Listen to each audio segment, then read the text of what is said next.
Welcome along, ladies and gentlemen. My name is Halloween, and as always, to my left is Jabroni, and we are your casting duo tonight here for game number 2 in our best of 3 series here in the semi-finals here of the All Hallows Cup.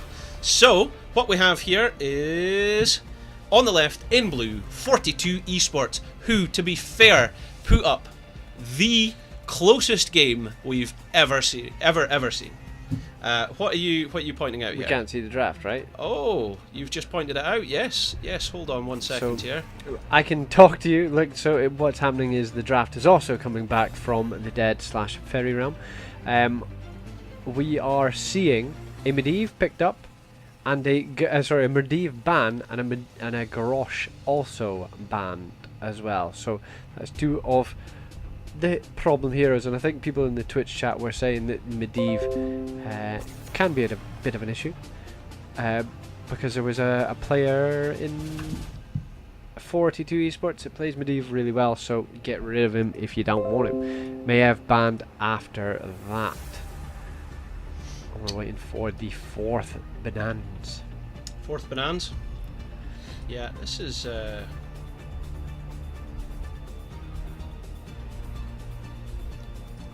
being strange. Yeah, you need to keep talking. I'm waiting for the next hero ban, but strangely enough, it's Zeratul who is banned out. And there you go. Snap pick on your dibbles. Different skin this time, I think.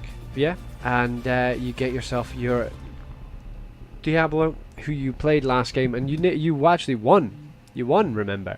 I'm gonna get this right. It'll most likely be because it's been run as administrator, so it doesn't know that it's the same source. That's I realised that. We're outstanding professionals here, folks, and we've never... And I can tell you what's happened now. Tyrande and Blaze have been picked up, so you got your healer and you got your solo laner. Tyrande, who can help burn down the big objective and keep people healy boyed up. And Blaze as your solo laner. He has had his nerfs to the increased cooldown of Bunker, but he is still seeing play. Even though Yrel is on table, Genji and Deckard picked up on the side of SFD, so they must like playing Genji, this team. Deckard, yeah boy. The best, what do you call him? The best bartender in the Nexus, because he can throw out his potions and people can catch up later and pick up the potions and heal. Is what it is. And as you guys cannot see, we're now on to the last ban phase. Yrel has been banned, so they picked up the Blaze, 42 Esports, and they banned out the Yrel, knowing full well that is going to change the solo laner matchup for SFD Gaming. SFD can now try maybe target ban the Muradin for 42 Esports, because Diablo has been picked up and Garrosh has also been picked. Diablo has been picked up and Garrosh has been banned. So, yep, Muradin has now been banned, leaving it very difficult to choose a tank. I think it's Joanna is like all you can do. I know that there has been ETC played, but I think Joanna's probably played a bit more. I'm not sure. And yeah, we're just waiting for the last two picks. Not the last two picks, the next two picks, sorry. There we go. I found a solution. Sorry. There we go. No, I can't believe this is still... Let's have a look at the game though. Right, okay, we'll bring it up and you can talk them through this whilst I fix this. So carry on. So yeah, Phoenix and Raynor, they'll be wanting somebody to slow, and you do have a Blaze, I guess, who can put his oil down, but they'll both enjoy having somebody slow, because I mean Phoenix Purification Salvo crits when people are slowed, and Raynor, his auto attacks crit as well when people are slowed. So they'll want somebody who will help slow Abdi. My gosh, ladies and gentlemen, all sorts of mischief is happening this evening as things all try to go wrong for me. I am appalled at this. We've had nothing but professional performance in this tournament at the last time, so I am disappointed that things didn't get off without a hitch there. But ladies and gentlemen, we're here. We've made it in time for the end of the draft. Right, Jabroni, out of these two teams, which team do you favour? Who do you think's going to take I'm going to go with SFD this time. I do really like the draft from 42 Esports, but SFD looks sick. What about you? Leoric Gul'dan, best bartender in the Nexus. Johnny Wallbanger himself versus Raynor Teriel Blaze. Do you know, I think there's a heck of a combo that they could have there with 42 Esports. I'm going to go with 42 Esports. He's going with 42 Esports, is he? Gee. Who do you favour in the draft? Let us know in the chat. Please keep us up to date, and we'll take it from there. Jabroni, my gosh. How was that? Was that stressful for you? That was immensely stressful. I mean, I feel like I physically died coming back from the ethereal fairy realm of Halloween yesterday, making my way to today's tournament, to the semi-finals and finals, and then only to discover this kind of level of trauma. Show them where you were hitting your head off the desk. I was hitting it here. Yeah, you've got a huge gash. Show everyone your big gash. This is my big gash. That's my big gash there. Wait. Oh, hang on. No, point to anything. That's your chin. There. That's You've got a big gash. Is it deep enough that you can put your finger in that big gash? I could, yeah. I could put my. Do you want to put your finger? I'm not going to touch the gash because it'll be stinking. I'll need some Swarfiga for getting rid of that. Swarfiga's really good stuff with the orange beads and things. Yep. Anyway, hey, look, we've also got some spooky chocolates and things. That's not. Oh, okay, right, okay. That I didn't know that they had a skull on them. I thought you were just going to be like spooky chocolate. No, it's just a Kinder. No, it is. Look, there's a Frankenstein on this one. Look, there you go. Jabroni, you're just terrible. Oh, no, you're just terrible. Monster. Oh, no. Welcome along, ladies and gentlemen, to game number 2 of our best of 3 series here, featuring in the left, in blue, 42 Esports on their Esports debut here in the All Hallows Cup. We've got Twist on Tyrande, we've got Eternity on Phoenix, Iacuz on Blaze as their solo laner, we've got Kolos as Greymane, and in bottom lane, who could forget, Chapter as Tyrael. Jabroni, would you like to introduce Team SFD Gaming? Go on then, I'll do it. It's Born on Leoric, Mangar on the Deckard, Benji back on Diablo, Durindir on the Gul'dan, and Zibul on the Genji. Zibu on the Genji, there we go. Okay, so what we saw in the last game was two teams absolutely able to keep up with each other in terms of experience, and it was just devastating. Absolutely devastating. So I didn't know that Blizzard could make a worse mount than the tractor mount, but Benji is definitely riding the Diablo's. Did you not notice this last game? I was hoping you would say something and you didn't even do it, and I was like, it's ridiculous. It's full bore ridiculous. Halloween wins versus Jabroni. For sure I do. Thank you very much for pointing that out, Yanda Boss. That sounds very biased, but we'll go with it for now. So getting a look at those level 1s, what are we seeing here? Level 1s, you're getting the AA build for the Phoenix. Genji's found himself a Blaze and he wants to put out a bit of damage. Blaze actually there showing off that he went for the shield at level 1. Yeah, we're getting the Echo Corruption for Gul'dan. He's not going Q build. And do you know what? I pointed it out last game. I said, Devil's Due, wouldn't you take the Soul Shield against a mage? And he showed us, absolutely, he had massive value with the heals coming from those regen globes, so it's interesting. Different time, no spell armor, they went for the soft cleanse on Tyrande, so we'll see what we get out of that. Both teams, of course, going for the fortification camps near enough at identical times. Let's see how this goes. We're seeing folk in the audience already cheering for 42. 42 go is what we're seeing from Twidjik in the audience. And you know that these are high level teams because nobody mounted up and ran away before picking up the turret and then going, hey, nobody picked up the turret, and then somebody had to go back and pick up the turret. So both teams have their turret, and the support camp is being focused by the blue team, 42 Esports. But Benji says, hey, we just fought over a beacon last game, we're going to go in for this. Oh, Zabul falling very low but manages to make it out. Benji trying to hold that point but is now backing out. There you go, it's level 4s, level 4s. Let's see what we got there. Full AAs, full Swift Strikes. Full AAs for Phoenix, I meant to say. Full Swift Strikes. And yeah, it's going to be, it looks like it's going to be the same build by Dr. Dibbles himself, Benji. Benji! Oh my god. It looks like a torture rack like mixed with the tractor that he is riding. In comes that owl. It's proper funny, isn't it? It's more funny because of the sheer size of the Lord of Terror. I mean, look at this guy. Is it a combine harvester for the Horde, or what? It's called the Meat Wagon. It's the Meat Wagon from man. Warcraft 3. So, I mean, that's used for carrying around plague victims of the Scourge that are going to fall and become the Forsaken, or serve Arthas himself as the Lich King. Look at it go! It's so ridiculous. I love it. Anyway, what we had yesterday from our viewers in the audience, because of course we were in the fairy realm, and what happens during Halloween as the monsters come through into our world is they all speak in rhymes, and Johnny the Rhymer.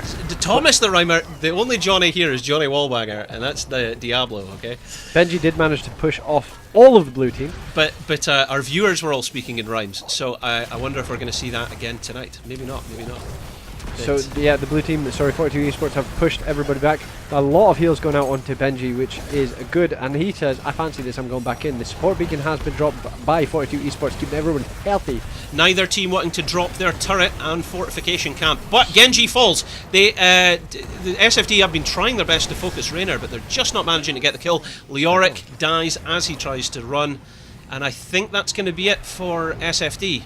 They're going to have to regroup. Massive stun from the Blaze. Him hitting 2 people with that definitely confirmed the kill on the Genji, or helped to at least. But yeah, I mean, I don't know. Yeah, if SFD can get level 7, they may choose to contest this. But I don't know. I mean, it is only 30% for the blue team, so it's definitely not over yet. Genji is back. Leoric will, when he's back, he obviously comes back in the lane or the position he was in. So it does look like they can take this, but Blaze has sniffed out that the turret has been picked up. This is going to be good because it allows an extra little bit of pressure for SFD, because 42 Esports have their own turret again, or a Genk if you wanted to put a K in it. And now it goes. Look, the red team are going in for a Ficht. They've pushed the blue team off because Blaze took a lot of damage. He says, I'm going to get healthy and then we can refight this. Phoenix has joined from the top, and the 2 teams have dropped their turrets. Overtime now for the blue team, so the red team have to stay, die, or retreat.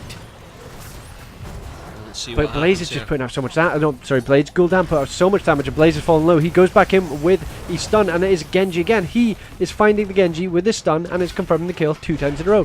Whilst Genji is dead, I don't think that means that SFD are out by any way, shape, means, or form, because as 42 Esports come in, their health is quite low, and Durinder could get some damage. But he dies. Again, the Lunar Flare from this Tyrande. This Tyrande is doing work over the last 2 games, but will he be able to keep the Blaze alive, who has fallen super low? Diablo Q's in to try and get it. I cannot believe that Leoric is getting out here. He has left Benji on his ones. Benji. What a stun. What a stun Benji. From Mangar. Benji. Oh, and he goes down. See ya, Diablo. Very nice. This is incredible. Bjorn's back in, but he's falling very low again.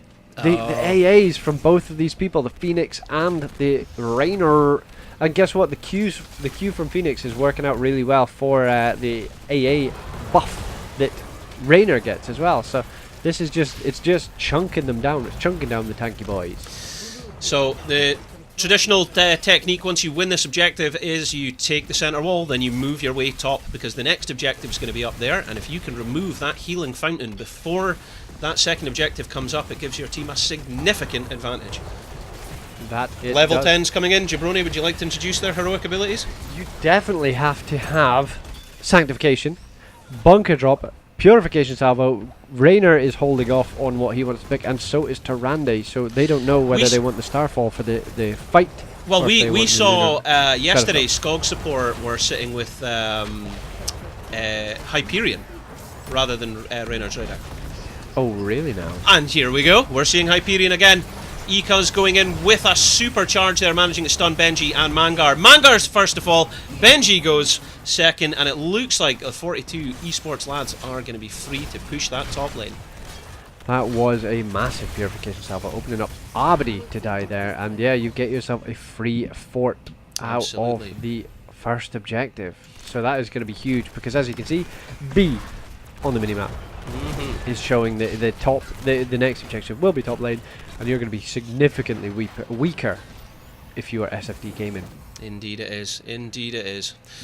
So both teams have their heroic abilities. On the SFD gaming side, we're seeing Horrify, Entomb, Lightning Breath, X-Strike, and Stay a While and Listen.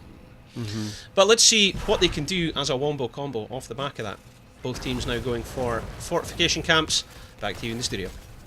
I can only see Big Blaze carrying, and that's what Janderboss is saying. These stuns have been finding the Genji's dome and knocking him on the heat. So it has been massive. It's, you know, you've got this hyper mobile hero who's getting blazed. Indeed you are. Look at that tractor. It's so funny. The meat wagon is just the best mount. The Kaldor famously always said that the best mount in the game was the golden pig, the piggy bank, because it literally poops coins. And what could be better than taunting your enemies but with your wealth as you meander your way across the map pooping coins. But that meat wagon, I have to say, when you are as big and ridiculous as the Lord of Terror going about on that thing, that is just so funny. So style points go to SFD Gaming for that, for sure. At least in my opinion, but maybe not for you. You're hating it. You're hating it. Yeah. I mean, I still, maybe it's an improvement on the tractor, but I don't get the weird little trebuchet arm thing going on in the background of it. So it's brilliant. It's brilliant. Big Owl's coming out from Tyrande. Twist is so good. Someone in the audience was saying that just a minute ago. Oh, Twist is so good at this game, it's insane. And he's landing his owls, he's landing his lunar flares. It's just, everything's there is just on point. And you can see that he's 7 of the way through his quest already for that. So let's get a look at the individual statistics. What's pretty cool to see is it's Tyrael who's off in the solo lane with the Blaze, who actually offers more CC during the the rotations and more clear. And it's just a kind of cool matchup to see. Now, maybe this is what we were just talking about a minute ago, Jabroni. We're saying that if you win that first objective, you put yourself in a seriously powerful position for the second objective. Yeah. If you're able to take that healing fountain. Yeah. But 42 Esports didn't just take that healing fountain. They took the fort. They took the wall. They took everything off them. They find themselves a Gul'dan who's had to drop his fear because the Hyperion was on his dome. The sanctification drops with the bunker, so there is a lot of getting out of there.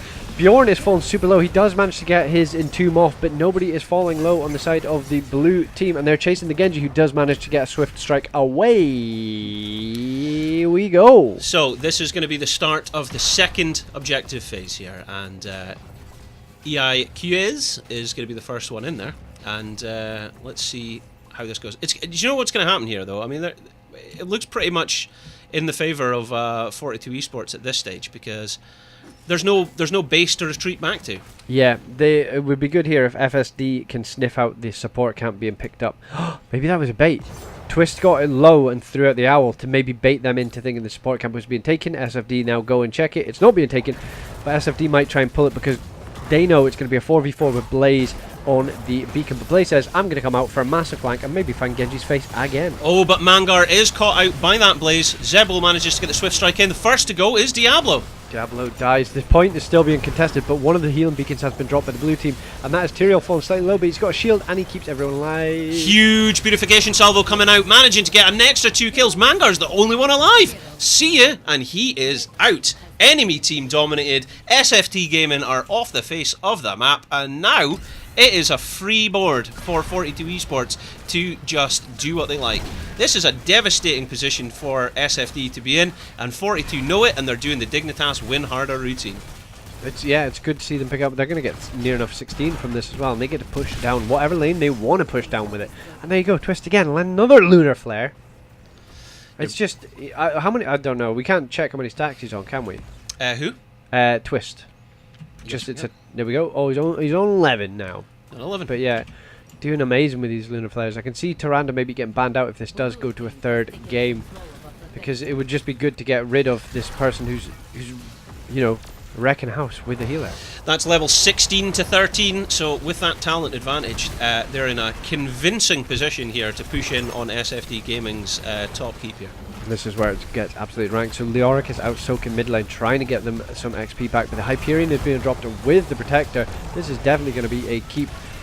And then they still have time and health to go and move to a different lane if they want. There you go, keep down. That is a 12-minute keep.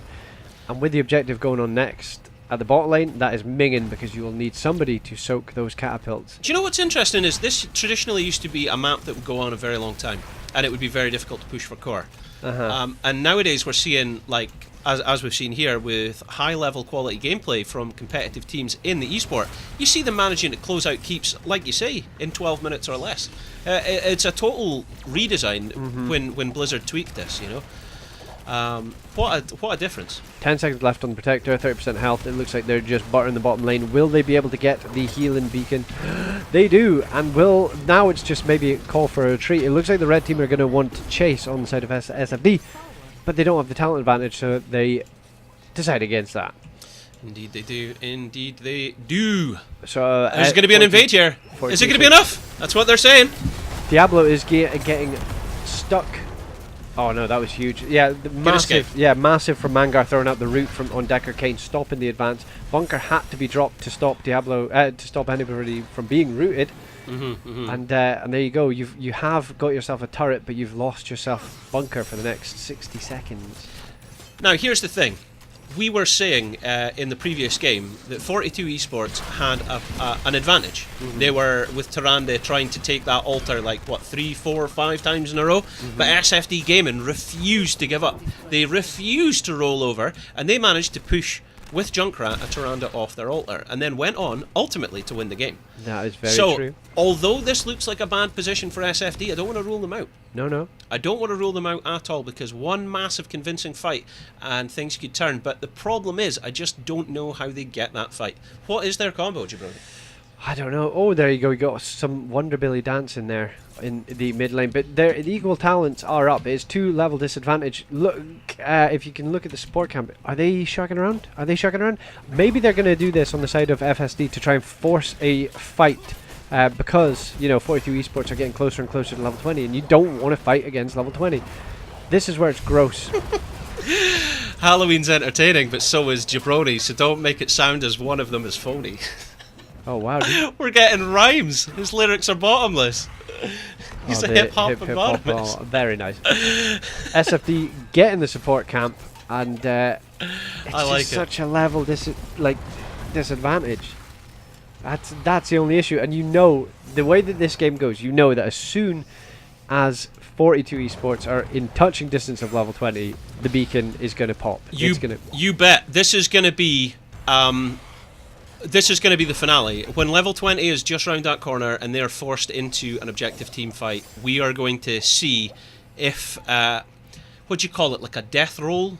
Like, that's what crocodiles do. Yeah, they'll have a death roll fight, and we will see if one of them's gonna go down. 30 seconds. So there's no hope for SFD to get level 20 in that 30 seconds. But thankfully, it is a ticky control point. Now, this happened last time. Zebul got killed before the team fight started. Let's hope that doesn't happen again. They need him. They do need him, but he plays with fire. Look at him taunting the enemies. 1v5ing them. Come on, Zebul. He's desperate. He wants them to fight. He wants that fight. He's trying to bait it out, but the 42 Esports know better. They know that Jibation station isn't where they want to be. Born's cut off from his team if they want to invade. It's cool, right? Doesn't happen. 42 moving in to take the control point and get some early cappage. See, I feel like I've seen this still trying to get before. this fight. Level 20, just round the corner. It's about up here.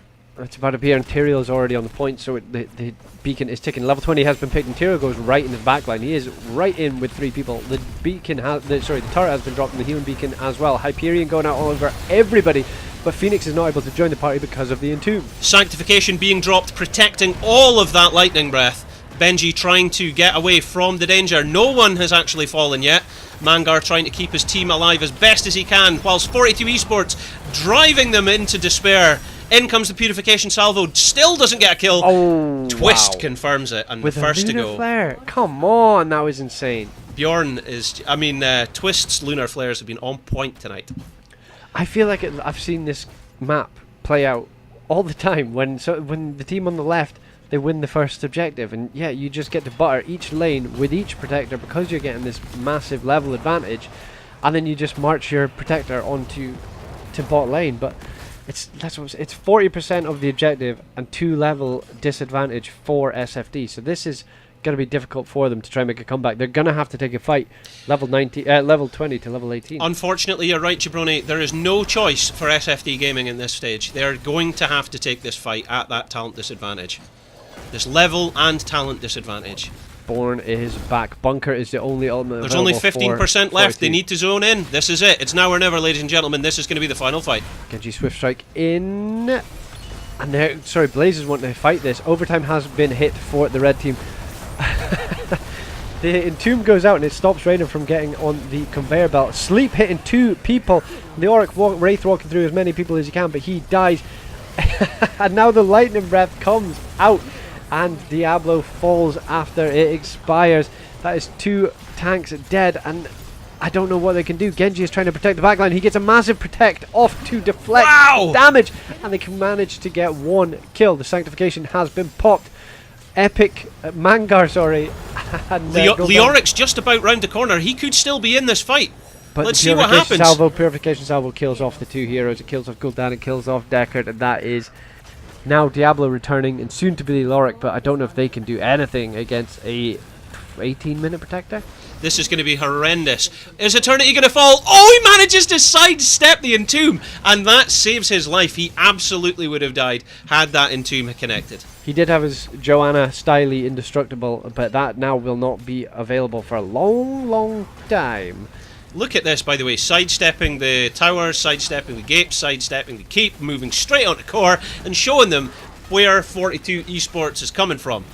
SFD in the lead, but it looks like the series is about to be evened up as this protector slams its way straight through that core, and it is GG. Wow, there we go. Wah wee wah. My gosh, so it's 1 apiece and all to play for. Yeah. My gosh, we had technical difficulties, we've had drama, but we are now here. It is 1 apiece, and the next game is going to be the decider for who progresses to our grand finals and who goes on to the 3rd place finals there, outside of the semis. So, Jabroni, I mean, these teams, they felt very equally balanced on the last game. This game, it felt very much more in favour of 42 Esports. Do you think SFD just lost the wind from their sails? I don't know. I think it's just difficult if you're a Genji going into a Blaze. You go in and there is a bunker, and this Blaze had a kind of a homing beacon for the Genji as well. I don't know. It may have been to do with the draft, or it may have just been that Twist got his Tyrande again. And that's the thing. The last game was the first game was so close. It came down to a Yrel boop. So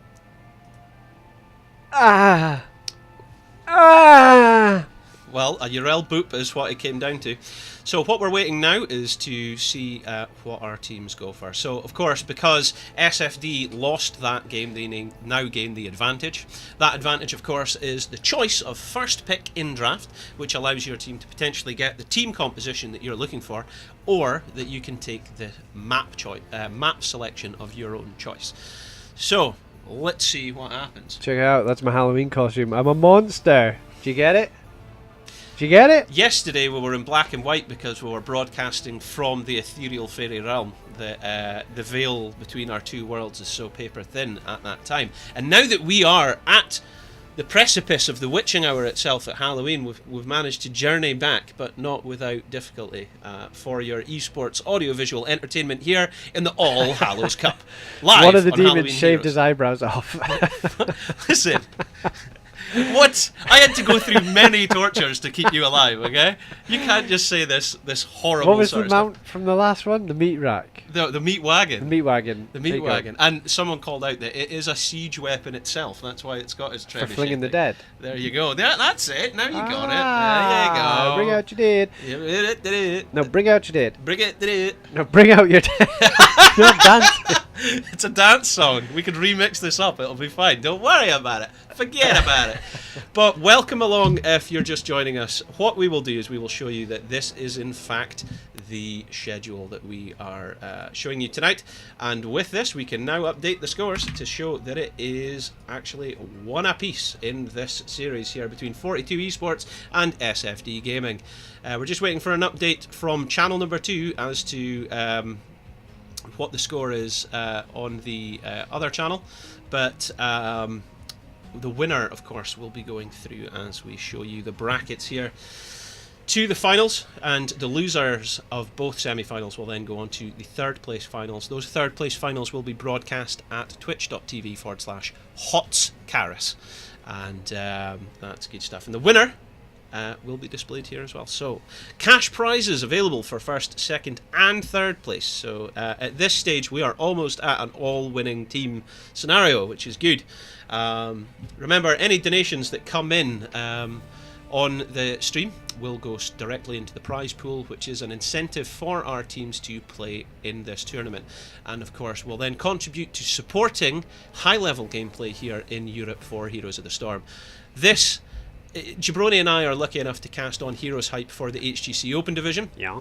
And we do see teams, a very high-level gameplay, go straight into the Crucible. We were casting E-Punks, and we were casting Holy Bananas, and then they went off and played in the Crucible, and now E-Punks will be participating in the HGC next season, so it's going to be very exciting. But we wanted to offer another place for these teams to also sharpen their skills, hone their expertise within the Nexus, and this is the place to do it. So by supporting us, clicking follow or putting a donation in or anything, you are indeed contributing towards the success of this esports scene. So thanks very much for that. But what we can do now is, Jabroni, would you like to see the replays? Oh yes, please. That's what we can do. So let's take us through here. And what I'll do... And we'll just do the things behind the scenes. Yep. As we're loading the replays up for your viewing pleasure. Yep. Where you will see what has just happened.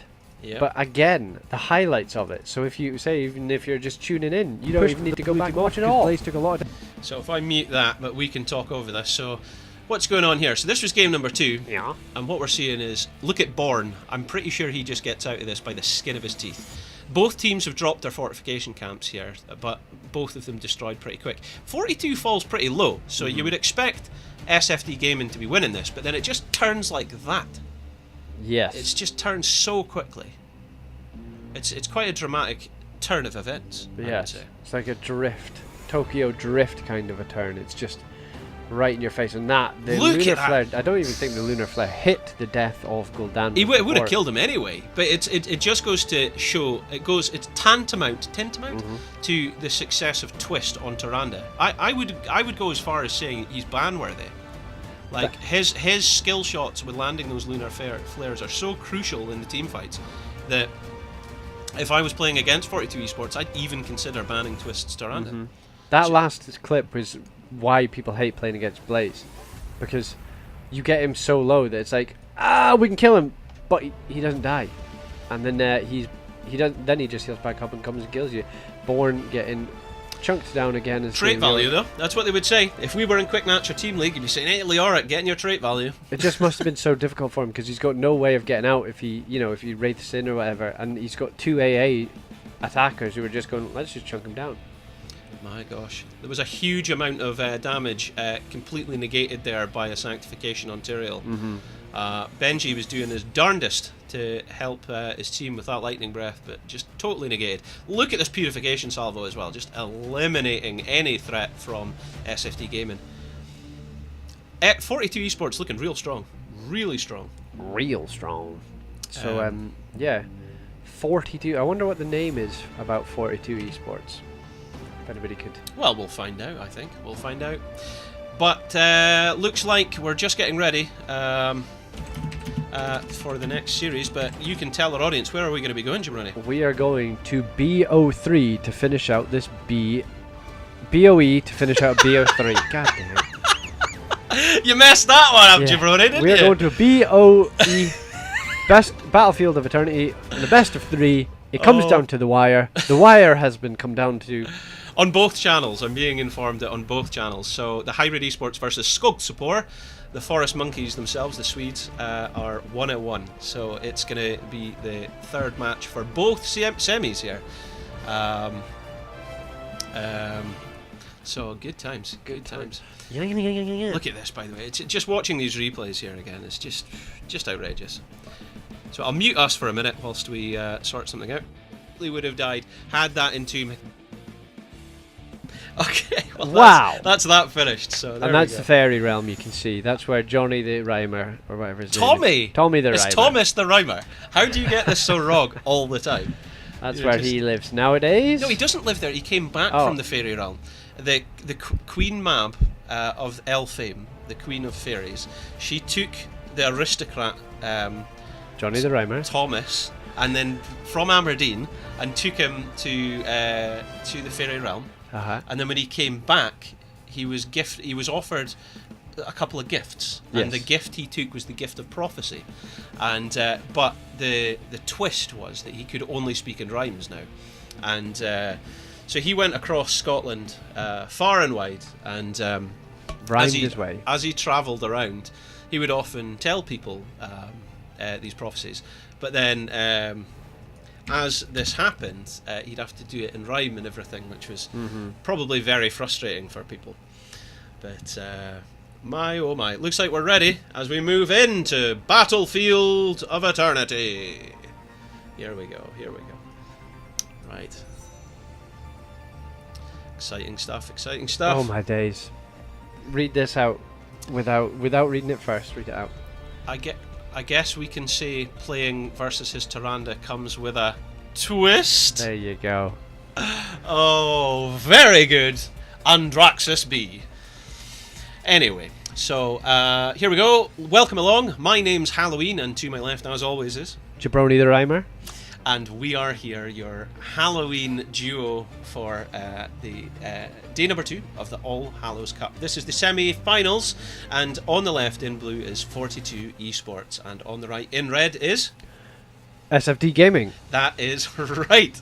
And it is one apiece. This is going to be the deciding match. Who will tell us... What? What? What are you laughing at?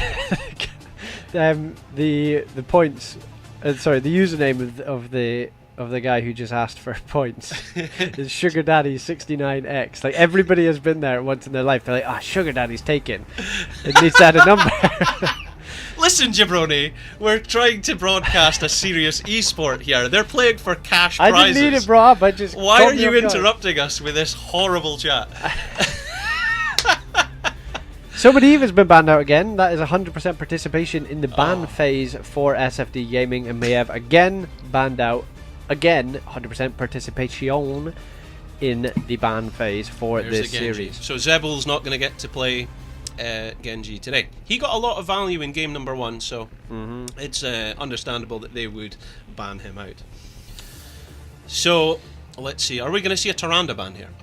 It would actually work on this map as well, because Hunter's mark for the race. yeah, but they go for the Garrosh instead of Monday. They Now, don't. we haven't even seen Garrosh played by them yet, I don't think. No, and that's the thing. The flexibility of the Warriors for 42 Esports. It does look like it's difficult to target ban them or lock them out of picks, because you just sort of blaze Tyrael with the Tyrael as a solo laner in the last game that they won.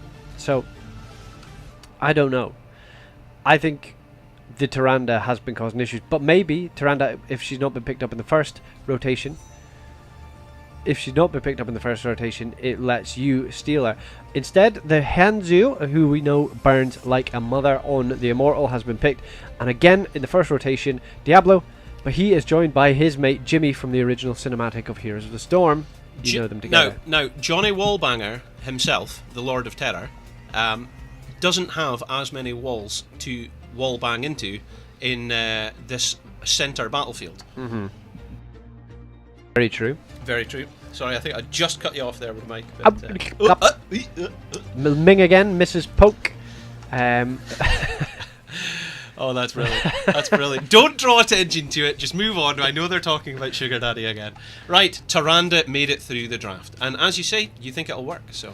I think this Tyrande has been good, and we've seen the Ming player Papaf last game, the first game of the series. I meant to say that, but it took a lot of time to do so. Murden now banned out because you're like, hey, Garrosh has been banned, Murden is now banned. What do you want to do for your tank? But I mean, we saw this last game, and they went to Tyrael and they went to Blaze, and it worked for them. So who knows what is going to happen? who knows what this is going to happen. Yes, this is actually on live, and even with Tyrande nerfs, she absolutely dominated in the last game. I didn't even know. I didn't see the patch notes, obviously, because we're broadcasting live right now. So as they came in, we were unable to review them. But if there was nerfs, it seemed to have little to no effect to Twist's ability to hit those lunar flares and get the stun. And I think that's possibly the greatest thing that he needs. Is less damage, but more just keeping his team there and keeping the opposing team there with the stun to allow his team to kill them. Anyway, we've got Lei Ming coming in. That'll be good damage for the race. Ooh. This could be an issue, though. Iron Fist Karazim and Greymane, who is a fury of a man to cause damage. Anyone that was following our stream yesterday will get the joke. So, do 42 Esports go, hey, why don't we just go double blind now? You've got Raynor, Karazim, and Greymane. Somebody, like... Or do they just play their own game? Well, they need a tank. They need. Well, Joanna has a blind. What? There's Joanna with her blind. And Blaze, to be fair, they got huge perks with him on the fact that he was getting big stuns in the team fight. So, you know, there was a debate that we had with Dreadnought in an interview at HGC Western Clash in Katowice earlier this year, where Jabroni and I were interviewing him, and we asked, comfort pick versus meta. When you're better, when you've got higher APM on a character, should you go for the comfort pick or should you go for just meta? Dreadnought argued always go meta, whereas Kaldor argued, well, if you're better at that hero, just play that hero because you'll get a better game out of it. And I think this is an example of that argument because he is just that good on Tyrande and he is just that good on Blaze. So why not take that and outmaneuver your opponents? Meta or beta. Plus, Dreadnought is an ex-pro, so you might be more inclined to go with his idea. Well, he said meta is meta for a reason, and, you know, that's fair play. So, Jabroni, right, you got to pick. Whose draft do you favour, and why? Who are you going with? Who do you think's going to close out this series and win and move on? I think that the draft of 42 are slightly better. But I'm going to go with 42 just because of the Hanzo and the Tyrande. What about you? Do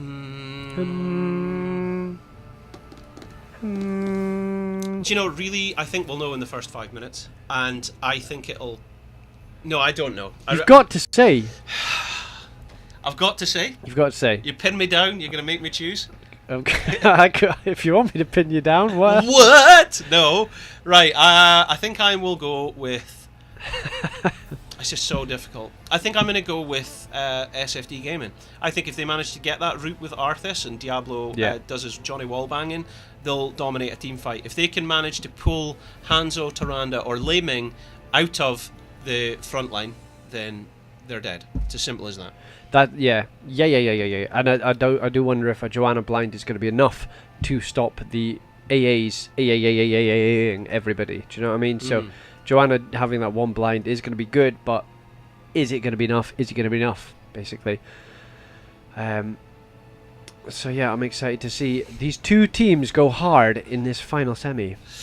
Shout out to G-Fear Hots as well for playing roulette and winning. Anyway, welcome along. This is game number 3 of our best of 3 series between 42 Esports and SFD Gaming. On the left in blue, we have 42. It's Koleos doing the spins on Wonder William there as Lei Ming. We've got Chapter playing Blaze. Koleos, playing Hanzo. Twist on Tyrande, Eternity on Lei Ming, and IQs on Johanna. Jabroni. I was just answering back to reading the chat, but you've got Zebel on the Reiner, Mangar on the Karazim, Durin on Greymane, Benji on his Diablo again, and up top on Arthas is Born Karis. I am dressed up. I'm a monster. That's what we went through. He's hiding a monster TM in front of his face. We went. I went wildling because of my strawberry blonde. Mustache. That's just ridiculous. Anyway, let's have a look at those level 1s. We're seeing W build. Don't call his name. It's Hanzo. Ali Hanzo. We're seeing Power Hungry on Ming. Soft Cleanse on Tyrande. Nicely done from the Diablo is what it looks like, because you're going, hey, I'm going against a W build Hanzo and I'm going against a Lei Ming, so I'm going to go my Spell Shield this game and stop you from getting as much value with that hero. So this is the first time we've seen SFD go for that. Mm-hmm. First time we've seen him go for that. That's mad. Right. Was just wondering if there was actually a problem there. My bot on the stream appears to be giving wild amounts of points to everyone in the chat. This is there might be something wrong. Seeing as we actually use that for giveaways and things, and it has a cash value, we need to beware of that. Anyway, looks like Chapter's on his ones up here against his twos of Durinder and Bjorn. So let's see what happens. Looks like they're coming in for a wee scrap there. I do like, as I'm looking more and more, I do like the all-inness of SFD, and I'm excited to see what happens. No, excited, excite. Excite, singular. So let's see. Both teams Can you have a plural for excite? I think so. Oh, Zebel now getting wise to it and sidesteps the Lunar Flare. Twist is now going to have a harder time against landing these. Maybe, probably. Who knows? You decide. Or you watch. Let us know in the Twitch chat which team you support, and be sure to give them a like. You know, we need to see that cheering. We like to see it. Sure we do. We like to see it as much as we like to see B-steps and taunts and sprays. Yes. Absolutely. Slake Hot's going with a roulette all. Benji, oh my gosh. did you see that? Benji soaking the orb. The tower does die, but he soaked the orb, saying, "You're not going to get as much damage out, Lei Ming. I have Spell Shield." That was cool. The hard camp has been picked up pretty early by the Greymane Karazim combination. That's going to help Arthas push in the lane. I do wonder who wins here, Arthas versus Blaze, or if it is just kind of a stall, but having the hard camp will help push that in.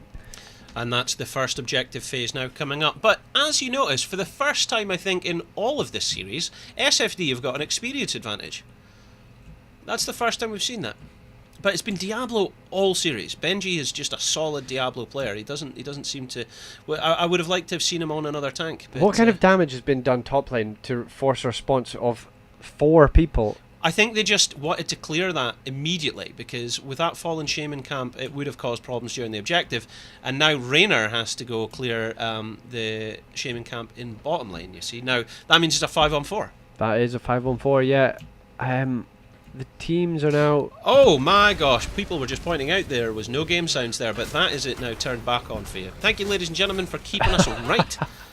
So you're going to have another minute of waiting or so of catching up to us, but thankfully there's been no kills. There's been nothing too like, oh my god, I missed the announcer say that somebody had died. Do you know what I mean?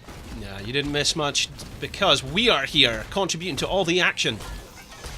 So now it looks like it's a bit evener on the Immortal health, with a Greymane and Raynor attacking for the red team and all in from the blue team. It looks like SFD Gaming are slightly in the lead here.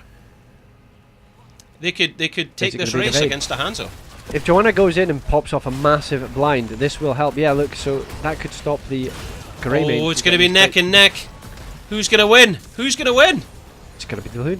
It's going to be what? I was going to say it's going to be the blue team. No, it's not. There you go. But that will become a really hard as Hanzo hits his level 7. Yeah, once he gets level 16 as well, and he's got that piercing arrows. That's just it's going to be pretty much decided at that point that Hanzo can solo that objective. But let's see how much further SFD can carry this before they get to that point. You see. That's a late game advantage that 42 Esports will get, but... Well, no, the level 7, the AA reduction, so he can fire off his W, because that will make them a lot... And he's finished his level 1 quest on the side of Hanzo as well. They're actually... The blue team have said, hey, we've got 5 people down here, we're going to try and kill you, even though the Immortal is attacking R4. It is Mangar who is getting focused, but he manages to use his jump thing. Huge escape there by Mangar. Radiant, and more radiant to get out of there. Nobody dies, and that leaves Arthas to get a bit more soaky soak top lane. So very, very nice play from 42 Esports. But yes, finally someone lost roulette. Right, okay, I don't have to fix it then. Right, here we go. Benji gets stunned. He tried to sidestep Twist's damage there, but is not successful. He's going to fall. Oh my days. He's going to fall. He goes down. He doesn't have all the souls, so that is kind of a bonus for him that he didn't lose his souls on a camp take. Yeah. But the main that's best case scenario for him. Is this owl going to hit? Oh, that was close. I like it. Level 7s, ladies and gentlemen. Let's get a look. So no surprises there with Hanzo. Firestorm build. going out full Firestorm build with the spell shield to keep himself alive. The camp is being pushed in by 42 Esports. They've managed to get themselves the healing well, which is a bonus for the lane. And Diablo is now only returning in his grinder mobile. So, here's the thing. Both teams neck and neck for experience. There's only one kill on the board, right? This could absolutely be anybody's game. Absolutely anybody's game. Now, I said that at Towers of Doom in Game 1, and SFD went on to win it, and it looked like they were very far behind.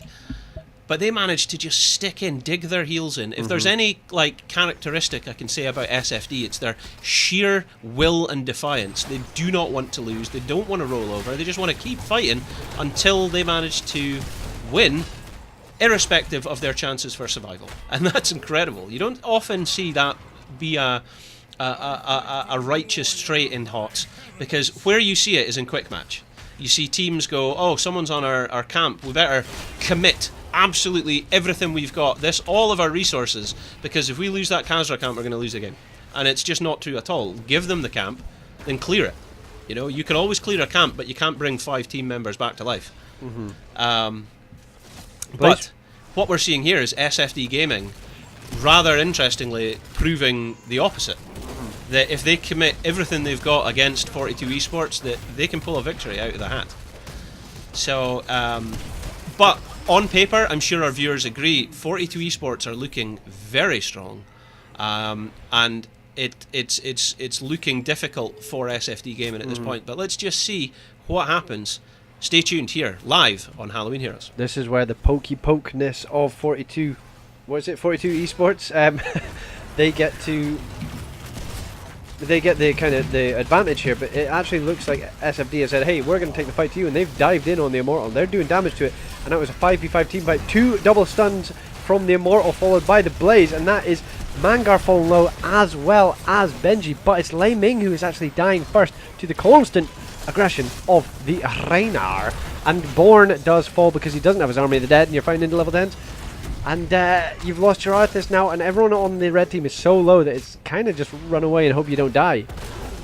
Durander's away to fall, and he goes down. Oucha baby. That looked so good for a start, but then unfortunately Arthas, he had too much damage over time. His health bar was empty, and when your health bar is empty... Oh, Dragon Arrow comes in, manages to stall Benji from getting a Lunar Flare again.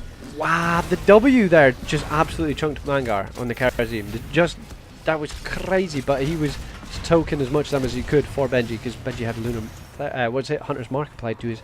Yeah. Level 10 just round the corner. Here it goes. So, what are we going to see here for SFD Gaming? We're seeing the Hyperion. We are seeing Lightning Breath. We are seeing the Army of the Dead. Cursed Bullet. And what's that for Karazim? It's the 7-sided strike.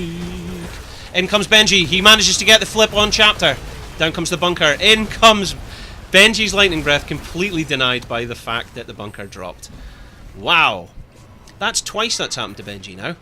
I was going to say, but that's a good trade, but because it was a 60-second cooldown on Lightning Breath, but it's not anymore, is it? That was changed quite recently, so that is not going to be up for the next while, but they win the Immortal, which is the main thing, and I didn't think they would after they'd lost their Arthas. I thought that was going to be, you know, a gone Immortal, but no, they get it, and now they're pushing in top lane with Arthas soaking bot. It's 5-man defense on the side of 42 Esports, so they're going to be giving up XP to try and keep this fort alive.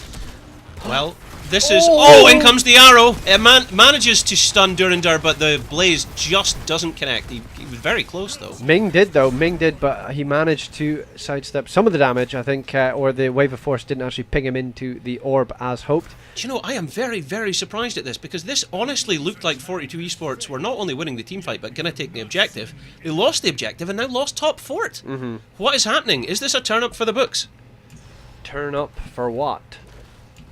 That's a song you're trying to sing there. No, it was the Michelle Obama Drake? thing. No, it was Michelle Obama, and it was, what do you call it?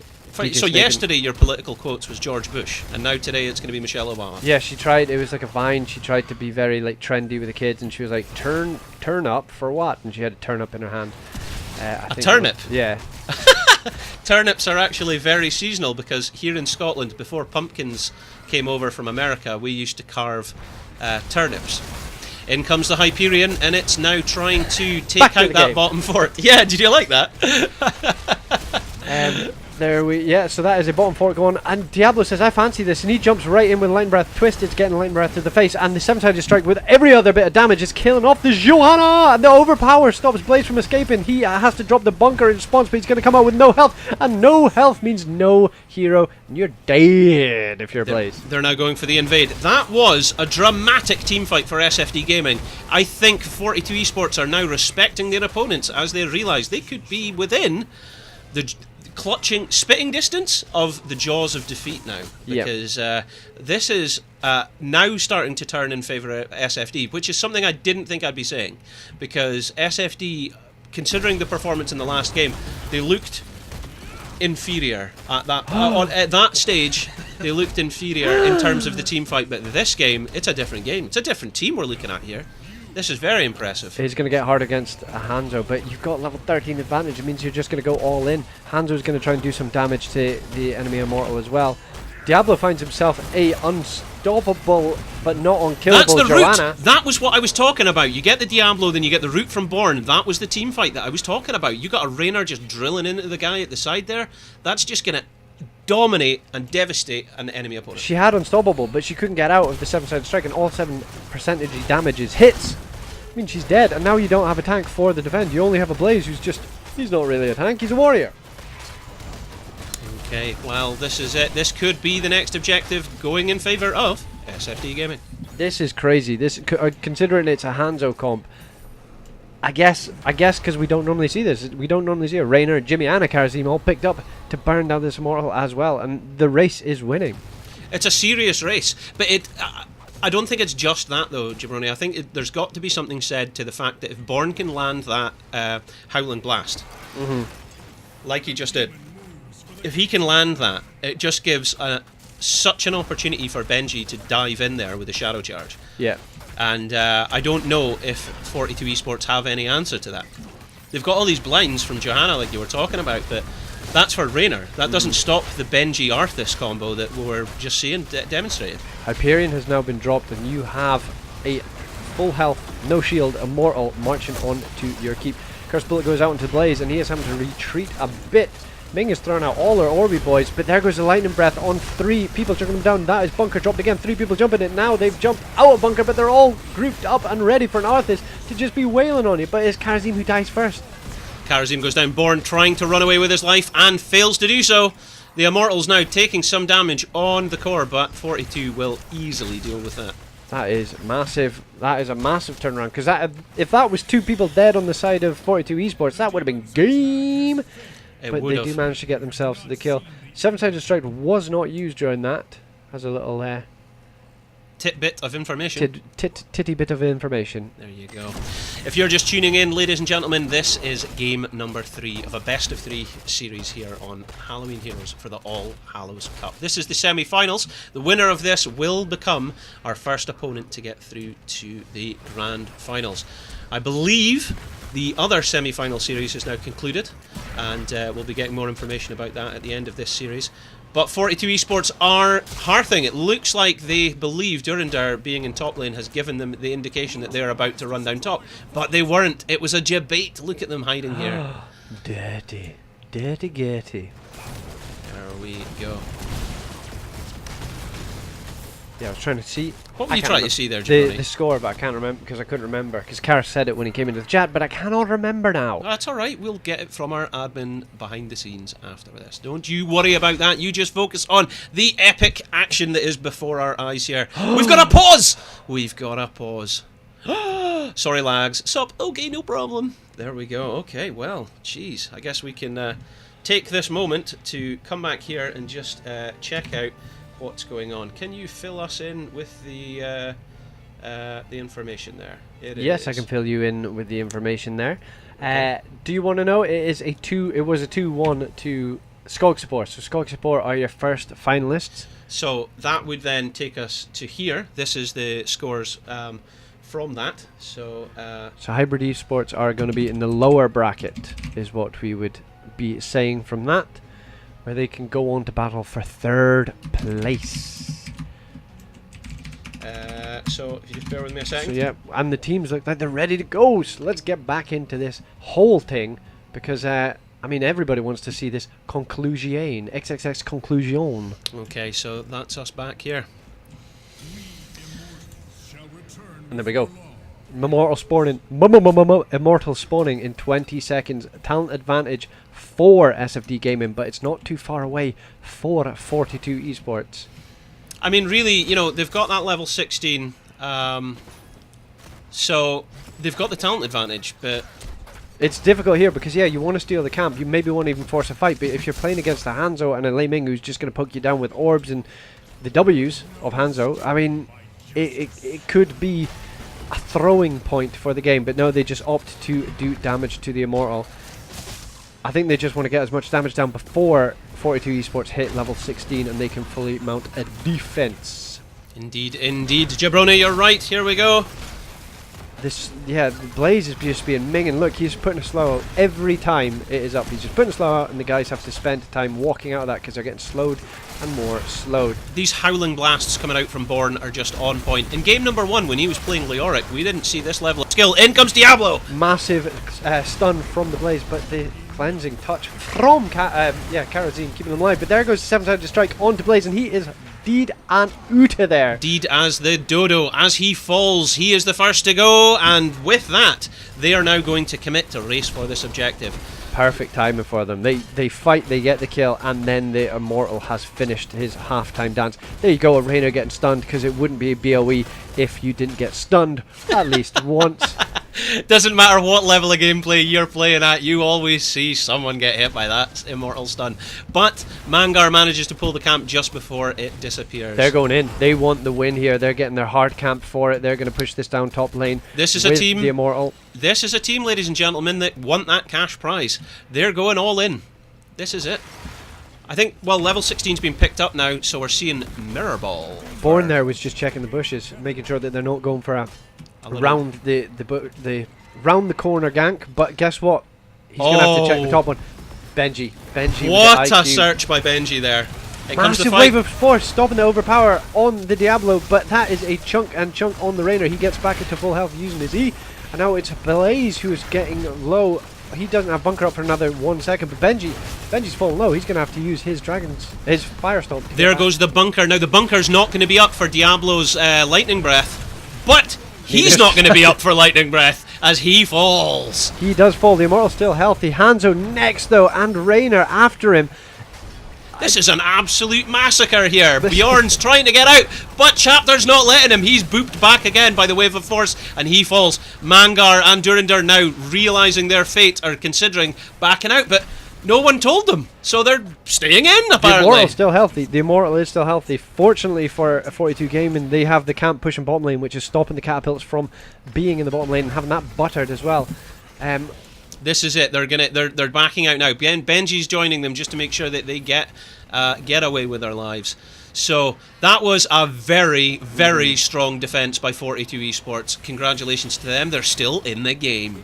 Very nice. I do that wave of force. I know that Hanzo ended up dying, but the wave of force stopping the overpower from the Diablo on the Hanzo was Masai from the Ming. It was Masai. Masai Warrior. You got to feel bad for the Karazim as well, because you got Karazim. His team agreed, yeah, you can play Karazim, but you had to go cleansing touch at level 16, not wave 100 fists, which definitely has to be in contention for one of the most fun talents in the game. Oh my gosh. But he's been using it so well. The Blaze, who last game was setting up a lot of kills with these stuns, has been getting less value. Look at those Wonder Billies. Wonder Williams, sorry, as they all chase in! Mangar, he used his psychic powers to predict that they were coming for him. Bless Shield used to great effect here, manages to trap the Diablo.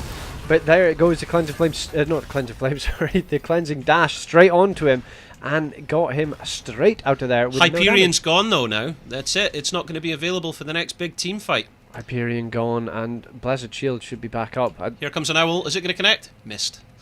There you go. So it's just going to be a dance now. A dance of XP, if you will, because SFD want to get level 20, and 42 Esports probably want to take a fight before SFD get level 20. That owl hit. Okay, so what we're wanting to see is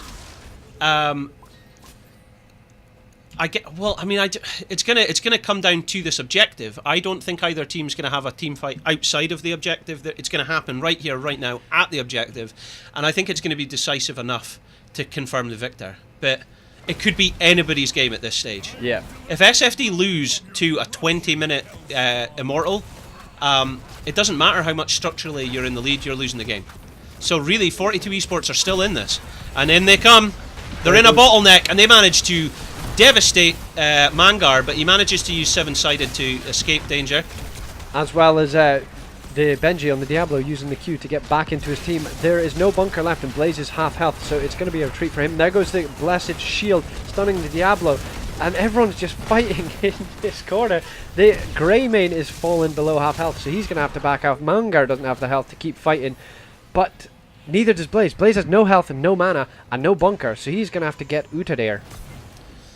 That's it. There we go. Now it's safe. Diablo has sniffed out that it's safe. They can't race this though, because now I think they can. Now they can. They have a. I was gonna SFD have the advantage, but 42 need to defend their core from all these catapults. So you know it's gonna be. Oh, this could be a difficult call. Oh, because they know that the tap's going to come in. They know that the enemy team aren't going to be aggressive and going straight on the Immortal. So they get this. So they can now just stall it out. That's what SFD want to do. They just want to stall it out, and they want to let top lane get its value, where you're going to have catapults in both lanes and a hard camp. There goes Joanna right in the back line. She has popped her D, but that is going to be a dead Diablo. He doesn't have souls, so he's dead for the next minute. Hyperion is putting out the damage, but it's not going to be enough to do anything. But all the while, 42 Esports are taking damage on their shields at the core. Oh, so they're going to need to be decisive and finish this up right now. Stop the back. If you are SFD, if you stop the back, there's going to be a hard camp. 2 That's 80% core right now. Bot lane. You just need to stop the back. Blaze has gone back, but will he be able to stop all of the damage? I mean, you've got to look at the top lane. That's so much damage. And you've got a Rainer and Greymane doing damage onto the Immortal. So there's just pressure absolutely everywhere. Look at this damage. I think this could be it, ladies and gentlemen. We are at game number 3. It is 42 Esports versus SFD Gaming. God. There is a tremendous amount of drama all over the map right now. They get the Immortal. They get the Immortal with... It's got... Oh, and Greymane goes down. So SFD have an Immortal pushing down onto a lane where there is no fort. There's nothing. And it is pushed in hard because of the catapults bot lane. This is like game number 1 all over again, where it comes right down the wire. 42 Esports absolutely refuse to give up. They don't want to go down. They're going to keep on kicking. But SFD are coming in bottom lane. They have just announced that they are wanting to core. They're wanting the game to end. Chapter's telling his team are now rotating down to try and defend him. Are they going to manage to get the stun? They get the stun. Lunar Flare comes out. Bunker's down. Looks like Eternity's managing to get some damage in. Twist's going to try and heal up Chapter. Chapter's stepping out there. Seven-sided traded for the bunker there, but now Joanna is stuck where she don't want to be. The Immortal is now marching on core, and that's 10% core, taking hits after hits, and that's GG. GG! Wow. That was, wow. So, there we have it. Ladies and gentlemen. 42 Esports put in one of the most exciting series I've had the pleasure of casting. Unfortunately, we had some technical difficulties in between because Blizzard brought the network down and kicked all the players out of the game, but we did bring it back up and we managed to go through the next 2 games as it went, all 3 matches for that series. Now, I'm very impressed with 42 Esports. That was their debut, but wow. Yeah, I think you've got to look a little more look that way a bit more. Yeah, because otherwise you looked really pale. We couldn't see the cut on your face, and you just looked like if you turn your head slightly this way, you just look really pale. There we go. It's like, it's Halloween costume. Look, I've been eating up here as well. Look, there you go. See, that was a massive, but yeah, very nice plays. Coming back in the semis, they dropped the middle map, if I'm not mistaken, right? Yeah, So SFD dropped the middle map. Yeah, they were saved by the Urel knockback in game 1, and then that game they went all in with the damage on the Immortal, and they came out victorious. Very nicely played. So that means if I go through to the brackets here, in our finals is going to be in our finals. Well, what I'll do is I'll go through to here to demonstrate the scores, and you can just explain this. So in the final, you are going to have Skog Support versus SFD Gaming in a best of 5 coming up next. And then in the lower bracket, for the third place match, it will be Hybrid Esports versus 42 Esports, who are going to be joining them in the lower bracket finals for third place. There we go. What's been said by Timmer's, I'm deeply offended by your costume, vegetarian. Oh my gosh, Capucci was the problem, is what I'm hearing there. A lot of people saying that in the chat there, which is funny. So yes, that is our brackets for us at the moment, ladies and gentlemen, if you're looking at the screen. And of course, what we're going to see here as well is an update if you could, the team now showing. You're saying that so slowly. So slowly. Shaft 001 is sad. So yes, this is the schedule. So what we're about to now go to is Skog Support versus SFD Gaming. That's going to be the next match. What are you laughing at? What are you laughing at? Is that how they asked to be written? F2. In the yeah, okay. that's their acronym. Yeah, I just realised. I was like, wait a minute. How do you mean? Because it could be 4-2. Oh. Because I was looking over. I've no idea. That's what they. That's what they have weird, on their names and the players as well. You see, so I kept calling them something off at the beginning. I called them F2 or something. But that is by the by. We are now ready for. We're getting ourselves ready. Sorry, for the best of 5 final. Skogaball versus SFD Gaming. So if you are still staying on this channel, you will see SFD playing still. Yeah. If you want to keep seeing 42 Esports, jump over to Hot's Karis, where Karis and Joy K will be bringing you through that. Yeah, if you're sticking here for the grand finals and see who takes home the crash prize, it's going to be Skog Support versus SFD Gaming. But there's going to be a 5-minute break as the teams rally themselves together and get themselves sorted. But we can tell you this right now. We're not going to be seeing Dragonshire. No! Okay, good. As long as we get to see Cursed Hollow, I'm a happy boy. Dragonshire has been banned map. It has been a banned map by the teams. There we go, I got that. It's easy for me to say. So what I'll do is I'll take us to our replays, and we will be back shortly.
Who is getting low.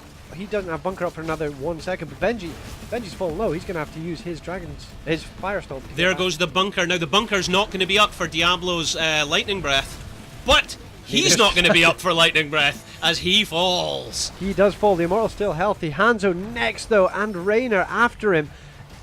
This is an absolute massacre here. Bjorn's trying to get out, but Chapter's not letting him. He's booped back again by the wave of force, and he falls. Mangar and Durindir now realising their fate are considering backing out, but no one told them, so they're staying in, apparently. The Immortal's still healthy. The Immortal is still healthy. Fortunately for 42 Gaming, they have the camp pushing bottom lane, which is stopping the catapults from being in the bottom lane and having that buttered as A well. bottleneck, and they manage to devastate Mangar, but he manages to use seven-sided to escape danger.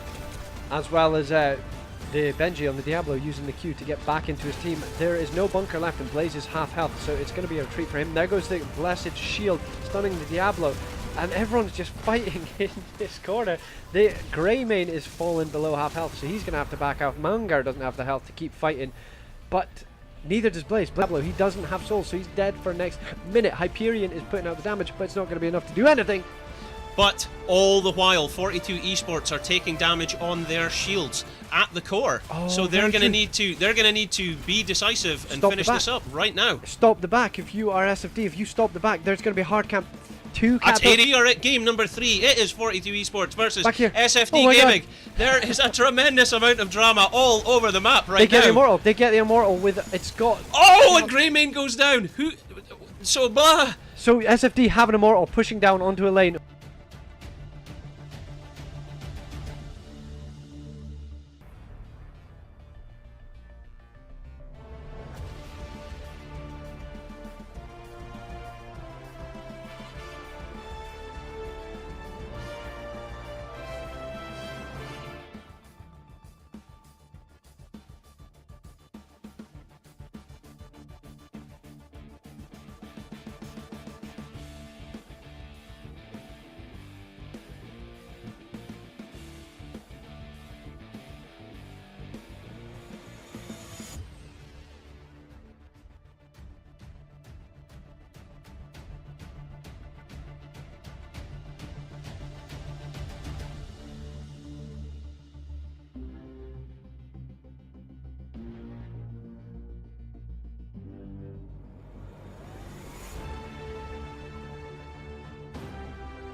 Okay. What's up, ladies and gentlemen? My name is Halloween, and as always, to my left is Jabroni.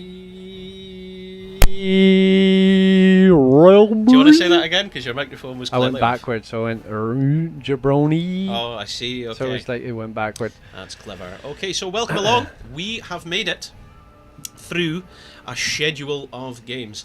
We saw Skog Support beat Hybrid Esports 2-1 in a well-fought best-of-3 series, and then we just witnessed, if you were watching us here on this channel, 42 Esports have their esports debut with us, and they had an amazing series. Possibly the best game of Towers of Doom I've ever seen. Ever. And I would have previously said that the Zealots versus Dignitas game with ADRD's Time Trap build Chromie was possibly the best Towers of Doom game I'd seen, and that was at the Western Clash back in March. But honestly, I think I preferred that game. That was genuine. This one that we just saw here tonight with 42 Esports, it was that good. Absolutely incredible. So really enjoyed that. Anyway, so what we're now going to see as we move through to the brackets is Skog Support against SFD Gaming for the title of Cup winner. This is Halloween tonight. Happy Halloween, viewers. Thanks for staying with us. This is the finals, the grand finals. It's best of 5. So we are now going to decide who takes the top prize, the cash prize for first, and then second place, they've already won. They get the second place prize. So both these teams are getting paid. So that is just how good it is to be in this tournament. So absolutely. And then third place, as you can see down there, Hybrid Esports and 42 Esports are going to be participating for the third place prize, and the third place winner will get a prize, and the fourth place is just out of the cup. So, thank you once again for staying with us and following us along. Jabroni, can you just run us through what's happened there? Yeah, I can. So the ban on Dragonshire, there was a burb of 5 minutes, which is now passed. Then there was a ban on Sky Temple. And we are going to a map that you won't have seen tonight. Just joking, it's Battlefield of Eternity. But it's not. It's BOE on a BO5. It's not BOE on a BO3, it's BOE on the best of 5. So the first game of this series is going to be Battlefield of Eternity. Will finish your sentence? Will SFD want to just carry the momentum from the last game into this map again, because they won it and they picked it? Well, what I'm interested to see here is, so there's a substitute on SFD Gaming and there's a substitute on Skog Support. The Forest Monkeys themselves took another Swede, which was Galnagunnar, as their support player with them, dropping out Sexy Platypus. Sexy Platypus, good laugh of a guy, a lot of time, but let's just see what happens here. Interested to see. What about you? I am interested to see if I think it would be cool if the SFD guys ran the exact same comp and to see if it would work on this exact same map. So yeah. Whoop. We are now into the Draftamondo. There we go. Welcome along. This is game number 1 of our best of 5 series. My name's Halloween, and as always to my left is Jabroni. So thanks very much. Let us know in the Twitch chat who you think's going to win, who you're here supporting, and who you're cheering along. We want to vocally see that come out in the chat, and not just constant roulettes and duels, because they're good fun, but we want to see some interaction. For sure, on left in blue, it's the Forest Monkeys. You know them well. They're the Swedes. It's Skog Support. Who's on the right, Jabroni? It is SFD Gaming, and they are possibly Swedish as well. Well, so I think they've got at least one German. So there we go. So they're European players from the Heroes Lounge community. So always interested to see them. See Mal'Ganis, first ban. That's the first time we have seen him I don't think he was even banned in the last series. But as we know her, Mayev is being banned in the first rotation. That's actually interesting, because did we not see Skog Support yesterday in day number 1 of this tournament? We saw Skog Support yesterday play with and against Mal'Ganis, and in both games Mal'Ganis was played, he lost. I can remember one game. That's correct. I can definitely remember one game, but Mal'Ganis lost both games, so I'm interested to see that they value him so much that he's a first ban. But that's maybe because they're going to play Genji if Genji gets through, or that he's the wild card. You don't know what he's going to do. Is he a solo tank? Is he main tank? Maybe they haven't played against him enough that they don't know where to place him, and it's just easier to ban him out, because you know Mayev and Genji will be banned out anyway, and they're the two people that you don't want to be playing against. That's my guess. That's my 2 cents, yes. That's your 2 cents. Diablo banned as well. And that leaves Hanzo. Hanzo with the W build is normally very good on this map. And especially if he can be enabled to get level 7. W, A, W, I mean A, as in like AA, and then W. World Wide Web. We're seeing Blaze. We're seeing Jimmy. Now, Jimmy, we saw get a tremendous amount of value. All night we've been seeing that, so no surprises there. And they did go for the Blaze this time instead of the Arthas. If you did watch the last game of the last series, SFD played this map. They went Raynor, Greymane, Karazim, Diablo, and Arthas comp. So I wonder how much of that they're going to go for this time around. But Skog support say, we want our white main, Galnagunner making a name for himself on the white main, especially yesterday, and Muradin as one of the main tanks. As we've said multiple times, it goes Diablo, it goes Muradin, and it goes Garrosh as the 3 main tanks. And as you see, Diablo's banned out, so it leaves a Max Passion Muradin, who everybody's excited to see, because Max Passion and Muradin are 2 things that go hand in hand when it comes to the Bronzebeard. Arthas banned out, so they don't want to play against him. They didn't want him because they chose the Blaze, and they don't want to play against him on the side of SFD, so they ban out the Arthas, and Garrosh gets binned off as well. So interesting to see what SFD go here for the main tank. Might not come out this rotation because there's no worry about a main tank being stolen away from you, because Muradin has been picked up by Skogspore. So what will they do? They need their healer, and we possibly could see a Tyrande. We see a Lei Ming, and we see a Nubarak. A Nubarak will go well against the W Hanzo, who is a lot of spell shield, a lot of spell damage. Sorry. So having that spell shield will be nice, and it'll allow you to get to the backline, or maybe even cocoon the white main so she cannot get off her Scarlet Aiguas as the ultimate. So I'll be interested to see what is picked up as a response to this. Maybe an AAR to burn it down. You've got a Tracer and a Tassadar. So this is a combination you used to see all the time if people could get it. When we first started HCC Open Division, we were commenting, and I mentioned this earlier on tonight actually, about how Tassadar, you used to see him first pick, first ban, all the time. Just all the time. And his interaction at level 20 that made it permanently live, it would just keep going and going and going, and his interaction with Tracer meant that there were a viable destruction combo, and you needed to take blinds or deal with them. So it'll be interesting to see if they can pull that off. Jabroni, who do you favour and why? I do like that the Tracer can be able to burn down the Anubarak's cocoon. I'm going to go with Skogspore this time to see if they can get the actual Hanzo value that they want, even though I do like what SFD have brought to the table. What do you think?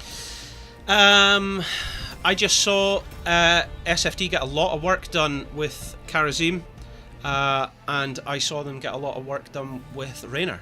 So I think I value SFD here for the opening, but let's see if Skog support can step up to the plate and win. It's really anybody's game.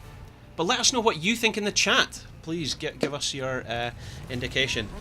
Alright, ladies and gentlemen, welcome to game number 1 of our best of 5. My name's Halloween, and we've got Starzerg playing Tassadar here for Skogspore. We've got Nutty running around there on Tracer on his copper or bronze pig, not sure, but it's pooping coins. We've got Skog, the monkey himself, on Hanzo. Max Passion, you called it, Jabroni, on Muradin. Galnagunner in his Halloween skin as the wild, wicked witch that is going to be healing them up as Whitemane. Jabroni! Durin on Lei Ming this time. Mangar back again on the Karazim. Zeeble on the Shemai Raynor. Benji on Anubarak. And top lane, who could forget, it's Born on Blaze. That's it, indeed, indeed, indeed. So it's going to be 3v4 at the very bottom of the map, while Tassadar and Tracer are going to put the pressure onto Blaze. Huge arrow coming out from Monkey there, immediately hitting Durandar. And then the W as well, chugging him low, but guess what? Mangar is on point with the heals. The burrow goes in straight on to Galnagunner, but it is a Whitemane. Huge damage. That has just made him reassess his life choices. Zebel taking I can't speak. No, yes. So the call must have come out saying, hey, we've got 2 people top on the side of the blue team, red team, let's just push it in. Ming went real deep to try and get the healing well. What heal? What? Can he make it? Can he make it? One auto attack, the jump, the Dwarf Trust lands on his dome, and that is one dead Ming, and it could be a dead Benji actually, because guess who's joined? It is Tassadar, who's come to join the party. Now, here's the thing, right? They clearly went to go take this healing well there, and they got it halfway down to death's door, but they paid for it with not 1 but 2 lives. That's going to give the Skog support the opening that they needed to take this bottom camp. Yeah. That is kind of what they want, isn't it? They want to just run away with this Earl game. They don't want to get Karazim get into that later levels where he can be a bit of a nuisance. I think Nutty might win this lane, by the way, against a Blaze. I think Blaze is self-sustain and clear is just too much, because Tracer does not have very good clear. And if you put any damage down on her, she's kind of stuck, dear. You manage to land a stun. Sorry, she may even have to force a recall. So I do like this. Tassadar is going up from time to time, giving her a shield, which I think now defaults to life leech as well, so she will get healed back up without having to port home. And guess what? She didn't have mana issues either, because she don't have mana. She's an Overwatch hero. Overwatch hero. Do any of the Overwatch heroes have mana? No, they do. Like Hanzo does, but his mana's a joke. Like, you don't see a Hanzo low on mana. Junkrat doesn't have it. Genji does have. Yeah, Genji does. But yeah, like, but the Shimada brothers clearly have magic because they've got dragons and things going on. So it makes sense that they would have mana if you're trying to get into the lore of it. If that's what you're trying to debate here. Possibly. What do you think in the audience? Let us know in the Twitch chat. Should different universes have different rules as they come into the Nexus? Such as Overwatch being a realistic thing because they've got like machine gun weaponry, and to a lesser degree, so does Raynor. You know, he's using a machine gun and things. But I was thinking about this the other day. The Illidan, you know, he doesn't have any mana, but like he was imbued with a lot of magic. But Max Passion goes down. Max Passion dying. We actually missed that. That was bottom lane. He was trying to push in the hard camp is what it looked like, and didn't realise, or maybe he had a dwarf toss away, but the stun from Anubrak prevented it.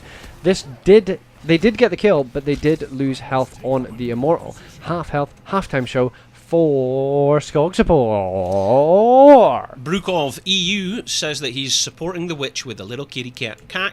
Meow. And Benji's going in deep now to try and stop any further damage. Huge flaming orb landing onto 2 people. And Tracer right in the backline. She has to use a recall. But Benji's been watching it. He gets a double stun. But there's no other follow-up damage. Plus the heals from Whitemane keeping him alive. There is no recall for Nutty, so he cannot go back in aggressively. But this looks like it's going to be the Immortal for Skog support with half health of the shield. Indeed it is. First objective falling in favour of Skog support. Let's see how much value they can make out of it. And it's going to be bot lane. Who is going to peel off? It's going to be Tassadar to peel off and get the side soak against the That Blaze. makes sense. I mean, remember, they're dealing with a double support composition here, and the greater of the 2 supports, in my personal opinion, for impact in a team fight is probably Gal the Gunner. Yeah, definitely. As in the As enabler. a player and as a hero. That is probably the one of choice. And the enabling factor that Tassadar can bring. You don't want him kind of leaving Tracer to do top lane again. So it's cool. But he is now coming to join them. They're pushing in, and I think they want this fort. The burrow has to be used by Benji as a defensive mechanism to get out of there alive. Let's see what happens. Let's see what happens. Jabroni, it's too much! It's Halloween! Ah! They do manage to get their fort. That is a big fort for the first objective of the game. I mean, what you're wanting as like a best case scenario is the wall and the healing well. Like, you'd be happy enough with that, but to actually get a fort is very good. And do you know what? I don't think we've seen a game on this map, this cup, where they haven't. The team that's went and won the first objective, we haven't seen a game where they've not taken the fort. They've all done it. Oh, really? It's just how good the teams are. You're seeing very impressed. that they can just snowball a small lead from the first objective into it without dropping. As I said yesterday, you give your opponent an inch and they will take a mile. So you don't give them an inch. You don't give them any inches. 0. There we go. That is it for sure. Skog taking a bit of damage there from Zeeble. Yeah, the 3-man in the bot lane are managing to keep the 4-man of SFD at bay, which is quite good to see, and it allows the Tassadar to rotate straight up onto the camp. The camp has been jumped on by the Blaze. Oh, this is going to be murder, death, kill right here. Pulse bomb already been used. Blaze has managed to scare them off. He's managed to hold them off until his team has come in, but Mangar is deep in enemy lines. He has 1, 2 dashes, 3 dashes, and he has managed to get out of there. Benji is borrowed in. He's found himself a Max Passion who's full low. Does not have anywhere near Avatar. He's getting healed by Whitemane, but he is still super, super low. Starzerg is actually going to fall to the Rainer damage first. And so is Whitemane. I did not see that coming. That was an incredible rotation by SFD Gaming. Well done. Somebody just said, give them an inch and they take a mile. This could be the mile that they are going to drag out and all over the faces of Skogsupor. Oh, good pun. Let's see. So, level 10s are now approaching. It's within spitting distance. So you've got to be careful about which team fights you take now, because if they unlock those level 10s during it, then they're going to take that mile and drag somewhere. How did you say it? Give us another political quote. That would be a good one. I don't have any right now. Don't fool me, fool you. George Bush, 2016. Okay, that was butchered. He butchered the quote, and Halloween he butchered it further, but that's fine. More fool you, fool me twice. What is it? George W. Bush. It was there's an old saying in Tennessee: "Fool me once, shame on me. Fool me, can't get fooled again," or something like that. Can't get fooled again. In Tennessee, but with a lot more pauses and awkward. Oh God, I don't know this quote. Oh my gosh. There we go, level 9.5 for both teams. It is 3 takedowns to 2. It is the halftime show, and level 10's just round the corner. So, we're about to see our heroic abilities get dropped. Looks like Skogsupor are going to get them first. Yeah, that's crazy. I guess I was too focused on the Bush quotes, because I thought that it was SFD in... Well, SFD have taken half of Skogsupor's objectives, so this is why they're able to buy some time now to get level 10. And so the soaking from Skogsupor meant that they hit their level 10s. And you, as you've said, or have you not said, it's Dragon Arrow, it's Archon, it's Scarlet Aegis, it's Avatar, and now you've got level 10s from both sides. It is Wave of Force, Hyperion, we've got the Cocoon. Perfect. He didn't go 7-sided strike this time. He went for the palm, and he uses it on a pulsed bomb. Ming is still alive. Huge Dragon Arrow coming out on Zebul. And he dies. He does manage to get his Hyperion off just before it, but I don't think it's enough to confirm a kill. Wow! Max Passion fallen super low. He still has Avatar, but that could have been enough to give the Ming the reset she wanted, but did not get. Now both teams are going to start damaging the Immortal. Max Passion getting chased down by Karazim, but the Hanzo factor is just going to be too much, and this is going to be Immortal for Skogsupor. That was an amazing series of events right there. Definitely, yeah. That's do you know what I mean? It looked as though SFD were going to start bringing it back, and they, as you had said, they got half health on the Immortal, but the level 10 being picked up by Skogsupor means that they get the second objective. When you said this, the one who wins the first objective gets the next one. And even though there was a little bit of a spanner in the works, they still get it. No. I said... Well, yes, actually, sorry, you're right. Yes. So, yeah, it's just interesting because it looked as though it was SFD's Immortal. But yeah, the level 10 not working out for them. Changed that, I think, allowing Skogsupor to put a lot more damage on the Immortal than need be. But Blaze goes right into the backline. He hits two people with the stun, and he is now trying to get out of there. Benji follows up with the burrow. It's zoning more than anything. Max Passion actually dives in the backline. There's a 4-man stun from the Dragon Arrow. The palm hit. What a palm. That was an incredible palm from Karazim there. In comes the Scarlet Aegis, giving enough armor to protect Skog and Galnagunar, and then we see Zebul being the first to fall. Hanzo putting out all the damage there on the Rainer because he was stood right by the wall and dead, and the Immortal is gone, dying. They managed to get both forts now. Both forts, top and bottom. Max Passion is going to add a little bit of zoning. I thought that was massive. You didn't see a panic right click from the Ming, I think it was. She didn't jump straight into the bunker, or maybe it was the Rainer. They didn't jump. The person who was palmed didn't jump in the bunker because they know that would have wiped the proc, and they got themselves back to health, but they did lose a Rainer in that fight. Very good team fight from Skogsupor here. There was a moment there where I felt SFD Gaming were coming out swinging here, and it looked like they were pushing Skogsupor back into submission, and they took half of that objective right at the beginning, making it look like they were even going to win it, but lost the objective, lost their top fort, lost their bottom fort. They're now behind in experience. They're going to need to stretch their legs a little bit further if they want to maintain Skogsupor's tidal wave of pressure, which is approaching them. Max Passion had so much faith in that Dragon Arrow. That was crazy, knowing the Dragon Arrow was going to hit. I don't know if he had banked on it hitting and stunning 4 people, but he preemptively jumped into the backline there, and I was like, what? Then there goes a stun, and then there goes a death on the Reyna. So massive. Kazra camp coming in bottom lane, but they've also got a Kazra camp coming in top lane. But SFD Gaming have decided to rally the troops behind their gate, and they're now going to make a defence in bottom lane. Mangar manages to get out of there with his life, which is bonus. That is Dimensional Shift dropped for the Tatadar. And that's a monster TM that you're just drinking right there. Yeah. Next break, you can join me. I will need to join you at the next break. So this objective's coming up in the next 3 seconds. Level 13s for Skog support. So this is not ideal if you're SFD Gaming, because you're playing against a Hanzo as well, and he just needs a little AA, then a W, and then an AA. Look, he's hitting it, and he's getting it up so hard, so fast, and chunking this Immortal right down. So SFD are now going to advance, and they're going to try and push Skog support off the Immortal, even though they don't have the talent advantage. If Skog support fancied themselves in this fight, it might be lights out. Tatties. Indeed.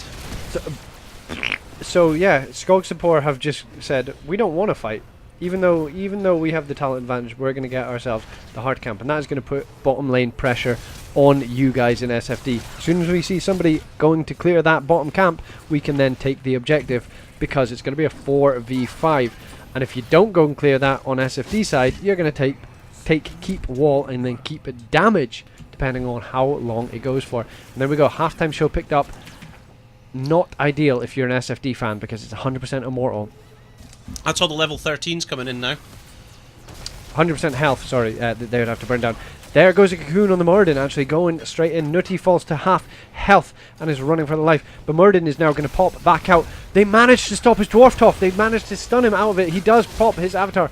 They must not have stunned him out of his Dwarf Toss, actually. It must have just been him leaping in the air as the immediate stun came out, but he must have not activated the Dwarf Very Toss. good, because he would have known that he would have been stunned out of it.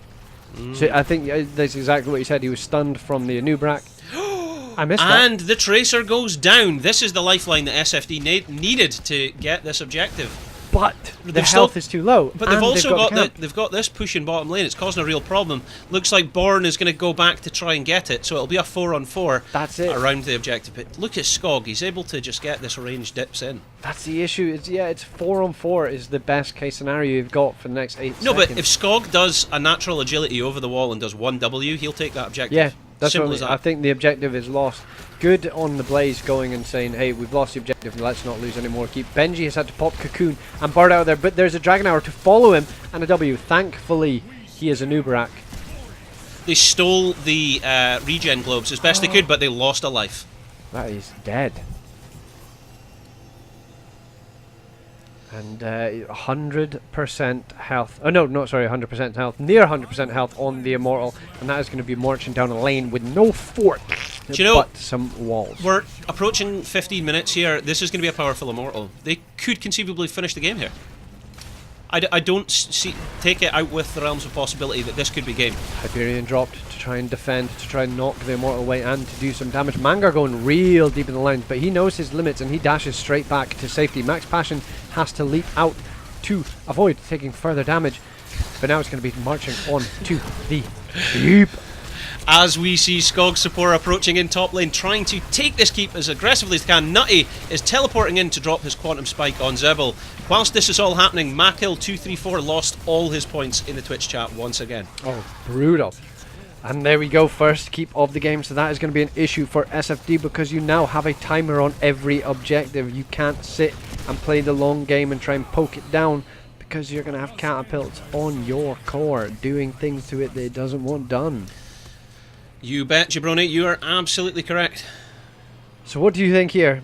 Just Turtle, get level 16? Well, the thing is, we have seen SFD Gaming win games tonight from 2 levels behind. We've seen it done.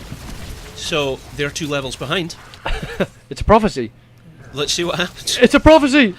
If there was a night for prophecies and witches and dreams to come true... Johnny the Prophecy. No, it's Thomas the Rhymer, and he had the gift of prophecy. That's what we're saying. You just get this wrong every time! Get it right, Jabroni! So, Why'd you say those things, Brandon?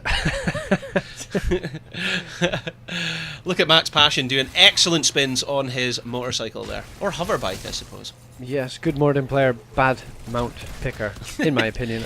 You've just been slating everyone's I mounts just don't, all night. I don't like What's that motorbike mount, and I don't like the meat the wagon. tractor, The meat wagon's quality. The meat Benji tractor. riding a meat wagon on Diablo is good things. It was quality Skinergy. Zebel taking a lot of W damage here. Epic Mangar trying to heal him up as the Hyperion comes back down. There we go, they managed to stop any damage on the keep. Do you like that? How quick I went there? You went very quick in the way that you were speaking. Looks like they managed to get top keep. This is going to... Top four. Sorry, top four. Top board! Top four. Top shop. It's going to give them their 16 that they were needing. So Yeah. there you go. So let's see what happens as our Immortals approach the battleground here. We've only got 5 seconds to go. Let's see what comes out of that. Tazadar is going to be late to this party if SFD want to try and get a cocoon off and snap ambush. Tazadar is now joining them. Benji is half health and has to dive in. He dives in under a stun, and the cleanse comes out from Karazim with the dash, but Benji has almost negative health, and so does Ming. They're having to blink away, which is going to leave open the Immortal for Hanzo and Tracer to do their thing. They're going to do their thing with a chicken wing as they commit the beginning of their damage. They're going to take it to the halftime show, and then with that, SFD Gaming will have had their sippy cups. They'll be back up to fight another day. Galnagun are dodging just a max range orb there. Big stun, and Whitemane has now been cocooned. She does manage to get her Scarlet Aegis off, but Tassadar falls before he can get out there. Max Passion with his avatar dropped is going to be harassing the backline, but it's just going to be a chase for SFD. See if they can get some more kills. And Skog is going to die to the Karazim. Wow, huge amount of damage coming out there. Is Galnagun going to be the next to fall, or is he going to manage to heal his team? He falls! Max Passion taking 5 people's damage, and that's it. Ming SFD resets. Gaming, as I said, 2 levels down. Down but not out, as they now begin to put their damage down on the Immortal. This is going to be huge. But look, Tracer Look at says Nutty! she wants to go. Yeah, Tracer wants to go in. If Bovelli is in the chat, she'll be proud of her man. Oh, no way! Max range! And look, Mangar Oh! joined. Mangar had come to get to where the recall was going to be, and Mangar not nuts in his mouth, punches him. That's it. What? What are you talking about? Nuts like a headbutt. It was headbutts. Is that what you were trying to That's what say I was there? going to say. It's nuts. Oh my gosh, Jabroni. We're never going to be allowed to cast again with your filthy potty mouth. Oh my gosh. So, ladies and gentlemen, Nutty got headbutted in his mouth. But Tassadar is now back. He's going to try and put some damage down. It is not going to do anything. Thankfully for Skog support, they will be fighting an Immortal where they have a fort and a keep. And a fort wall, actually. Yeah, this is Fort Wall. This is going right back in early game territory. This now, isn't it? Do you know there was points in that team fight where Durandar had a max range orb, just dodged, just dodged. He got his reset, dodged another orb again. Durin. So well done to SFD for managing to cling into this game against the absolute overpowering and overwhelming power of Skog support. And they found Skog, and he is getting focused down. There goes the cocoon out onto the Whitemane. But that's quite cool to see. That's quite cool to see, because with everyone putting the damage down on Skog, he wasn't able to put the damage on the Immortal. Now the Immortal is marching up to your keep. And because he's one of the main clearers of this Immortal. This is a 20-minute Immortal, so it's getting work done. Max Passion is sharking around the backline. Like, that is going to put some fear of God out to SFD. And it is. Oh, Dragon Arrow comes in, but I don't even understand what I just saw. It hits, but there goes a bunker. Everyone jumps in. Max Passion is falling super low, and he does not have Avatar, so he cannot join the chase. Born, who was at the backline, getting chunked, says, hey, I can boost myself out of here. But Tracer says, you're not getting out of here without my say-so. Mangar stops the advance and then blinks away using his dash. Max Passion sharking. He's coming in like the great white shark that he is. He's coming round the outside like a trailer park girl. He does have the extended Dwarf Toss range, but does not manage to find a connect, and he just wants to take himself this keep. But Benji says, I've tapped and I'm going to stop you. That was huge. That was a very nice play. Mangar on Karazim is just insane. Do you know, they've got that, they've got what they wanted. They got the keeps. So there is literally no defense now for SFD Gaming. When camps are coming in, they have to clear them. There's no choice. There's no second guessing that. But look at this health, by the way. That's upsetting. That is criminal for them. That, if there was anything that screams in your team league chat where you're oppressing your fellow teammates, it's because of things like that. but here we go. You've got level 20 though. You could maybe go invade the hard camp and then take yourself a free bottom keep just to alleviate the pressure. Alleviation, if you will. Alleviation station. Level 20 picked up, first of all, for SFD. Max Passion, I think, was given the impression that the Skog support boys were down at their hard camp, when in fact they were actually going top to take the... That was a very clever invade, but oh my gosh, it couldn't... No help. There's actually nothing on that bar there. Tassadar nearly saved it with a shield. That would have been absolutely minging, but the port needs to come in. Is Blaze going to get it off? He will, and he needs to go and clear the camp on the bottom lane, and then soon enough clear the camp at the top lane. Yeah, there is a lot of pressure there that they need to alleviate. SFD trying to peel off Max Passion. And they managed to get him away. Where is Hanzo in all this? Hanzo is now joining the party, and this is the person you fear if you're SFD. You do not want this guy near your mortal, because he is just going to chunk it down like a chunker. Mr. Metronic in the Twitch chat there, calling out Poggers! PogChamp! Should have been here before. Yeah. We had 10 Poggers on. I'll do one of them right now, there you go. Okay, so, let's see what happens. We've got level 20, not reached yet by Skog support. They're just reaching for that experience. So they've got Nutty in bottom lane trying to soak it up as best he can, whilst they don't fully commit to this team fight, which is probably the best case scenario for SFD, but they're going in deep for Skog, trying to get a kill here. The cleanse comes out from Karazim to save Duridur. The Dragon's Arrow comes out and manages to connect. Storm Shields coming out all over, left, right and centre. Archon has now been popped, and that is not what you want if you're Starzerg, because it's just before you could get Infinite Archon. There goes Benji, he burrows in, and Gal the Gunner is getting his critical, his Scarlet Aegis off, but is gonna run with no mana. The bunker has been dropped to stop any further damage, and they manage to kill off the White Mage. Max Passion has his avatar popped, but is having to leap away with the extended range to try and get out of here, and they get the White Mage kill. Can they get more? Do they get more? Benji, fallen low, has to burrow away, but there's going to be damage done to the enemy team's core, SFD's core. Yeah, they're going to have to answer that, but whilst they have a moment to breathe, they're trying to get some damage done on that objective. Blaze has been sniffed out. Blaze didn't get the Hearth. Blaze didn't get the Hearth. I think Blaze was hearthing out to try and clear the core. He didn't get out. The Cleansing Touch does come out from Karazim, but Karazim only is now going to get Cleansing. He did. Oh my god. I thought he was out of range for the cocoons come down to stop Nutty managing to chase Bjorn, but he does manage to get the kill. This is an incredible counter-engage by the Skog support Forest Monkeys. In comes the arrow, it doesn't connect. Born is still alive. Max Passion is just working his way through the team as he leaps his way in to try and get Born. This is unbelievable that SFD Gaming had just lost 2 lives. That's so upsetting. I mean... And did that all just happen because Born was found trying to hearth? I think Born was trying to clear the camp, and the Hanzo must have sniffed it out, found him. Unfortunately, the palm, I don't think, hit. The palm wasn't cast. We're 25 minutes into the game. There is not a short cooldown for respawn timers. That means they're going to be able to finish up this objective before these guys are back alive. And a 25-minute... nearly full shielded with Immortal with no buildings to make a defense. They can't. This is make it or break it time right now. SFD know this. That's where they're going in. Durden on the Lei Ming found himself a Nutty surprise and is trying to confirm the kill but cannot, and is too low to follow. There goes the pump. It's not going to be procced. Oh, and Blaze goes down, and Durindur doesn't get the palm. He manages to go down. Mangar trying to run to victory but dies as well.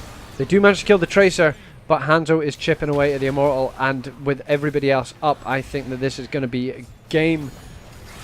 3 people dead. What a finish. That all spiraled out of finding Blaze. What an arrow comes across from half the map. They're still getting kills. He doesn't have played the game to join him. I thought that was going to be some cool maneuverability, but unfortunately no. Benji is next to die is what it looks like. Even the cocoon has been cast, and now you have an Immortal marching on the core, but it doesn't matter. There's 2 catapults and 4 members of the enemy team attacking it, and that will be game 1. That will be good. Yeah, this is game number 1 of our best of 5, falling in favour of Skog support. GG. Wow, eh? Wow. Wow, wee wah. Oh. Well. He's not on this team, Wawa. He was on the Hybrid Esports. Wow. So that was... How many kills was that then, Jabroni? That was 12 kills to 11 kills. My 12 word. kills by Skog Support, 11 kills. So that would have just been... that would have been 11-11, but the last kill on the Nubrak there put it to 12-11. Interesting. My gosh. Just an interesting piece of information there for you. And yeah, I mean, unsurprisingly, the most damage was done by the Hanzo with his W build on that map. So cool to see. Okay, so with that, SFD Gaming now gain the advantage, and they are offered the opportunity of first pick in the draft, or the choice of map selection. So we're just waiting for them to make that choice, and whilst we do so, shall we take a look at the best bits? Shall we take a look at best bits without the camera on? Then somebody could maybe drop you off. We can ask the intern. Intern, could you get us a monster? Yep. Yes, please.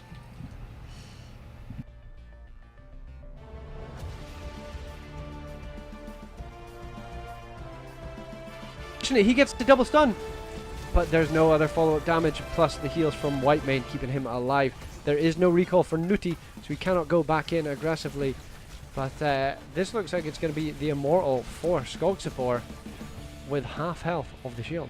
Indeed it is. Murder death kill right here. Pulse bomb already been used. Blaze has managed to scare them off. He's managed to hold them off until his team has come in, but Mangar is deep in enemy lines. He has 1, 2 dashes, 3 dashes, and he has managed to get out of there. Benji is burrowed in. He's found himself a Max Passion who's fallen low. Does not have anywhere near Avatar. He's getting healed by Whitemane, but he is still super low. Starzerg is actually going to fall to the Rainer damage first.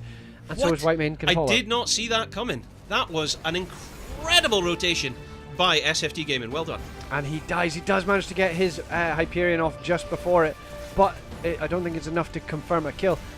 Wow, Max Passion fallen super low. He still has Avatar, but that could have been enough to give the Ming the reset she wanted, but did not get. Now both teams are going to start damaging the Immortal. Max Passion getting chased down by Karazim, but the Hanzo factor is just going to be too much, and this is going to be Immortal for Skog Support. That was...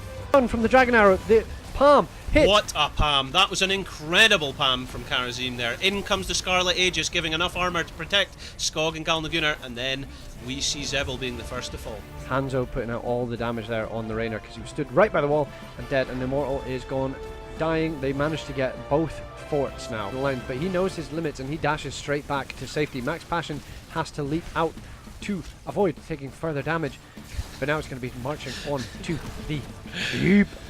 As we see Skog Support approaching in top lane, trying to take this keep as aggressively as they can. Nutty is teleporting in to drop his Quantum Spike on Zebel. Whilst this is all happening, Makil234 lost all his points in the Twitch chat once again. Oh, brutal. And there we go, first keep on with the dash, but Benji has almost negative health, and so does Ming. They're having to blink away, which is going to leave open the Immortal for Hanzo and Tracer to do their thing. They're going to do their thing with a chicken wing as they commit the beginning of their damage. They're going to take it to the halftime show, and then with that, SFD Gaming will have had their sippy cups. They'll be back up to fight another day. Galnagunar dodging just a max range orb there. Big stun, and Whitemane has now been cocooned. She does manage to get her Scarlet Aegis off, but Tassadar falls before he can get out of there. Max Passion with his Avatar dropped is going to be harassing the backline, but it's just going to be a chase for SFD. See if they can get some more kills, and Skog is going to die to the Karazim. Wow, huge amount of damage coming out there. Is Galnagunar going to be the next to fall, or is he going to manage to heal his team? He falls! Max Passion taking 5 people's damage, and that's it. SFD Gaming, as I said... What's that you put on, Jabroni? Not getting out of here without my say-so. Mangar stops the advance and then blinks away using his dash. What's that song? What's that song, He's coming in Jabroni? like the great white shark that he is. He's coming round the outside like a trailer park girl.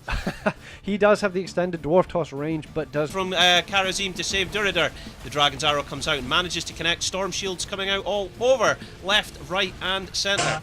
Archon has now been popped, and that is not what you want if you're Starzerg, because it's just before you could get Infinite Archon. There goes Benji, he burrows in, and Galnagunar is getting his critical, his Scarlet Aegis off, but is going to run with no mana. The bunker has been dropped to stop any further damage, and they manage to kill off the Whitemane. Max Passion has his Avatar popped, but is having to leap away with the extended range to try and get out of here, and they get the Whitemane kill. Can they get more? Do they get more? Benji, fallen low, has to burrow away, but there's going to be damage done. We are back. Right, we're back. Welcome along. Thanks for joining us. This is the grand finals for the All Hallows Cup. Woohoo! I couldn't be more excited. Absolutely great stuff. So, what I'm hoping for here is a great series for you. It is a best of 5 between both teams here. We're on game number 2, so we'll just see how that goes. Good stuff. Here, can you take this out? Thanks. Right. Okay. So, if we're ready, we will take you in. Where are we going, Jabroni? We are going to the Shrines of Infernal. Ooh. Infernal Shrines, Ooh. that is. This map is great. It's another Diablo map, so we're keeping in the Diablo theme. Will we see Johnny Wallbang, the Lord of Terror? Or will we not? There's probably your 2 options. Well, you've laid out those options very well for our audience. I'm sure they'll be able to advise accordingly. So, good stuff. So, as I say, we're just waiting for Skog Support to get themselves together, and then we'll take you in to this match here. Yes, they probably needed a... Whilst we've got a quick moment here, what I can do is I can show you, this is the current scores for the other series. You can see that for the 3rd place match, because if we have a look at the brackets here, we've got Hybrid Esports against 42 Esports playing for 3rd place. And the current score is Hybrid Esports have won the first game in their series, so we'll see how that goes. They're on game number 2 at the moment. If they win that, they take the series. Ooh, very nice. Okay, so... I think that means we're about ready. Are you ready? Let's go. Seamless. Hello, my name's Halloween, and as always, to my left is Jabroni the Rhymer. Jabroni the Rhymer. And we're your casting duo tonight for game number 2 on our grand finals in a best of 5 between, in the left, in blue, Skog Support, and in the right, in red, SFD Gaming. I just realised that's inverted for you guys, so I have to do it this way. So, in the right, SFD Gaming, and in the blue on the left, Skog Support. There we go. Who are you cheering for in the audience? Let us know in the Twitch chat, and let us know if there's any players in particular that you're rooting for. Yeah. Also, Jabroni's Halloween costume, as I've been advised, is either serial killer or a monster. What kind of monster are you? They're not monsters. Oh, yeah, sorry. I thought you were going to say Scottish people aren't monsters, but it's the monster, a can of Monster. Oh. And you are? I am just myself, wearing my Halloween Heroes uniform, which Patent you pending. are as well. Patent pending. There we go, patent pending. And Buy that merch. Buy that merch. Link in bio. The link is in the bio. Buy that merch. Free shipping, y'all. If you spend $100. It's not in the bio yet. Yeah, no, but that's not. It's not. I was singing a song. Are you? Yeah. What songs are you singing? Let us know in the chat. Merch. Right. So Diablo has been banned as expected. Tyrande has been follow-up banned, and so has Hanzo. Hanzo with the W on the shrine. Hanzo with his setup with the dragon arrow. You don't want to play against that again, so let's just ban it at. Spend $100. Free shipping, y'all. That's what I'm getting at. Will we see an Alex Straza ban? Because if I'm not mistaken, I think Skog maybe even banned this last time. No, it's Amalganis again. They don't fancy him. They don't fancy him. They don't fancy him, so let's get rid of him. Buy that merch. There you go, it's in your head. What? You're a Jake Pauler now, bro. Oh my gosh. Maiev coming in with the tether. Maiev gets through the ban phase for the first time tonight, and we get to see what she is going to do. Is she the force to be reckoned with that everybody is so scared to see? I've seen, in the open division, we've seen Maiev use Containment Disc before. I have seen it. So we could see that tonight, possibly, but we will see. And what we're going to see them buy that merch. Alex Straza. Now, Alex Straza, everybody knows, massive meta pick for your support player. Galnagunar is going to show us what he's got. Yeah, boy. And it's going to be good. I'm looking forward to it. Lifebinder? Depends what your tank is. Is it Joanna? I don't know. Maybe not. Maybe not Cleanse of Lifebinder? Flame. Cleanse of Flame is good. Well, I doubt we're going to see a Celestina special out of him playing Alex Straza, to be honest. I doubt that. Unless he loses his cursor or something. But yeah, Alex Straza, maybe too much to say, but 100% win rate on the first shrine because you have basically an ultimate within the first few levels by popping your trait and turning into a big Healy dragon. Big Healy Dragon. So what are SFD going to say in response to that with their healer and their mage pick? Who did they pick? Gul'dan. Deckard and Gul'dan. Yeah. Good clear? Good wave clear? Good Absolutely. deep push? Absolutely. I wouldn't be surprised if Deckard took Lornado, though. To peel for Gul'dan. But the stay a while and listen on top of an evading force that are trying to get out of a warden's cage just buys them that extra time to murder them all with Gul'dan's cues. Or a Suki to give him some extra life. You know? So, yep. So Blaze has been taken away. They must not have fancied the Blaze that they played against last game, letting the bunker get dropped and stopping the damage. So they say, let's ban him out. And Raynor has also been banned off. So there must be an AA, ranged AA, that they think that they want to take. And they couldn't take the Raynor because they're facing a Joanna. So they ban out the Raynor, saying that Skog support cannot get said Raynor. Is probably what the train of thought is. Dahaka, Johnny Glibble. Junkrat. I can't stress enough how much value we've seen out of Junkrat tonight, so I would. But Dahaka, playing top lane, bottom lane, middle lane, he's everywhere you don't want him, always giving you that experience. And then he can be, boom, straight into the team fight and then tongue you up with his down your throat forced consent. And that can lead to a kill, and then suddenly it's 5v4. Yep. So, value Dahaka massively. And the endless poke that you get from We Live in a Society Junkrat, as well, as you saw on the Do you think he's going to take ripping in a tear and tire? Oh, Obviously. definitely. Has to be done. Can we cross our fingers right now, by the way? Let's just say this. We've got a couple of seconds before they pick the last one. Can we cross our fingers right now? Reign of Destruction for Gul'dan. Is this going to be the day? Is this the witching hour at All Hallows Cup in the grand finals of the All Hallows Cup? On Halloween itself. I'm Halloween casting the game. Are we going to see Gul'dan take Reign of Destruction? I don't think so. If you're a game down, but we can pray, we can hope. Yrel has been picked up, and again, Benji fancies the Anubarak. So we've got our two teams now. Skogspor, SFT Gaming. Who are you picking? The meta-ness of SFD. I'm gonna have to go with SFD, I think. He's picking SFD. Ooh. What do you think? I think Junkrat's the key to victory here. I think Skog taking Junkrat just might edge it for them. So, ooh. Depends how much value Benji can get with this. I mean, you've got a Junkrat whose Q's are spell, and you've got a Lei Ming who's spell damage, and you've got yourself an Ubrak to deal with that. So, well, I think that Dahaka giving them the experience lead, and then Junkrat's ripping and tearing tire, along with Galnagunner as Alex Straza, just giving them that amazing advantage with the dragon. I think it just might fall under Skog supporters' territory, but hello everyone, welcome along. This is game number 2 of our best of 5 series here in the grand finals of the All Hallows Cup. My name's Halloween, and on left in blue is Skog support. We've got Max Passion riding up on front there as Johanna with the best undercut in the game. We've got Lei Ming riding that piggy to victory as Nutty. We've got Skog, the monkey himself, on Junkrat, and Gal Nagunar subbing in on that Wonder William as Alex Straza. But who could forget Starzarg is Dahaka and back. Jabroni! SFD playing on the red side with Born as Yrel, Mangar this time on Deckard, Zebul on Maiev, Durindara on Gul'dan, and Benji back on the Anubarak.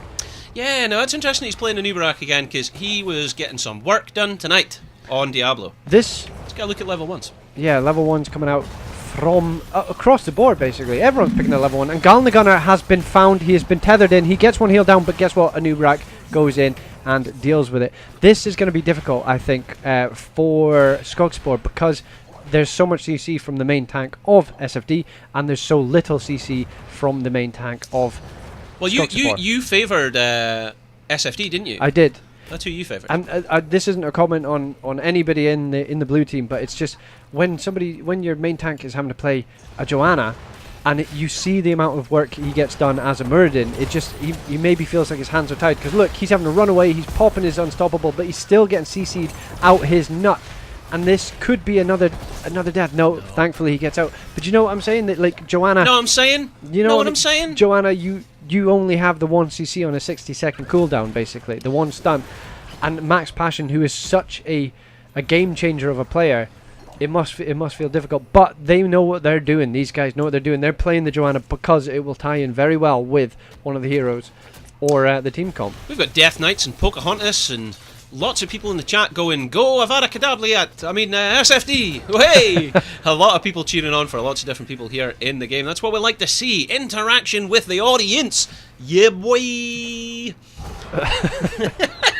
I think my monster's kicking in. Yeah, okay. Hello! We're having a good time. That's what it's all about here, live on Halloween Heroes. And Benji dives in. He's chasing that Nutty. Nutty's managing to back off. Max Passion trying to peel for his team as best he can. Double getting the tether out, but it is you've got an unstoppable on Joanna, so she gets to walk away. Nalpany saying Skog support. He's calling it out as well. Good stuff. Camp's getting picked up. Skog thinking about taking this one, is he? He's maybe waiting for Duran to go a bit further forward. He's soaking, but without showing that he's soaking, or he's just not showing where he actually is. I think he's just clearing the lane, bottom lane, so he's not actually hiding away his XP soakage, which is allowing Gul'dan to move back to the bottom lane without missing any of the minions, or minimal minions, we'll say. Minimal minions. Hard camp picked up by SFD and going to be followed by Skog support. And Shrine activating in 8 seconds. Who do you fancy here? You've seen the one kill come out from SFD, but Skog support do have the panic button of Alexstrasza's Dragon Thing. Dragon Thing. That's what it's called. So who do you fancy? Well, listen, I've already claimed Dragon Thing. No, for this shrine. Who do you fancy for this shrine? Do you think Dragon Thing's going to come through? Yeah. I'm a fan.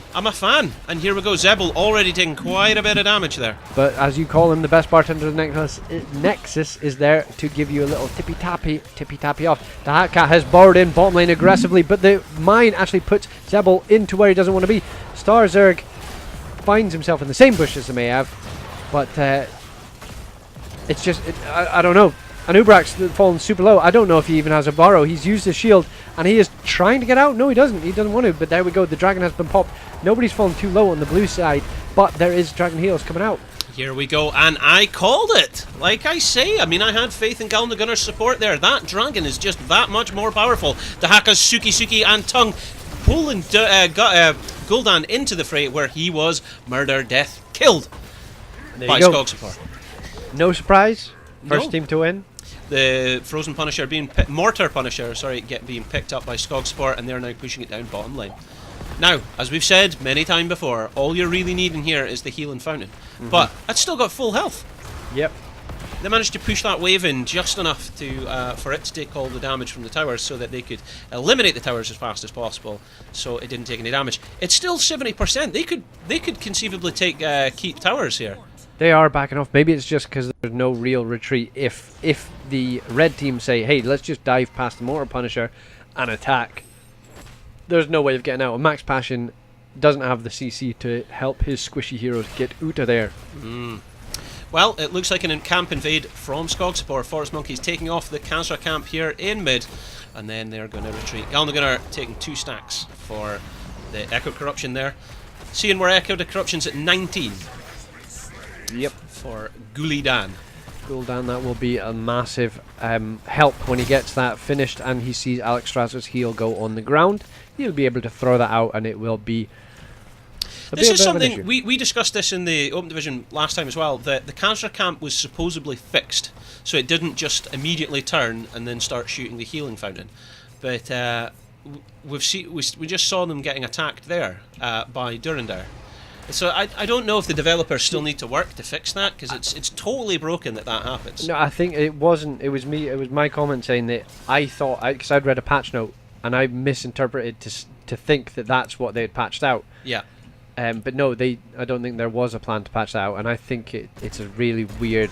It is dynamic. An unbelievably weird mechanic that they can just turn here and start shooting the healing fountain. And I think it's more of a bug than anything. Massive tether from Mayav. She gets 2 people in. Skog is getting chunked there. The heal goes out from Alexstrasza. Now Max Passion is in the enemy lines, but Born has found himself there too. He has hopped in and he's chosen to re-hop in as the Urel, but nobody is falling too low that it's a cause for concern. Level 10's just round the corner, so they were trying to get that team fight in before heroic abilities landed, knowing that Skog support would have the advantage. It's 1 for 1, it's 9 for 9. It is a very close game here, and that is Cleansing Flame, Disintegrate Beam, not Wave of Force, Isolation, Ripping in the Tear, and Wild Women Tire, and we've got the Blessed Shield. Blessed because we say it in our language like that, and not blessed, which is American, y'all. The Disintegrate coming out, as you probably know at home, to burn down the cocoon from the Anubrak to stop that from getting any value. So he's just going to have to bank on having the Spell Shield to be the value maker in these team fights. Against a Ming and a Junkrat. And that's level 10 now picked up. We've got Ardent Defender. Argent. We're seeing the Horrify, not Reign of Destruction. Purify. Oh well, not today, not today. What else are we going to see? I think it's maybe the cocoon is being held off because he's like, are we going to get any value? Shall I just go this vampire locust thing? Dark Swarm. There is the containment disc. Now, I said that during the draft. I said there is a possibility for this, and there's the Lornado that can be used to trap or peel. So they're going to turn the team fight into a 3v5. They're going to make a kill box, is what they're going to do here. So Maiev goes in, but she gets booped out of the way. Unfortunately for her, the Unstoppable has been popped to stop the tether hitting on Johanna, or from getting any value, I should say. But yeah, is that what they're going to do? They're going to use the containment disc on, say, Joanna. They're going to use the cocoon on another hero, and then you have a 3v5 that you're fighting. It would be very interesting to see what's going to happen here. It's going to be very interesting to see. With a fear as well. This could, if this goes well for SFD Gaming, I don't know if there's any way you could like win this team fight if you are Skog support, if everything hits for SFD. But they know what they're doing on Skog support side, and yeah, the shrine has now been popped 6-1. Here we go. In comes Benji trying to get a zoning target here. Zebul falling very low. He's going to die. There he goes. I think he was tanking all those tower shots. Unfortunately, he gets the containment discount on Joanna, but she is going to come out of there with full health. Now Born is in the back line, has to use Ardent Defender, but it's not getting the value that it wants. And the Ribbon and Terran is following. Fear goes out onto Joanna. She is tanking all the tower shots that she does not want to tank. Cleansing Flame from Galnagunner comes out, keeping him alive. And Starzerg has joined the party, getting into the backline. But there goes Lornado, pushing everybody back in. Born has fallen super low. That the Disintegrate is actually used to kill him. And that is a dead Urel with Maiev just joining the party. Max Passion is right in the backline. And the massive tongue from Starzerg. That is a Starzerg. What the heck is Zerg? He is, in fact, a Zerg, so that is very good. Excellent pun there by Jabroni. And there goes the fort. So that is a powerful position for Skogspor to be in before they even take the objective. And this is an Arcane Punisher. Yep. A 10-minute Arcane Punisher isn't anything to be reckoned with. And it's got a pre-buttered lane. This lane is empty of all defense. It's going to go straight down to that keep wall and really disturb the peace and momentum for SFD Gaming. Because, yeah, this and you're going to have mainly Gul'dan for the clear of it, won't you? Because it's going to be difficult for people like Maiev to get in the thick of it. Mangar has been found by Starzerg and gets pulled. Starzerg is going to get tethered. No, he's not. He's going to use his burrow, but he will get rooted in turn. Silence comes out from him onto the Anubrak, and he's going to try and run away using his W to walk through the enemy heroes, but he's getting chunked down. The Fear goes out, but the containment disc on top of the Fear stops him getting away. Benji has now walked to stop him from getting through with the body blocks, and they manage to get a kill, but they're giving up so much time at the top lane. This was possibly a good kill for them because it gives them experience because of they're playing from behind, but the issue they have here is, was it worth the keep? And that keep looks like it is going to go, especially if they go chasing and not to kill the Punisher. Skog support are retreating, and that is their blessing, really. They're counting their blessings that Skog support retreating, because I don't think they needed to. Oh, that is but so they were lucky. fighting 5v4, so they possibly would have maybe fed more kills, and that would have fed even better to SFD Gaming. So yeah, that was best case scenario for SFD. They managed to keep their keep. They managed to get a kill. They've kind of caught up a wee bit in experience. Well done them. Unfortunate. You got to feel bad for Skog support there. They must have thought they were getting they thought that they were getting a keep, and that would have put so much early pressure on. 11 minutes in, getting that keep with the second Punisher. Unfortunate for them, but yeah, a lifeline for SFD, because I don't think they banked on it taking that long to kill the So Born now in a dangerous place like the back of a Volkswagen as he manages to escape three people that choose not to go for him there. It is Urel he's a slippery little boy. And Dahaka just pushing in the top lane is going to warrant a response from... Yeah, well, is he just hiding there? I think he's waiting for Born to leave so then he can be a Star Zerg once more. And he's soaking XP. He's soaking XP without showing, but they'll get the idea. If they click tab and they see the XP tick up for Dahaka, they'll know he's hiding in a bush somewhere. As Born's a stalker. so close to him. A brush stalker, some would say. An apex predator with brush stalker. Oh, level 16's picked up. Level 16's picked up. Burrowing claws for Dahaka, so he can get out of there if he's in the thick of it. This is crucial here. Increasing the Dragon Queen's duration by an extra 7 seconds is going to be a massive, massive advantage. Born is being collapsed on. He doesn't realise, but his time is up. They're coming in.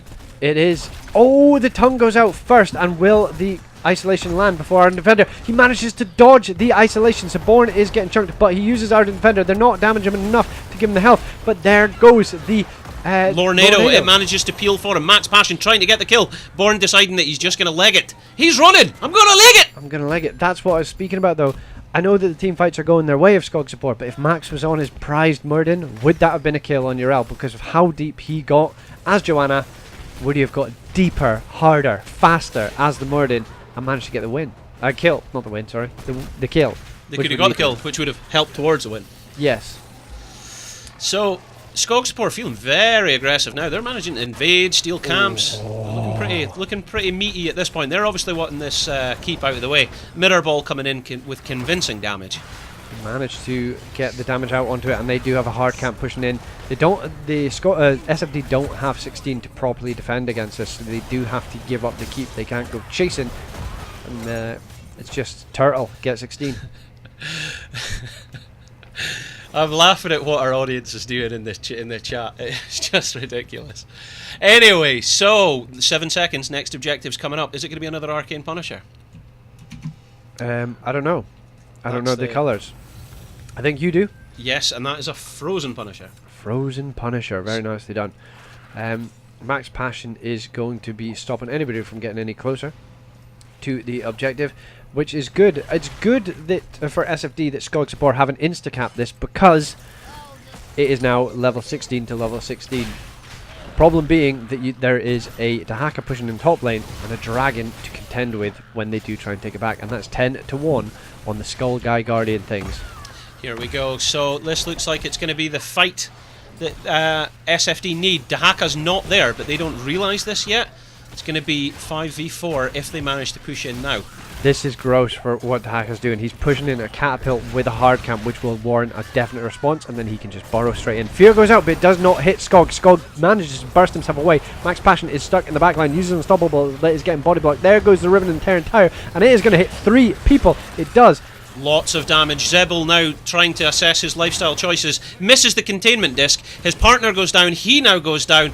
The Dragon Queen comes out at the worst possible moment. It's Mangar and Born trying to run for their lives against a very aggressive team. Is Mangar going to fall? Mirror Ball misses. Max Passion doesn't want to give it up. Cleansing Flame takes his life. Skog trying to get the kill on Benji, but does not succeed. Uses the dragon to confirm a kill, and then get to the aggressing members of his team. That was big from the Dragon Man himself, Galna Gunner.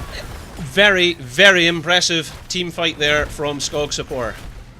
Just really well macro played as well. Three kills and no deaths, and as you say, the macro. Pushing in top lane, getting the Frozen Punisher as well, using the dragon to its full advantage and killing people as well. And I do like the fact that the Disintegrate was used to kill off a hero, because that is quite funny. I do like that. In comes the stun from John Cena onto 3 of them. It looks like the additional stuns coming out from the Blessed Shield. Benji trying to retreat. Oh, that is a silence, and the Shrinky Boy thing onto Mayev, so she's not going to be able to do anything. But the containment disc is on Dahaka. They found themselves a Newty right in the backline, but he's going to blink away. Galna Gunner is doing the best he can to keep him alive, but gets cocooned, and the tether comes out, hitting, killing Ming.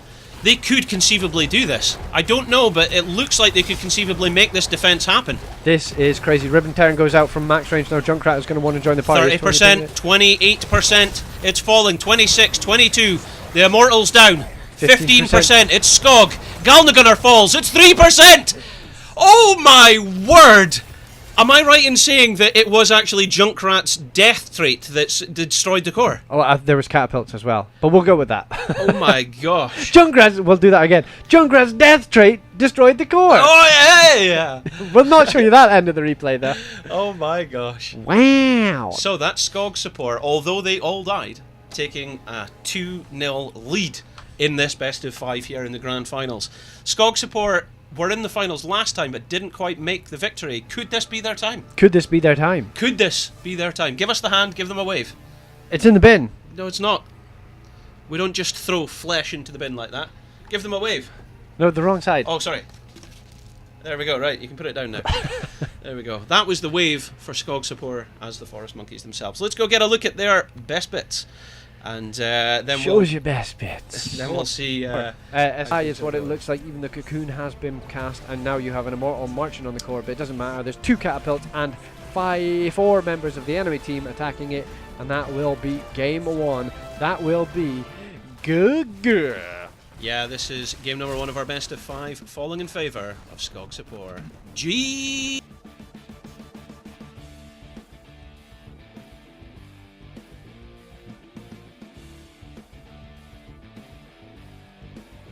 He gets the double stun, but there's no other follow-up damage, plus the heals from Whitemane keeping him alive. There is no recall for Nutty, so he cannot go back in aggressively. But this looks like it's going to be the immortal for Skog support with half health of the shield.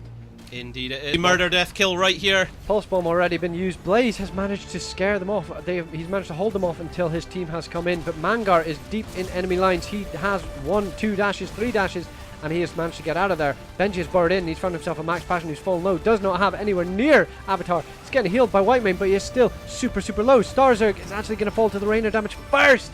And so is Whitemane can follow. I did not see that coming. That was an incredible rotation by SFT Gaming. Well done. And he dies. He does manage to get his Hyperion off just before it, but I don't think it's enough to confirm a kill. Wow, Max Passion fallen super low. He still has Avatar, but that could have been enough to give the Ming the reset she wanted, but did not get.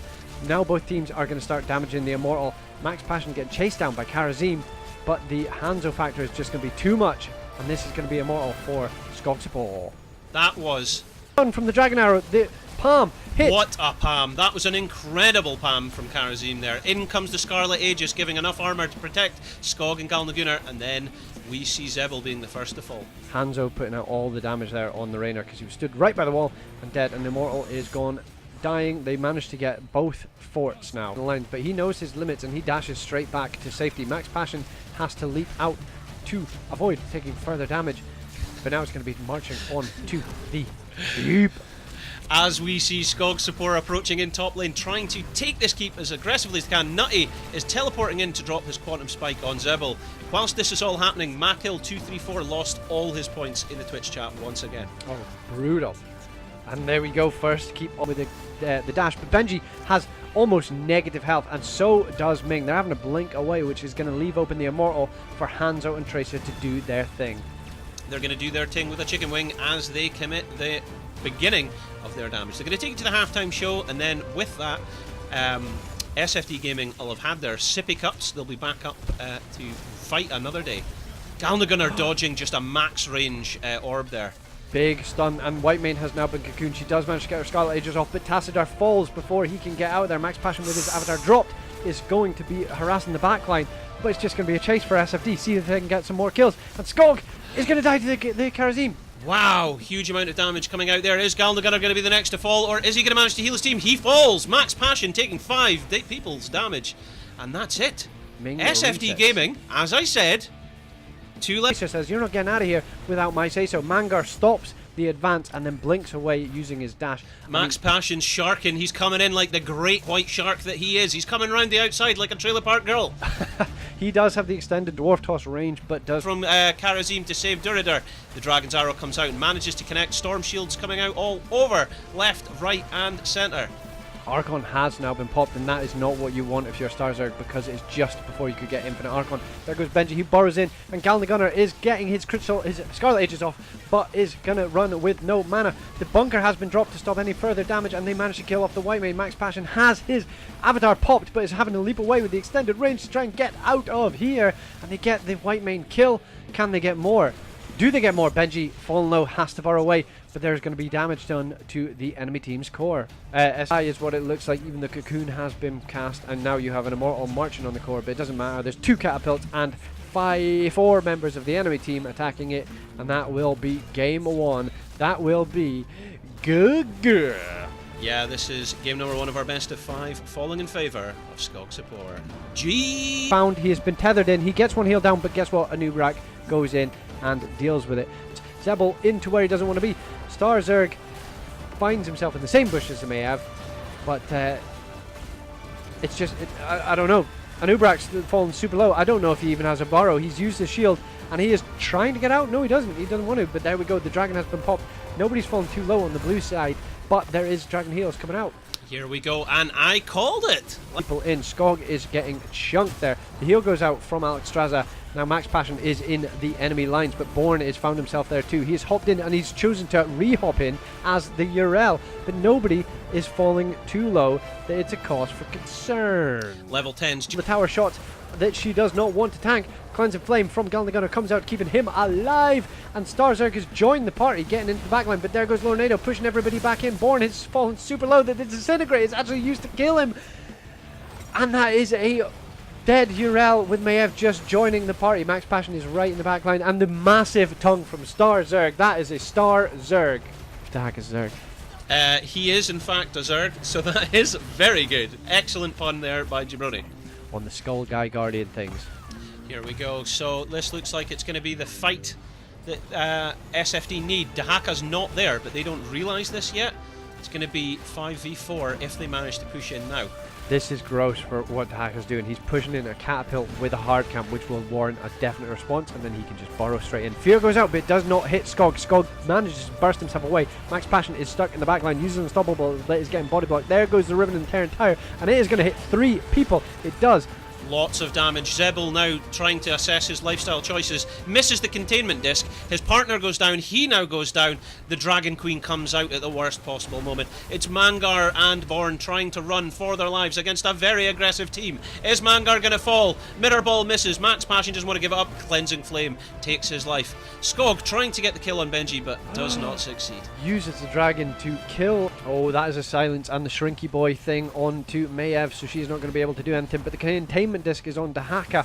They found themselves a Newty right in the backline, but he's going to blink away. Gal the Gunner is doing the best he can to keep him alive, but gets cocooned, and the tether comes out, hitting, killing Ming. They could conceivably do this. I don't know, but it looks like they could conceivably make this defense happen. This is crazy. Ribbon Terran goes out from max range. Now Junkrat is going to want to join the party. 30%, 28%. It's falling. 26, 22. The Immortal's down.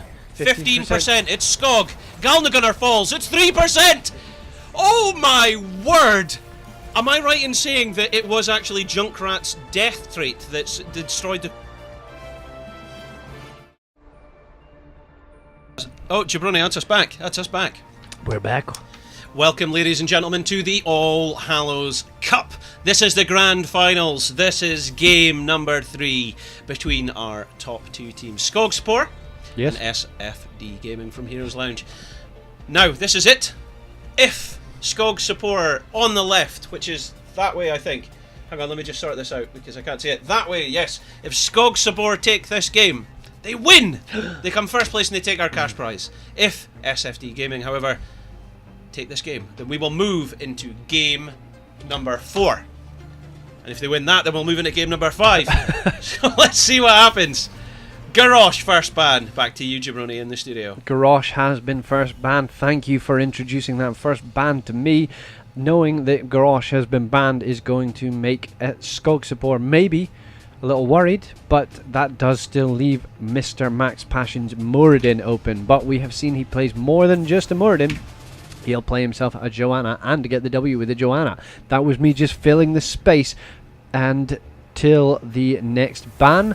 And who was banned after that? We saw Maiev. Maiev did get banned. So Maiev just got through the last game, but she didn't have as much impact as hoped, I think, SFD were wanting. I'll be interested to see if Genji makes it through here. Oh, yes, interesting. Or Hanzo is going to be banned. Don't call his name. Don't call his name. It's Alejandro. Don't call my name. Don't call my name. Genji banned. There we go. So he's not getting through. But because Hanzo was banned, does that mean that we're now going to see a Mal'Ganis? Ooh, no, you get to see yourself a Diablo. He finally gets his Diablo. But no, I'm wrong. I'm wrong. I'm sorry. I called it. I called it. So the Lord of Terror, Johnny Wallbanger, is coming through, and there is a reasonable amount of walls to bang into. So bang, and you are hit into the wall.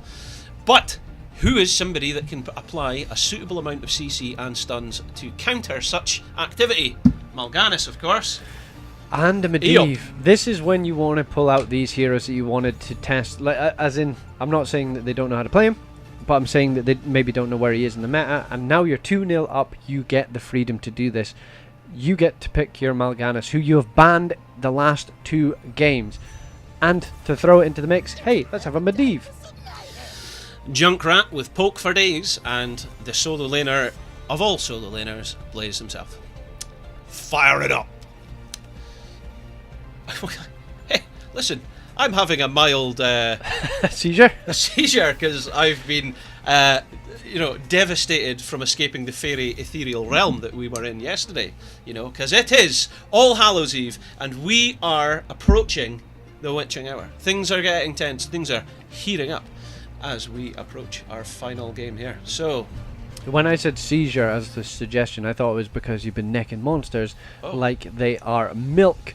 Not about the fairy, the fairy realm, but I thought it was just because I'm all messed up. Yeah, with the bleeding and the hurting. Yeah, you're losing blood as it goes by the second. Whitemane has been banned, and so has Tyrande, but that left Galnagunar's Ana open. Galnagunar, of course, has demonstrated time and time again the success that he has with Ana. And yeah, do you know, Jabroni's pointing out that there is a serious potential here for a stratagem. A stratagem? The stratagem, of course, is that you do a hook with fishing hook, and then you teleport through a Medivh portal, and then lo and behold, you're back in your base. It is the abduction technique. That abduction technique can be countered by Tracer's recall, but that's the only one that would stand a hope of survival. Everybody else would be dead, D-E-D, dead as the dodo, if they were hooked into that technique. Yep, it's just a game of British Bulldogs, basically. If you're SFD, you've just got to keep Stitches away from the portal if he does manage to eat one of your people. But this is now this is a comp that we probably wouldn't have seen had they not been 2-0 up. Yes. Right, Jabroni, you've got to pick a team. I'm going to have to go with Skog support before you even... No, SFD, Skog support. Who are you going with? I've got to go with Skog support, because not only do I get to see Mal'Ganis, I get to see Medivh, I get to see Galnagunar's Ana, I get to see a Stitches on Mats, which I don't think I've seen before, and then we get a Mephisto thrown in the mix. I'm excited to see what SFD can do with their more kind of normal comp. But who do you think is going to win the W win? I'd like to see SFD Gaming take this, because it would be more exciting. That's my feeling. Yeah, that's my feeling. I'd like to see SFD take this, and they have a composition that can do it. They can do it. But let's get into the mix. So, welcome along, ladies and gentlemen. My name's Halloween, and to my left is Jabroni. On the left in blue, we have Team Skog Support, the Swedish Forest Monkeys themselves. We've got Stitches, being played by Max Passion. We've got Galnagunnar, the sub that's playing on support for their team on Ana. We've got Nutty teleporting about as Medivh there. We've got Starzerg, this time on Mal'Ganis. We've got Skog Support on Mephisto. Jabroni, would you like to introduce SFD? Yes, Born back on the Blaze, Mangar on the Malfurion this time, Zeeble on the Junkrat, Darinader on Tracer, and Benji back on his horrible mount combination, but he's repping the Diablo again. I love it, and he's taken Soul Shield this time, so we're not going to see that traditional build that he was playing once before, but let's see what they make of it as we move into this 5-man gangbang in the middle, as it's sometimes called. It's just because they're a gang of guys fighting. Oh yeah. Together. But let's see what's happening. So it's all to play for here, Jabroni. Yep, the gangbang has now dispersed, as you called it, and this soaking is going to take place. Why are you Benji going in on Skog, who's already quite low, but he's got to protect. Be the way, it is Medivh, and he goes, hey, remember that there's portals available, so Skog gets out of there. That would have been dead if it wasn't a nutty Medivh play, I would believe. I would believe that as well. So let's see what happens. I mean, do you know, I think with this level of aggression, it feels like SFD have regrouped. They've had a halftime talk there, and their coach has given them a telling off. He's wagged a finger. He's given them what's that type of speech? An inspiring pep talk. An inspired pep talk, and now they are ready to get some kills and take the game. So I don't know if the Hot Slogs builds were down or something, but Starzerg took about a minute to choose his level 1 talent. Maybe it's because he was asking, is this going to be the best one to go against? Because I'm sitting in the soul lane. They're keeping Mal'Ganis in the soul lane. The hook on Benji, stopping Bjorn stopping the advance, but Bjorn gets onto the point. They get the cap, and nobody's actually picked up the turret yet. Benji's got it now. Galnagunner dies before he can get through the portal. Starzerg is wanting to get out of there using his sleepy boy, but Skog is in enemy lines. One protect, by the way, but doesn't have a shield talent. And he drops. Whoa, Mal'Ganis is going straight back in.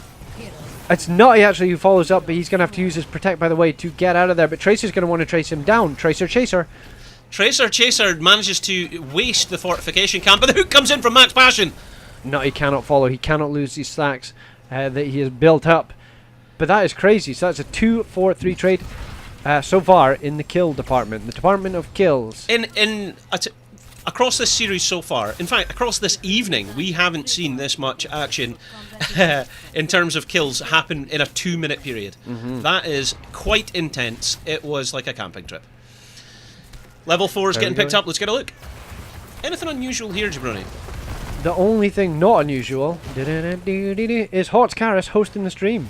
Whoa, hey! Thank you very much for the stream. Of course, House Karis was our co-casting channel number 2 team. With Joy K? With Joy K, yeah. On channel number 2. And so they've obviously just concluded the 3rd place finals there. So we'll find out a bit more about that, possibly in the chat from Karis, if he'd like to give us that information. We've got things updated behind the scenes already, so we can reveal it a bit later. And Karis in the chat already saying something. There's no way this game will live up to the one we just saw in Volskaya in the 3rd place. Oh, I see. Big fighting words there from Karis, and fighting words from Benji, who flips over the Mal'Ganis, and there's a tick, by the way, getting him Uta dodge again, but he is too low to go back in. Nutty is now getting focused with those stacks. You don't want to get in. You just don't want to get in. Hook. Interesting hook from Max Passion, but Zebel managing to get away there. The sleep coming out from Mal'Ganis on Benji. Benji trying to retreat. Huge battle going on here. The overpower from Diablo is so good, but so is the protected from Medivh, but it's not going to be enough to keep Starzerg alive. As I say that, it is, because it's going to be a 2-kill, 2 Skog on the... What's it? You Mephisto. literally just said it's not going to be enough to keep him alive, and then he survives, and 2 members of SFD fall. Jabroni calls it the curse and jinx itself. What? Maybe I forgot about Galnagunner's Anna. Maybe that was it, or just the amount of damage that Mephistos can put out. Unbelievable. That is so funny. That's a free, not a free, obviously. 96, 97, 98, 99, objective. Oh, but... Oh no. What is he doing? Oh no, he's been slapped. Medivh is now joining the party. Max Passion is right there. Everybody is there. Benji is now coming to give some support, and Dunedere is putting on the pressure on Anna, but no, that is a dead Junkrat, as we thought. But Nutty is now stuck in a spot he doesn't want to be in. He's already burnt his protect, by the way. Will he have a portal to get out of there? Galnagunner falls. Durandurr manages to get enough damage in. Is Nutty going to make it? But Oh, but Durandurr comes round! What? Oh my gosh, there was no way that was planned. That must have just been by chance. But Benji can't make it off the point. If he leaves, of course, he will lose the objective. His team's coming in. Stun from Born. Epic Mangar trying to get the roots down. Manages to catch 2 members. Skog isn't actually there. It was just a shade, an illusion of his existence. Not actually on the control point. So now, amazingly, it falls in favour of SFD. Who'd have thunk it, Josh? Who would have thought it? But they... Jabroni. Yeah, 99%. So it is going to be a case of just get healthy and push yourself back on. But Galnagunner went real deep. If Diablo had sniffed that out, that could have been Anna on his claws. Dead and overpowered. So Max Passion's looking for the hook here, right? He's looking for the hook. That's why we're seeing constant movement from SFD here. They know that that hook's coming in, and if any of them fall for it, it is DED, dead as the dodo. They don't want to go. Oh, so unfortunate. I don't know how many stacks Medivh was on, but he'll be maybe a bit rage cage. Rage Cage, that. Nutty getting that was... That, So good. like... What? Right, here we go. Stun from Born. We managed to get the fire down. Let's see who's going to take this objective. Neither of them can leave, because it's going to be overtime 99 to 99. Yeah, I would not have thought that this would have got to 99.99, but there we go. Skog is in the backline. He manages to help get the kill on Junkrat. It's actually Medivh who picks it up. Skog is getting so much value here with that weird lightning thing that goes on the outside.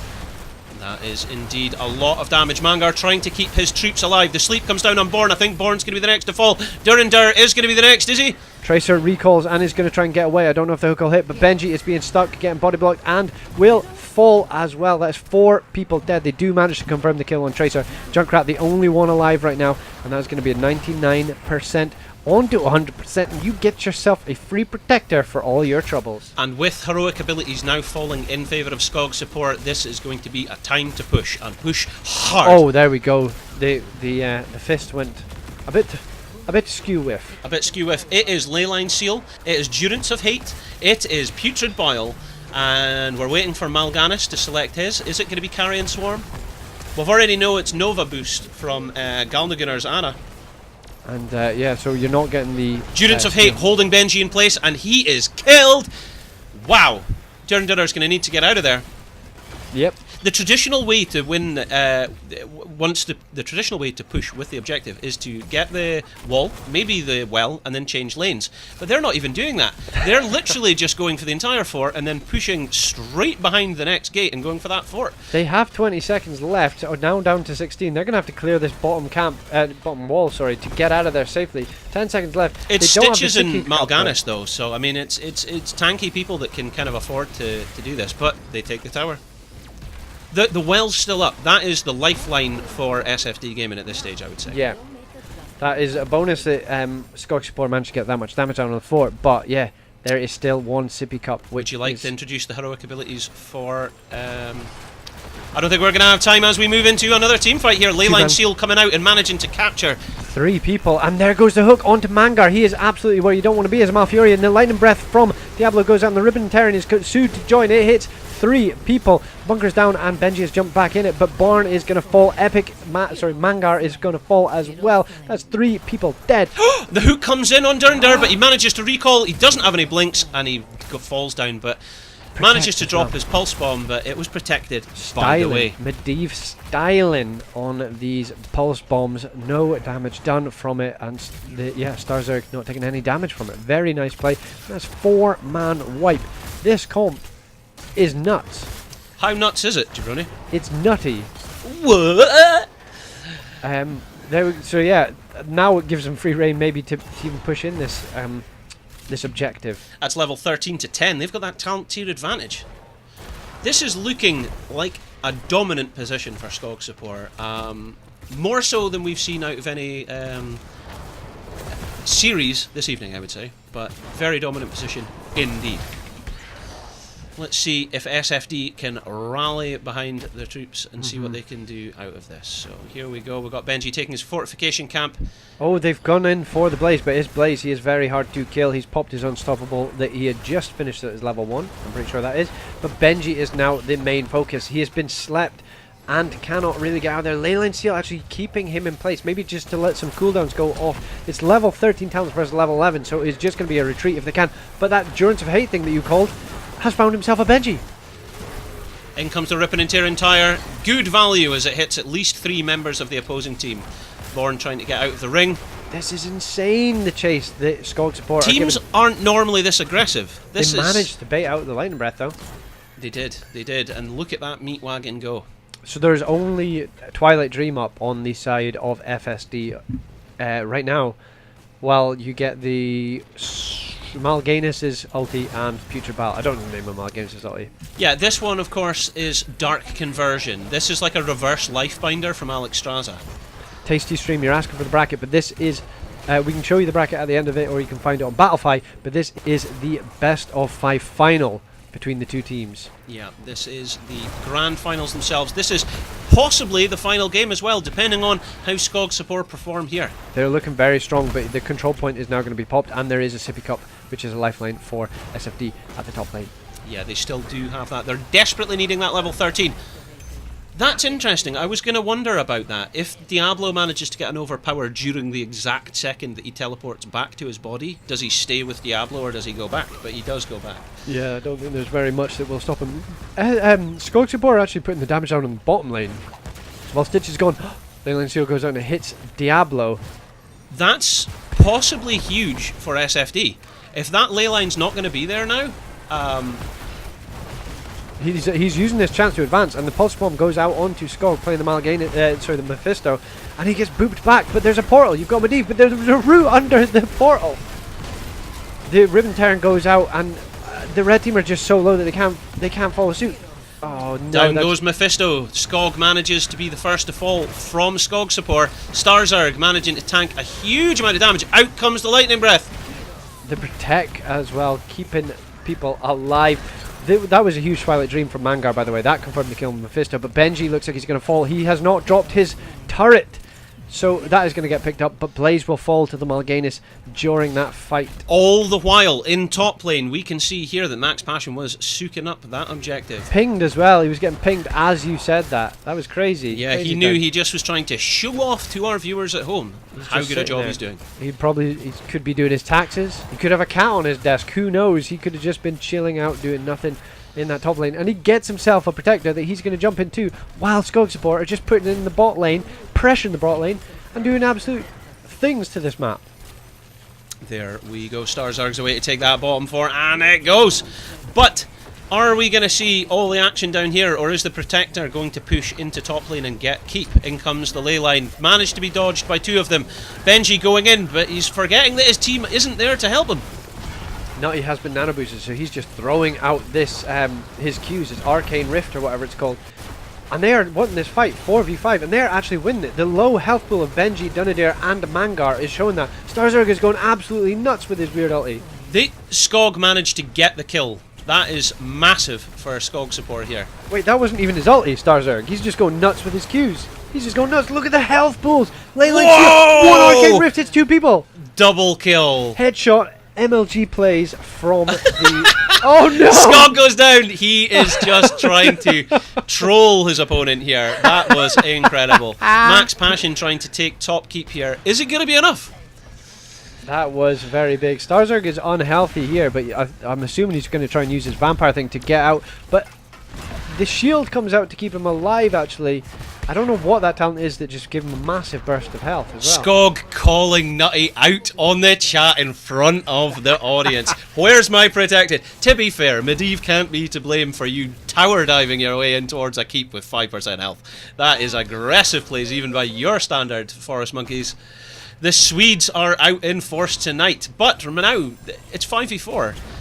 They're 3 levels down. SFD have famously done great things from 2 levels down before, and I've said that before, and I've been proven right, but this time... Whoa, Benji getting hooked from Passion himself. That's who you want, though, I guess. Unfortunately, because they didn't have anybody in the Protector, they don't, on the side of Skog support, they don't get the top keep, which would put pressure on the next objective. I don't think they've ruled that out yet. They might go to take this camp, then they'll push it in. Glaive giving some knowledge about what stops the return of Mephisto, so thank you very much for that. People, write that down, so if you're playing quick match and you're getting frustrated. The root goes out into the Medivh, not letting him back through the portal, and when he does get back through, there's a Diablo waiting for him with Lightning Breath. That is a 2-man kill on the Medivh and on the Ana. The Leyline Seal does come out and hits 2, but the Lightning Breath will continue. Max Passion now stuck, drops his Putrid Vial to try and get out of there, but he is not getting out of there. Wow, this is massive for SFD Gaming. I literally was just saying this. Look at what they can do from a position of behind. They're going in. Are they going to get Skog, or is Skog going to get the kill? Insane plays. Skog got the kill. Very good plays. Is Starzerg going to be the next to fall? He was using blind as a bat to try and use his multiple Qs, but it wasn't enough as he gets shadow charged by Benji, and they get another kill. Mangar managed to get the kill on to Mephisto, by the way, during that. That was massive. This is the best, biggest hope SFD game have got to come back into this game. They haven't actually lost their keeps yet, but they're near level with experience. Yep, those kills when you're when you're behind will give you chunks of XP. Thank you to Mr. Comeback Mechanics.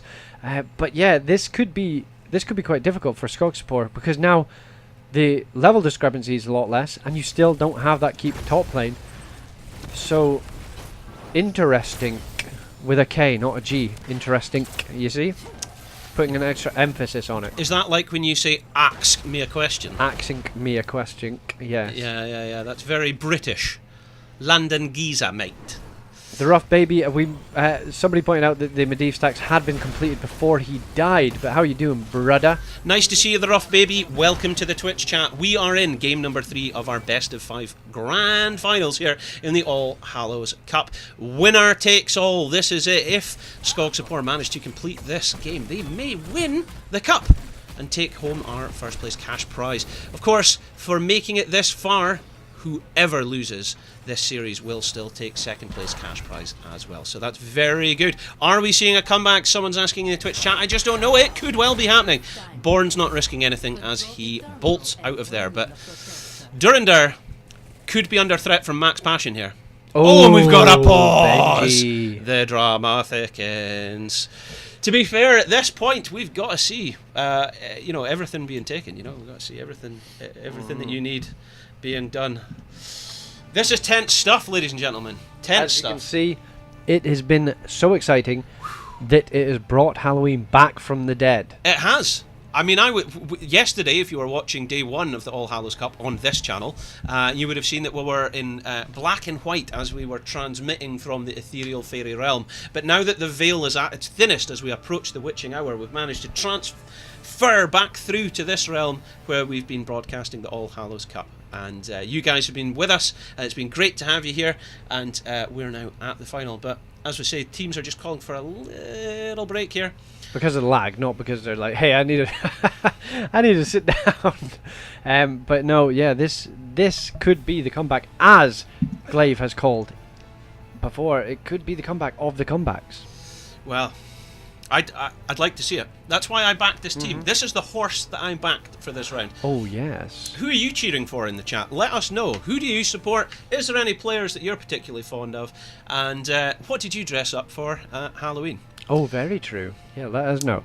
All right. But it looks like we are getting back into the XXXentacion, which is action, but that was a really horrible way of saying it. Okay, so where we are at, ladies and gentlemen, is the next objective has now come up. It's in bottom lane. It's level 20 to 19. It's a bad position for SFD to be in at this point. Here are the talent selections that are being picked up. What we're going to see is even more damage coming out from Skog here.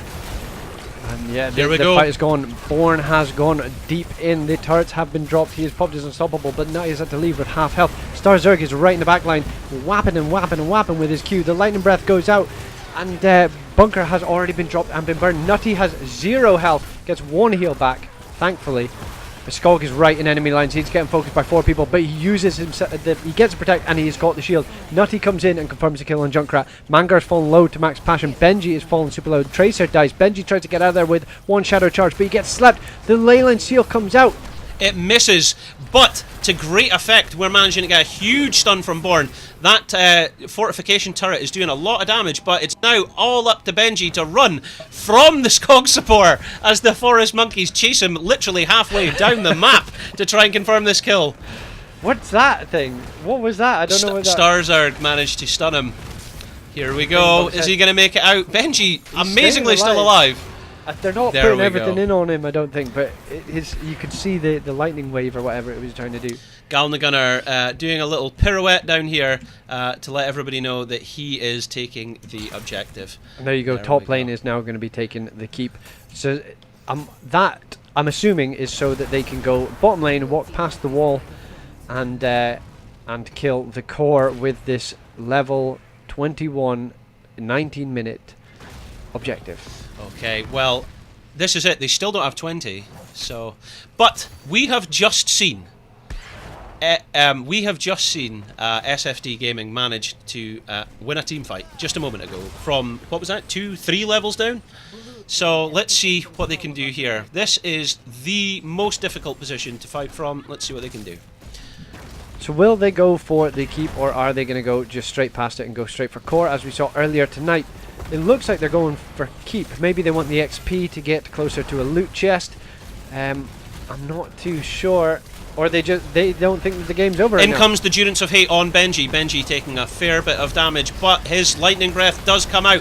It's getting a lot of damage down, and he falls. First to fall, the tank, Lord of Terror himself, Johnny Wallbanger. Ribbon Terran goes out and it hits 2 people, but Medivh is keeping everyone alive, as well as Gel the Gunner. Durindar is in the backline but gets slept by the Ana. That is a skill shot and a half. And now the Protector with 26% health is going to be marching on core. Skog is getting so much work done with this Mephisto and shield. Durindar is just putting in the damage in the background, and they are now attacking the core, it looks like. But Medivh has fallen. Goes down. He has fallen. This could be it. They managed to get another kill. Can they get a third? Gal the Gunner falls. SFD might not be out. SFD might not be out because their core's still at 100%. If Born can survive, what an escape there, by the way. Born, yeah, he didn't have his bunker, but he still managed to survive. 19 seconds and 2% on the objective. They don't get to finish here.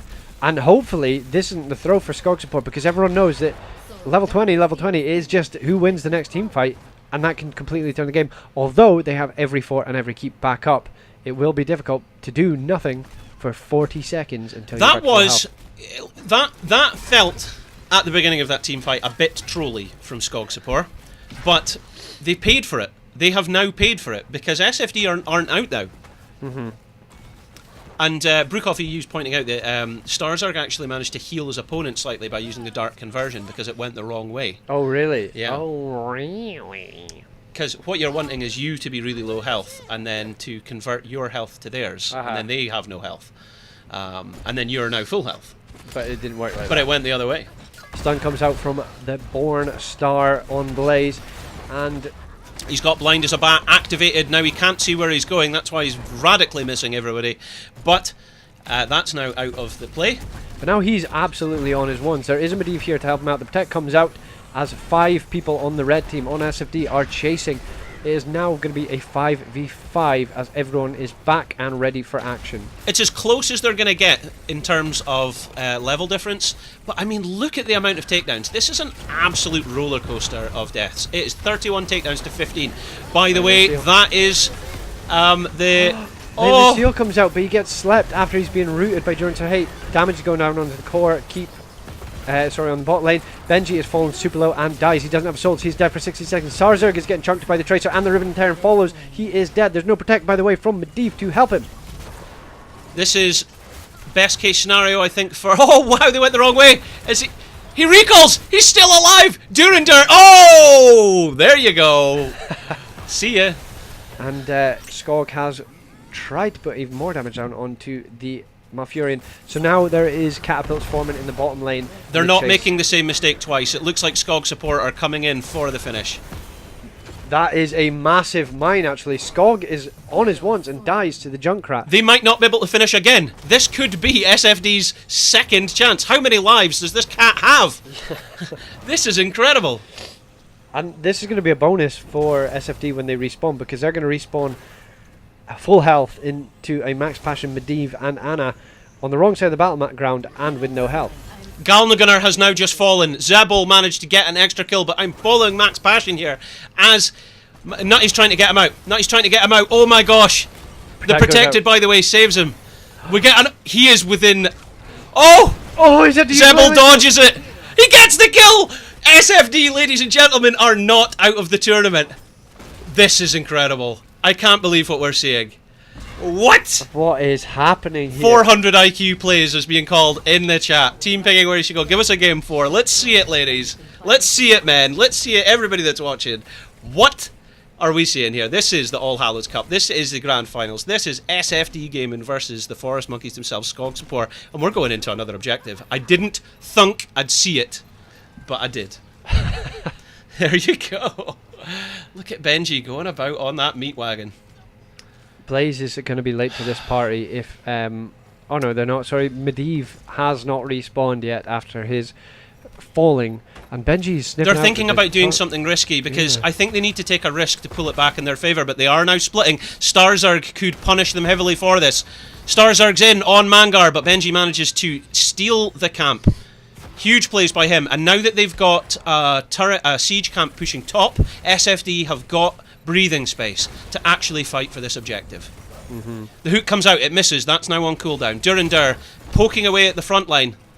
Poking's coming away from Zebul against Skogsupor. We could be seeing the closest thing to a fair fight this game's had yet. Blaze is only now just mounting up to join the party. It's 85%. 5v4 here until Blaze gets there. He's cut off from his team. They've managed to do a pincer and they've cut him off. Zebul's moved round to help. Overtime has now been hit for the red team on SFD Gaming. Starzerg is right in the back lines, keeping Junkrat from getting involved in the party. Protect, by the way, is used and is down. Anna's Nana boost, not Nana's Anna boost. The lightning breath is hitting two people, while the Twilight Dream hits Skog 3. falls! Mephisto is down. Durindur falling quite low but healed up by Mangar. Lightning Breath getting another kill. Starzerg's down and SFD take the objective. What is happening, ladies and gentlemen? Absolute insanity. The actual added duration from lightning breath doing what it was meant to do and getting its worth. And now that is a protector picked up, though Blaze has had to hard to clear out the lanes. Borns went back. Right, they're going to go for their first keep of the game. First fort, sorry. There we go. My heart is pumping. This is drama. Skogsupor, in the first series against Hybrid Esports, as the game went on, they started to lose their late game. And I kind of feel that's what's happening here again. Is this when keeping it real goes wrong? Have they now maybe even lost the game because you have a... This is a 26-minute Triglav Protector. It is powerful. Max Passion getting into the back line here. We've got to beware for that. Durindur managing to get him half health. Galnagar taking some damage. Serious. Protected, by the way. He's going to have to... That's the smallest portal in the world. He's cut off. Galnagar could fall here. They're on to core. SFD Gaming are on to core. They've called for backup. Blaze is desperately trying to make his way across the map, trying to get some assistance for his team. Triglav goes down. Benji and Zabul managing to back off from his team. Benji trying to peel. Zebul's going to go. Is he going to go? He falls. Skog's getting the damage in. Mangar now goes down. The core is falling and 40%, 30%, 25%, 20, is 15, 16, 10, 8. Can they get it? 6, 5, 4, 3, 2, 1. Oh my god! They've 0. They did it. What? Oh my gosh! The drama, the sweat on my brow. It's gonna bring me back to life, I think, shortly. What? That's How many insane. kills was there, Jabroni? Tell the audience. How many kills was that? 60 kills across the board. 39 to 21. That is 60 takedowns just happened there. Oh my gosh. Hot's Car is pointing out to our audience there that 25-minute Protector will cut through keeps like wet toilet paper. What? That was 60 takedowns. My heart is racing. My heart is racing. I don't even think we need... Let's save those replays for the next game. Wow. Okay, well listen guys, let me just show you. Somebody was asking for the brackets earlier. This is how the brackets worked out. I'm literally speechless at what we just saw. This is absolutely amazing. Zergoth pointing out in the Twitch chat there, SFD Gaming always delivers very fun games. Definitely, I agree with that. This is the schedule that we have seen for tonight's esports entertainment. And what you'll see there is at the bottom, 42 esports. In fact, coming out as 4th place. Whereas 3rd place was Hybrid Esports that beat them on a clean sheet of 2-0 over with Hots Karis and I Am Joy K as their casters there on channel number 2. Exciting stuff. So, and we are now going to take you to game number 4 as it's 2-1 for Skogsupor versus SFD Gaming. This is amazing. I am so happy that you guys are getting to see this. This is quality entertainment. This is what we were aiming for when we developed this tournament. This is the sort of thing that we were wanting to see. So good stuff indeed. Right, okay, so now that they get that Skogspor get the advantage. The win. So we're just waiting to see where we are going next. Has that been picked? First pick on map pick. What do we choose? They have opted for first pick on draft, which means the SFD Gaming now get to choose the map. Yes, and where will we be going? Hopefully they don't leave us hanging too long. It's just dramatic. It's just absolutely dramatic. Whilst we get our teams ready, we will just take you to a short break. Thank you for sticking with us. Stay tuned. We will get this set up and we will be right back.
Ladies and gentlemen, for those that are sticking with us for game number 4 in this awesome action, we can let you know that we will be going to Towers of Doom.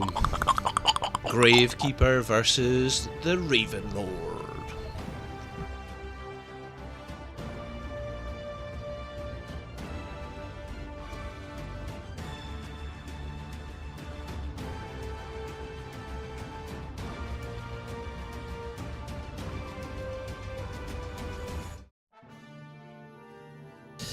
Okay, that's us just getting sorted now. We are going to be going to Towers of Doom. So, just get that sorted.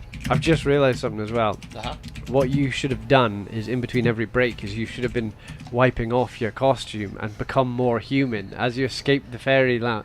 No, but I got absolutely massacred. Yeah, there. but that's it's the thing. Halloween. But you're coming back to life. I'm getting more dead as we approach the witching hour. That's why human remains are starting to appear in here. Oh, like this. Wait, no, that's a pig. You've got this all wrong. Oh, the human remains? Yeah, that's what you This is Johnny the Rhymer's. This is Johnny the Rhymer's name's arm. Thomas the Rhymer. Thomas the Rhymer. How do you get this so wildly wrong all the time? Also, when I brought up my scary chocolate egg, because we've got lots of scary food down the stairs, because in Scotland you get this thing called geysers, and that's when folk come to your door and they do trick or treat. But we call them geysers because they're dressed up as the monsters that are already out there, so that they're in disguise. That's why we call them geysers. And the idea behind trick or treat is because you're meant to have an extra dish put out for a family member or a loved one that may visit your house, because they're able to escape the realm of ghosts and come back to their home for one night only and share a meal with you. So you're meant to put an extra meal out for them. But if you don't, then they might get upset and turn on you. So that's why, do you have a treat, or will they play a trick on you? So that's why the geysers come to the door and say trick or treat. That's where it all comes from. Alright, guys. There you go, see? Alright, guys. But, whoa! Oh yeah, that's our alarm saying that the game is ready. Normally muted so you guys can't hear it, but hey, listen, trade secrets, who cares? It's all good. Let's take you into the draft. You need to update the score for the folks at home. Well, that has already happened. Look at that. Boom! So, we are going in... was that what was that? That was the geysers updating it for you. Oh, I behind the see. scenes. Okay. So, welcome along, ladies and gentlemen. My name is Halloween, and as always, to my left is... Jabroni the human remains, according to Karis. That is... Jabroni is the human remains. That is it. There you go. So, on the left, in red, we have... well, they're over here. Is Team Skogsupor, the Swedish forest monkeys themselves. And on the right, over here, in red... I think Skogsupor are blue. Sorry, I think I got that wrong. In red is SFD Gaming, the team from Heroes Lounge, who are absolutely entertaining our audience at home by still remaining in this. We are into game number 4 because of this. If SFD can take this, we'll go into game number 5. Yes! Yes! It's the drama! Love it! Jesus Christ. Yeah! Right, so Diablo has been banned, and that called for a Abathur ban as well on the side of SFD. They don't want a global top hatting hero in the mix, so get rid of him. Maiev, Miss Tether herself, has been banned out again, so we don't get to see her. And Hanzo, with his W and setup Dragon Arrow, is also getting knocked out. Remember back in the day, like 2 months ago, we only had two bans, sorry. Yeah, there was 4 bans in total, 2 Crazy. for each team. Genji gets through though. Genji getting through. Now, we saw some serious work done by Zebel for SFD Gaming as Genji, but he's not had another chance to do that. So let's see what happens. We know that Nutty plays an amazing DPS, but he's likely to play a mage. So I'm not sure if it'll be Nutty that's on Genji. Ooh. This... Tyrande Garrosh. So they get the Garrosh that has been banned quite a lot, or not picked in general. And a Tyrande as well. Maybe they're going to do these like stun from Garrosh. He walks up, he throws somebody over, and Tyrande has already put Lunar Flare for where that guy's going to land. But all this leaves Mal'Ganis open again, and a white main. So you've got Gilligan on the white main, and this might be an all-in comp, considering you've got Genji and you've got a Mal'Ganis, and they're going to just jump on the front line, jump on the back line, and they're going to do work. Starzarg proved himself to be a very competent Mal'Ganis. He was getting huge work done. I mean, the sleeps, the damage with his Q, he was getting the stun on the final swipe of his Q, and when he got blind as a bat, if he knew the direction of his opponents and they didn't deviate too much, he was getting kills, for sure. So, it's all to play for with that. That's a strong opening gambit from Skogsupor. I've not seen SFD Gaming's Tyrande, but if it's anything like 42 Esports Twist, then we're in for a treat. That is interesting, because Max Passion has been banned out of his Muradin again. Yeah. Max Passion on Muradin is a force to be reckoned with, so I'm not surprised that SFD Gaming have done that. And there we go, and Zeratul as the counter ban, stopping any wombo combos maybe. Stopping the aggression on the backline of the white main. I'm wondering what we are going to see as the last 2 picks for Skogsupor, but Jaina and Junkrat picked up for SFD. Junkrat has, I think that's okay. That's a lot of good damage there. The ring coming out from Jaina as well. Pokage. Yeah. With a Starfall, that could be a significant amount of damage coming out very quickly, especially with a ripping in the Terran Wild Women tire. But I don't know if that's going to be enough to deal with Raynor, because Raynor, if he's allowed to stand at the side and he will behind Mal'Ganis and Johanna frontline. He can do a lot of damage. Yeah. I mean, Jabroni, in a minute, I'm going to ask you. Sorry, on you go. Is this going to be Urel for the knockoff of the boss point that we saw in the last series? This could be it, and it is. Wow, wow. I'm just too excited. Right, Jabroni, we've got 16 seconds to go. You gotta choose. I'm gonna go with Skog support. I think the Mal'Ganis is very strong in the hands of Stars. I'm going for SFD Gaming, yo. I think we're gonna get game number 5. I'm very excited. Who do you back in the Twitch chat? Let us know, and give us an indication as to who you're cheering for. We know Bavelli's cheering for Nutty on Skog support. We know that much, but who else? Who do you think's going to win? Are we going to go to game number 5, or is this going to be enough, in the great words of the wise Trixler? Is it going to be enough? Is it going to be enough? And that's spelt with 2 E's and a Z. So, is it going to be enough? Galnagunner, I'm very impressed with him coming in on Skog support in replacement of Sexy Platypus. Like, I didn't anticipate him to be quite the reckoning force that he is.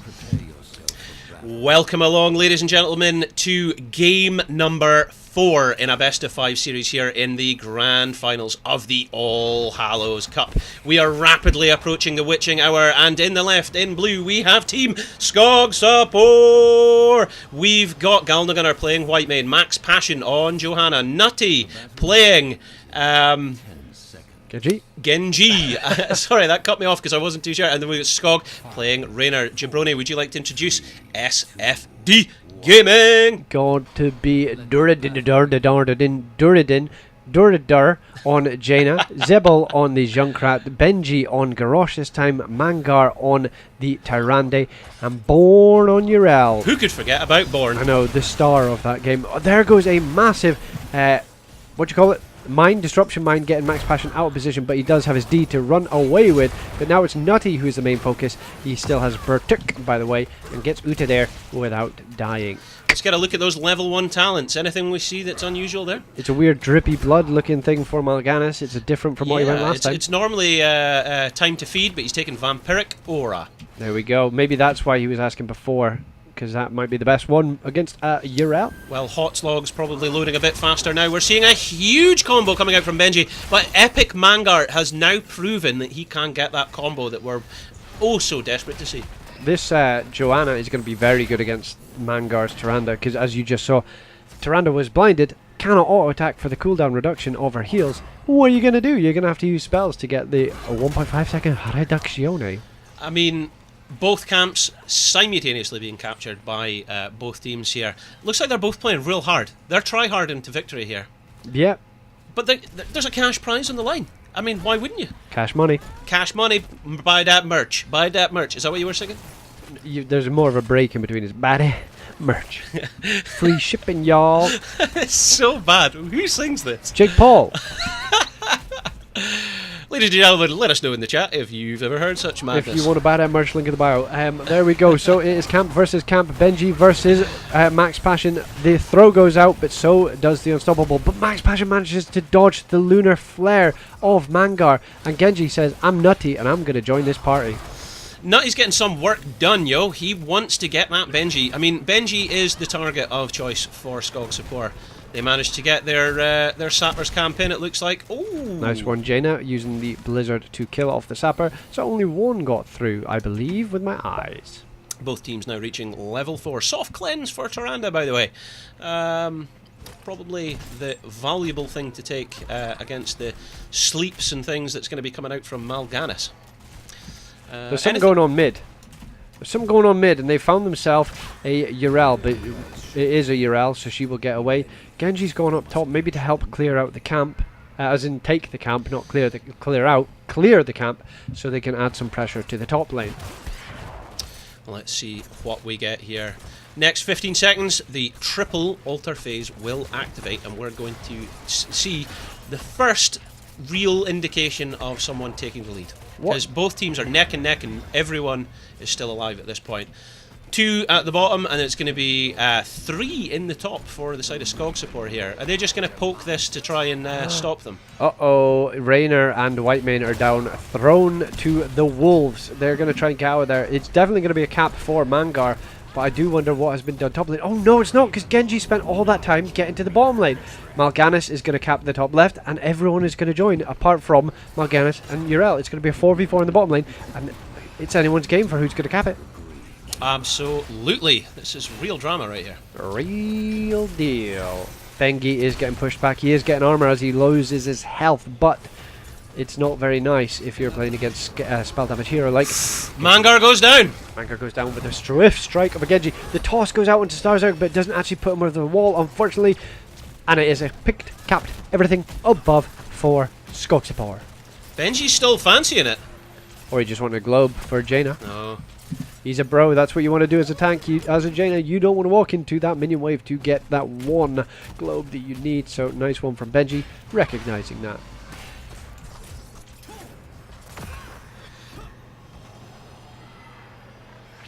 Bovelli trying to say stuff in the chat there. I'm not really sure what she's on about there. They say natty. Oh, as in, I think we call nutty. We pronounce it differently. Yeah. English people. I'm Scottish for the record. But English speaking is what I'm assume is what is being said. Oh, I see. There you go. Okay. Well defended there. Sapper v Sapper. Another English speaker being Jake Paul. Matty Merch. It's every day, bro, and it's every day down in the bottom lane where we see a fight after the tower and changes on this map. Towers of Doom. It's the bot lane scrap while the double soak happens for the solo laner. Go, go, go. SFD Mackle234 is calling in the chat. Let's see what happens. Benji looking for a throw. He's not going to get it. He's not going to get it. I mean, maybe Max Passion wanted to bait out the throw, having the thick D of Joanna to press and run away as an unstoppable hero. The next round will be coming up in 15 seconds. Nobody has the XP or the talent advantage, so it's going to be a scrap. See what happens and what happens next. Level 10's not that close, so I think this is going to be the last objective before heroic abilities are engaged.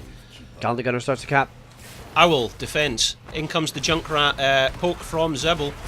Junkrat poke. Born is coming right on the flank. Benji had to try and get deep to stop the cap, but now it looks like two people are starting to cap. Benji walks in, he goes for the Q, only hitting Skog though, and now he sees his chance to get in the backline and harass the Jaina. It is everybody and their kitchen sink and a dog on the line here for this. They managed to get the throw on Nutty. Blizzard coming down, managing to get good damage. He has a swift strike to get out of that though. That is very nice work, but I don't think he has his protect for a little while. He needs to get healthy. Starzerg is now joining the party and is throwing some shade. Sippy Cups getting picked up by both teams here as they progress back into the altar for the final scrap that we're going to see here. There we go. So Starzerg starts the cap again. Born says... Psychologically moved out by Born there. Yeah, because you don't want to take free damage for the sake of not getting a cap anyway. Starzerg again baiting in the people, manages to sidestep the Q, the Earthbreaker, whatever it's called, from Gurush. So, interestingly, I mean, I said at the start of this is going to be the last altar phase before a heroic ability is reached, but it's not going to be. We're going to see heroics before this altar's capped by the looks of things. It's level 9.5 for both teams. Someone's going down. Tyrande falls. That was massive. Starzerg got a two-man sleep and then found himself on Tyranda's face and cleaved away at it like a weird werewolf vampire thing. The mine comes out to stop the aggression, but Max Passion is chasing. There goes the heal from the W of Garrosh. I can't remember what that's called, but he gets out of there with his life. And there goes Nutty taking the objective, and they're going to also manage to steal the camp. Jaina helping with the Blizzard. I know, just giving them a little push. Just get out of here. So that's level 10's picked up. We're seeing Scarlet Aegis. We're seeing this time, for the first time in this cup, at least from our perspective, Rainer's Raider coming down. We're seeing the Carrion Swarm from Mal'Ganis, and we're just waiting to see what Genji and Johanna is going to take. It's likely to be the Blessed Shield and probably X-Strike, I think. But let's see if he wants to go Dragon Blade for a bit more swipey swipe action, because we've seen that as well, and that gives us some good action. I like that Jaina's gone, instead of going blow up, she went for the elemental and it's been popped. It is going to be used to slow down the aggressive blue team. And Mal'Ganis dies, and now the Ribbon Terror goes out and is chasing down Nuti. Nuti does get chunked, but he's a Genji and he's going to run away. Gallantly going to get him back to health, but Skog is now the focus. He pops his own heal and he is running for his life with the Q! Shotgun Q!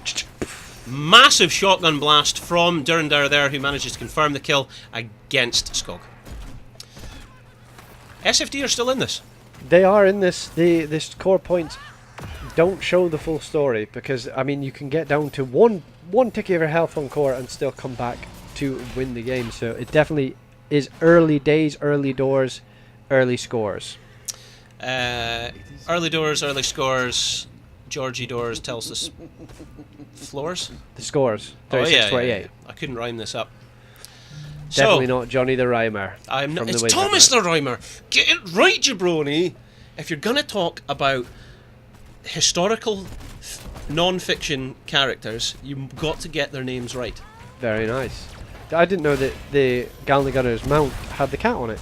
Yeah, did you not know that? I didn't know that. Yeah, and so when he mounts up, you hear the cat meow. It goes meow.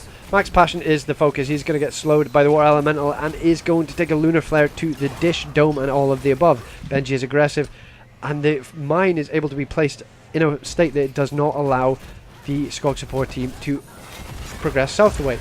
Their Starzard goes in and does manage to stop the cap, and Ribbon and Tear and Tire does come out, and it's going to hit Galna Gunner square on the face. Galna Gunner taking huge damage there. In comes Warlord's Challenge, immediately followed by Born, throwing himself into danger, managing to swipe Max Passion back towards the opposing team. Ardent Defender managing to bring his health back up.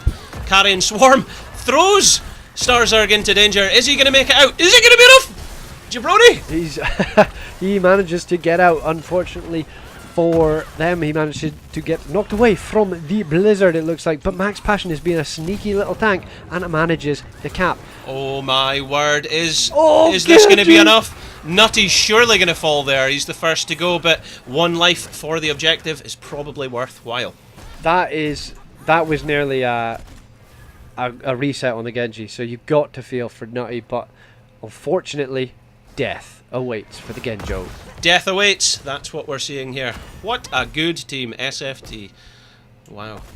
That's what we're seeing. Makil234 call in the chat there. Both teams now going for their objective. Are we going to see an invade? No.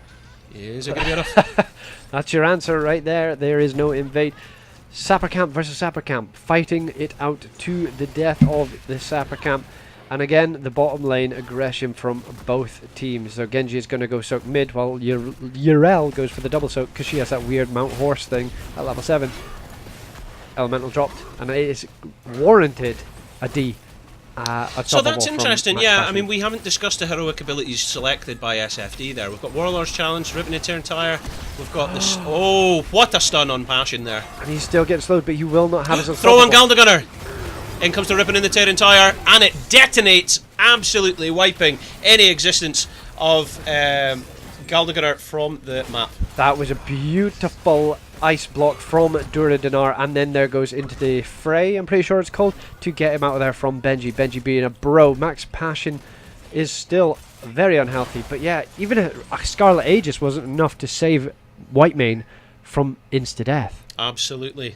Both teams now considering their position as a double altar phase now comes up. Does SFD Gaming want to chance their luck here and take a look at the opposing net side?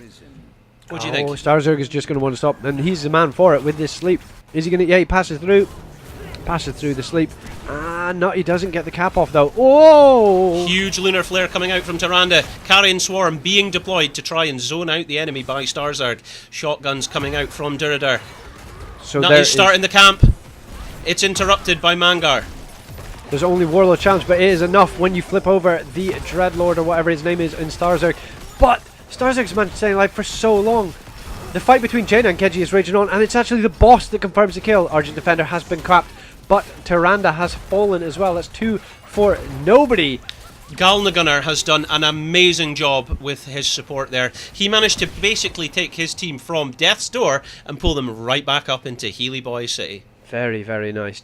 2 deaths versus no deaths. SFD Gaming for a moment here looked like they were about to even the game up, but now unfortunately, because they didn't quite get that kill, or maybe because they had a private agreement with the Headless Horseman,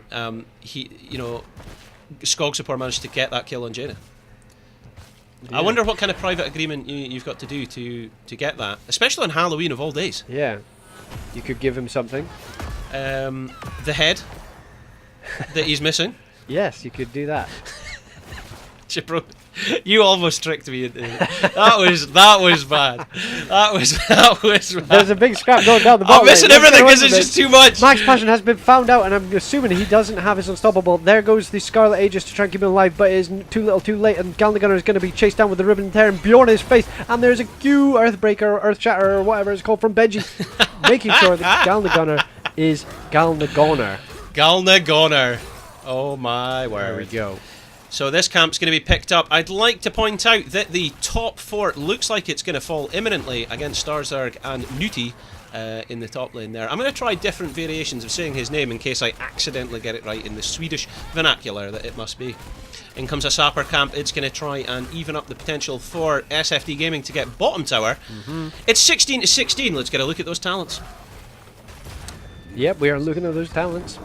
We sure are. We've seen more often than not the Tyrande go the double owl at 13 and 16. Yeah. Just a little bit of information for anybody watching at home wondering, what does the Tyrande go? What's Benji doing here? He's looking very aggressive. They're not pushing a camp in, so I don't know what they'd be looking to do here.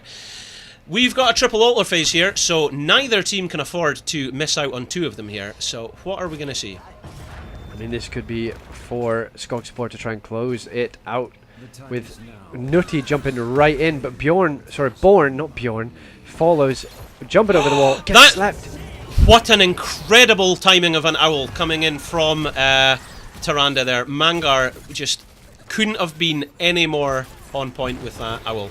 In comes the Rippin' and Tearing Tower. It's going to try and save his teammate. There's no Ardent Defender up, so this is going to be difficult. I mean, Skog Support have already given up on the bottom thingy, but the taunt goes out while a blizzard is on Starzerg's face, and he actually dies first of all. There's no Scarlet Aegis in time to keep him up, and Galnagunner is now fallen low and doesn't have it. She's popping all the heals she can, this white main, but she is getting chunked and getting focused, and there goes the Q from... And there goes. They managed to get their one, so that's best case scenario for them. They're choosing to go for the Headless Horseman's boss camp rather than take the altar, but now Zebbles went for it, perhaps as a disguise for his teammates, for his opposing team, to make them think that they're not going boss. But there they go, and they now take the boss. And with that, is that gonna... 20 versus 16.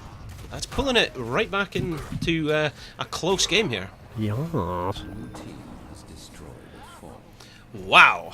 So there we go, 5 versus 3 on the core health, not core health, but the towers. In favour of Skog Support. Max Passion coming and saying, stop doing that, but Benji says, hey, I'm Garrosh, I'm going to throw you. Starzerg has gone through everybody and sleeping. He's found a Jaina that he wants to Dreadlord versus Dreadlord.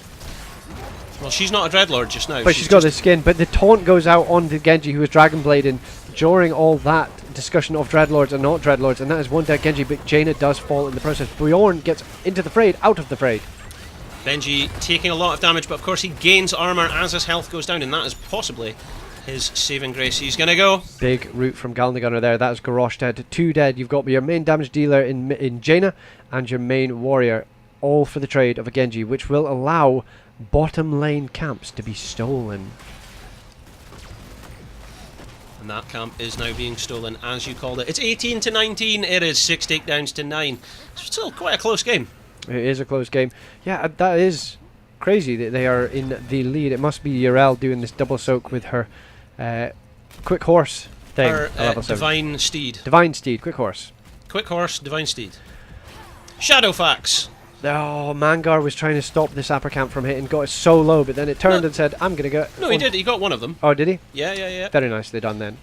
So the next altar is going to be a double altar, bottom half of the map. Thankfully, Urel has managed to get control of the tower on the top right side.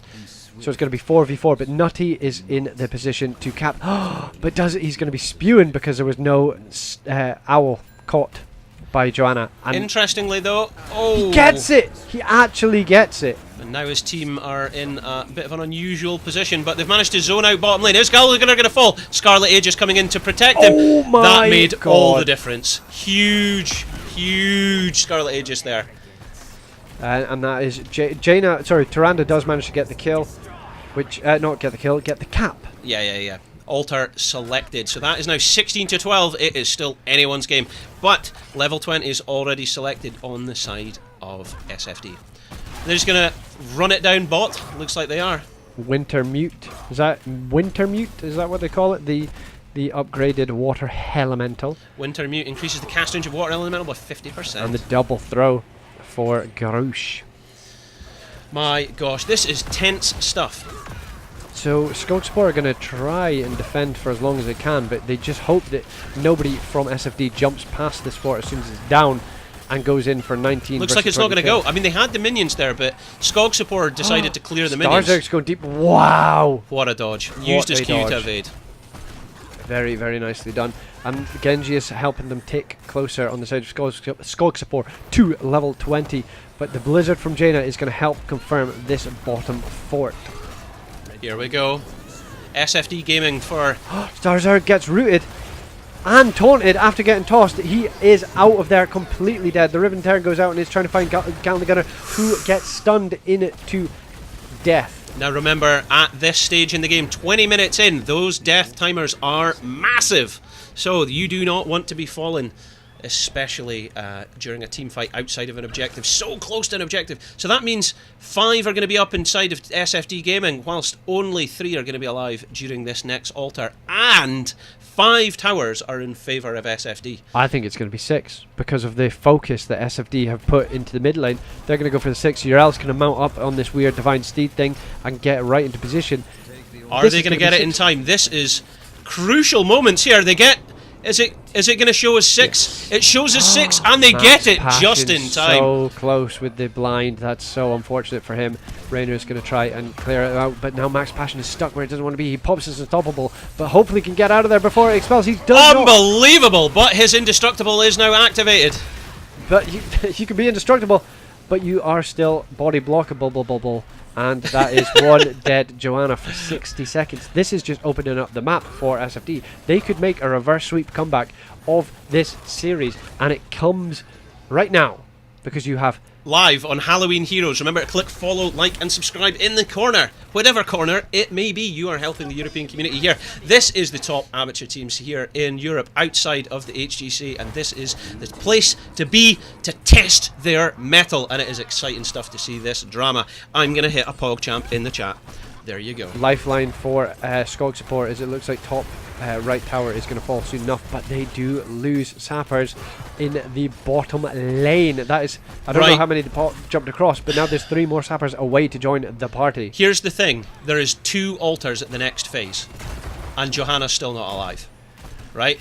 And the boss is up. So if you get 1 of these altars plus the boss, you win, and they've now just thrown another sapper, another 2 sappers. There you go. They just need 1 of these altars to win the game. SFD could be taking us to game number 5. What is going on? They need 1 or they need the boss. So it's thankfully for Skogspor, these tributes aren't in the bottom. The altars, sorry, aren't in the bottom. There is half 3 opportunities for SFD to win the game right now. Yeah, they, like you said, they only need 1. They only need this, but that's good, kind of, for Skogspor, because Skogspor now know that they have to fight here. There's nothing you can't live to fight another day on this altar. The double channel goes in, the blind comes out from Joanna, and Starzerg is wanting to start sharking around. Joanna has got real deep, and she's already burnt her unstoppable, and the taunt goes out, pulling her back in. She needs a crystal. What? That was, it was just too late by Galen the Gunner, but he tried his best. Bjorn managing to isolate the Galen the Gunner just a little bit more. Durandir comes in with a shotgun Jaina. No, he tries to swipe his way through Jaina, but she uses the ice blocks to great effect. Manages to get extra damage in. Starzerg now trying to swipe his way through the team, but he's stunned by Lunar Flare. And now Mangar and Benji's finish him off. What am I even seeing, Jabroni? This is too much. That is GG. We're on to the game 5. We're going to game number 5. Ladies and gentlemen, it is GG. Wow. Oh my days. I was like holding my face there, and I was like, my zombieism's gonna peel off. This is too much. Oh my gosh. Oh my damn. Oh my SFD goodness. are making this. This is just making this too dramatic. They could come. What? They could come back. Yeah?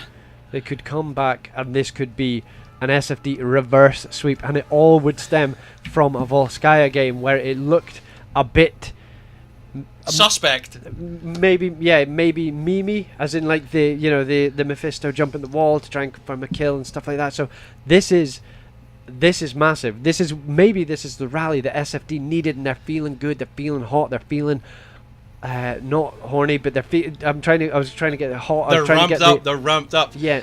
This is the state of play for the brackets. If you're just tuning in now, this is the All Hallows Cup. We are approaching the witching hour. We are here in the finals at Skog Support versus SFD, and we are now going into game number 5. This is the scores that we have seen through our series tonight. Skog Support initially taking Hybrid Esports 2-1 after quite an exciting series. 42 Esports just losing out against SFD Gaming, but made an excellent series for us. Possibly the most exciting game I have ever had the joy to cast on Towers of Doom. It was drama plenty. And then of course Skog Support are now playing off in the finals here against SFD Gaming, and it's 2 for 2. We're going to game number 5. This is exciting stuff. Absolute drama city. So with that, Skog Support gain the advantage. Yes, and they do. What advantage are they offered? They're offered first pick in the draft, or they are offered map selection.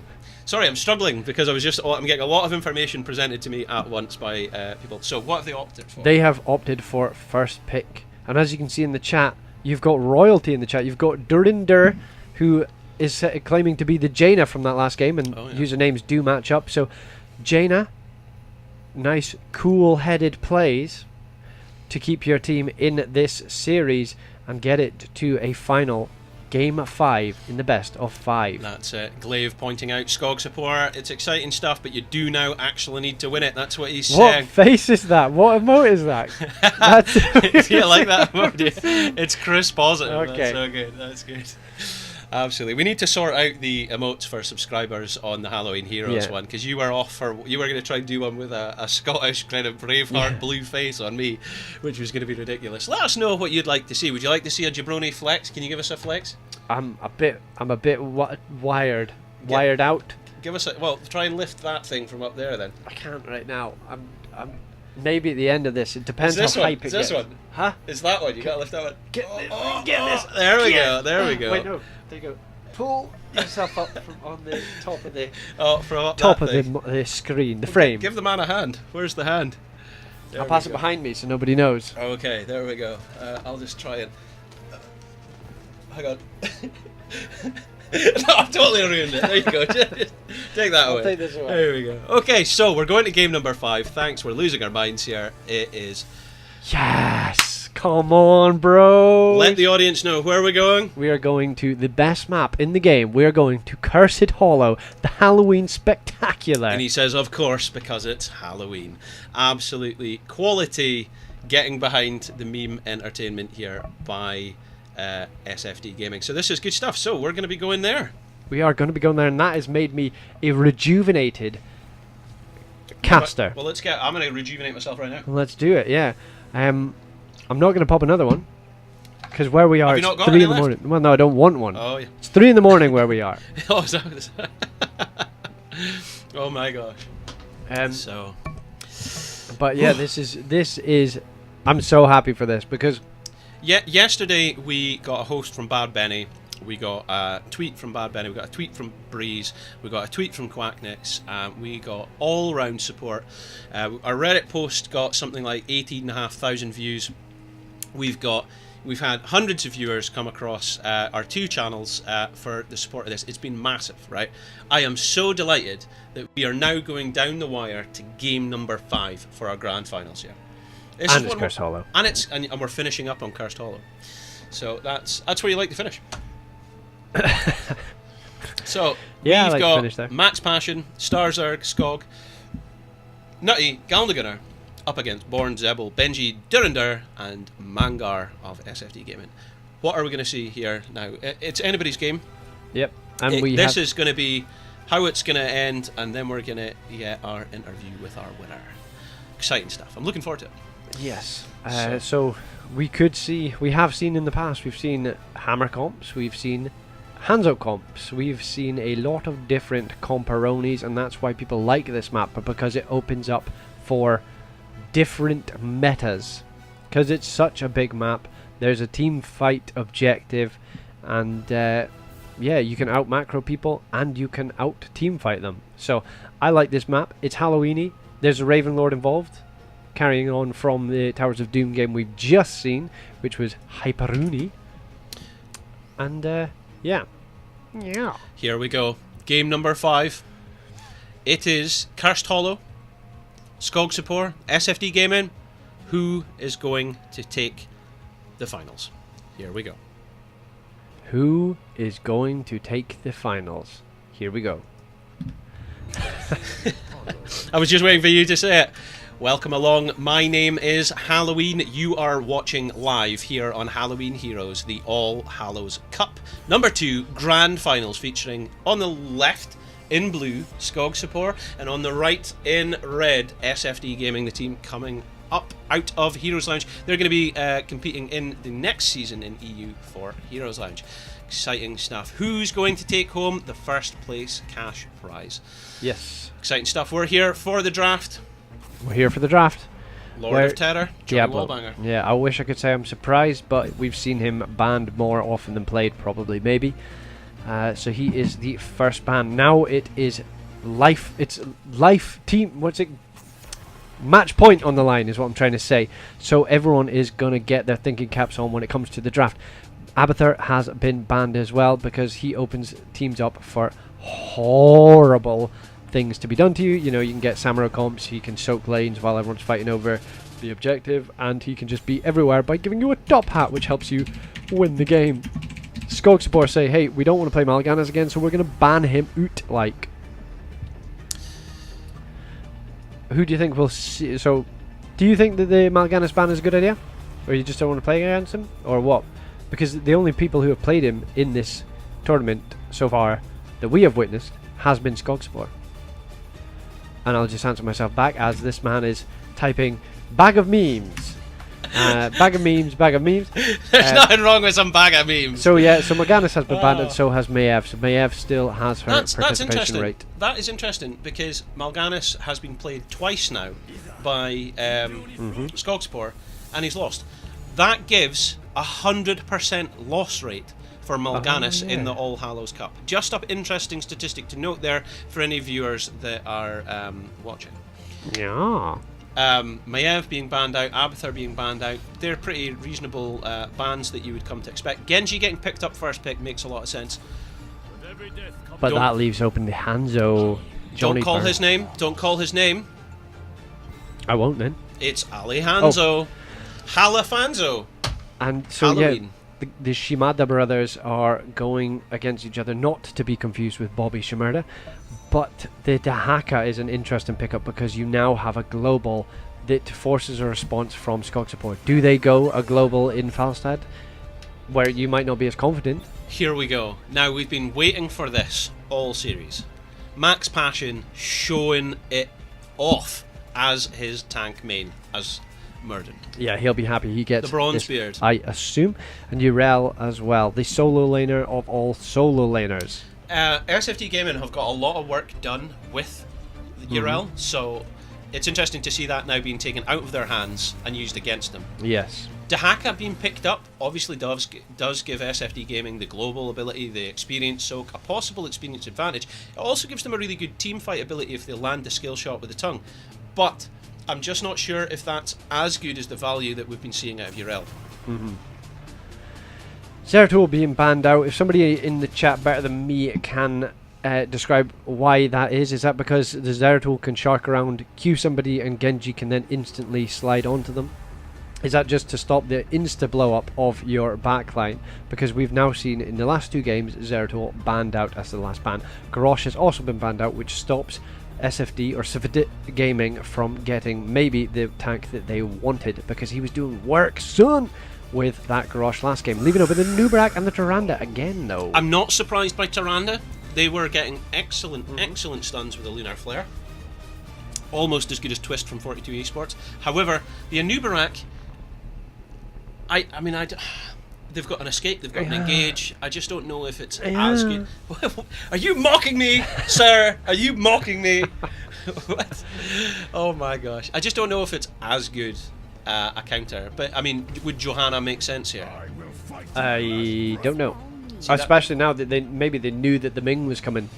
The Anubarak's good as a counter against Ming because of his natural defense for magic, but yeah, well, okay, I guess that's it. They just anticipated the Ming.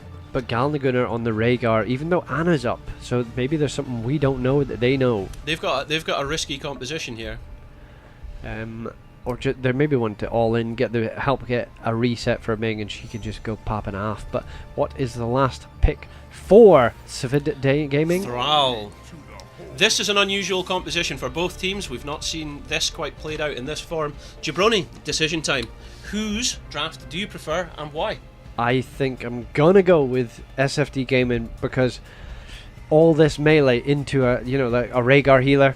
Nobody's too squishy. Tyrande can self-heal. Hanzo can get healed by the Tyrande, so Genji might not get his reset. So I'm going to go with SFD. Who are you going to go with? I'm going to go with Skog support. I think the Forest Monkeys might have this in the bag. You give Nutty that resets and he will wipe the team. I think it's just an open and shut case, just like that. Oh, wow. Open and shut, like some of the wounds I have on my body from trying to escape the Forest Realm. The Forest Realm. It wasn't a Forest Realm, it was what kind of realm was it? It was Ethereal Fairy Realm. That was it. That was it. Okay, so let's go into game number 5. Welcome along, my name's Halloween, and on the left we have in blue Team Skog support, the Swedish Forest Monkeys. We've got Max Passion on his Bronzebeard tank as Muradin, Galnagunner riding up as a wolf on Rhaegar. We got Nutty as Laming, Skog on Genji, Starzarg as their solo laner in Urel. Jabroni, would you like to introduce SFD Gaming? As always, Benji's back on his Anubarak, Zebul on the Hanzo this time, Mangar with the Tyrande again. Up top you've got Born on the Dihaka and Durinder on Thrall. We're having real difficulty with his name. Durinder. Let's get a look at those level 1 talents. We're seeing Echo of the Elements for Thrall. Obviously he's not taking Crash Lightning. We're seeing Speedy Wolf. Is Muradin going to take the Stormbolt, or is he going to take Third Wind? Maybe he's contemplating that now. But yeah, you got Speedy Wolf for the Rhaegar, and the Spell Shield for Tyrande. The spell damage reduction. Max Passions opted for Third Wind. He don't need that damage. He's got Power Hungry Nutty on his case with the globes, so he don't need the damage. They just need the health. The laning setup for SFD is pretty sick. You've got a solo laner in Thrall bottom lane. You've got a Dahaka versus Ming top lane. You've got 2 great solo laners and the ability to burrow wherever you want. Unfortunately for Dahaka though, the first objective is going to be the top lane, so he's not going to be able to get the most value out of his burrow. Talking about burrows though, Benji says, I'm going to burrow in, and I'm going to hit Starzerg with everything I got. Urel is a hard to kill hero, but maybe not as hard to kill at level 1.9.8.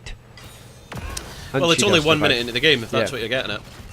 So, so that is left Thrall to go and pick up the Siege Camp, which, again, will get a lot of value because the Tribute will be spawned top lane. Galnagunner doing the same though. Galnagunner absolutely on point there, knowing that he needs to take the time. Look at his APM there, off the charts. Oh no, I've hit the wrong button. Oh no. I've done this once before, but we're back. That's okay. What I was trying to point out there was, I think... Oh, Skog is getting focused as the Genji, and he manages to get away from the Lunafire from Mangar. But Benji says, hey, you're not getting out here without my punches. Oh, what a storm bolt arrow from Zabel there, managing to confirm first blood in favour of SFD. Genji dying, giving them the XP. Starzerg was really aggressive, I think maybe trying to stop the Thrall from getting the siege camp, and Starzerg is now getting hunted. Max Passion is going to join the party to try and get out of here.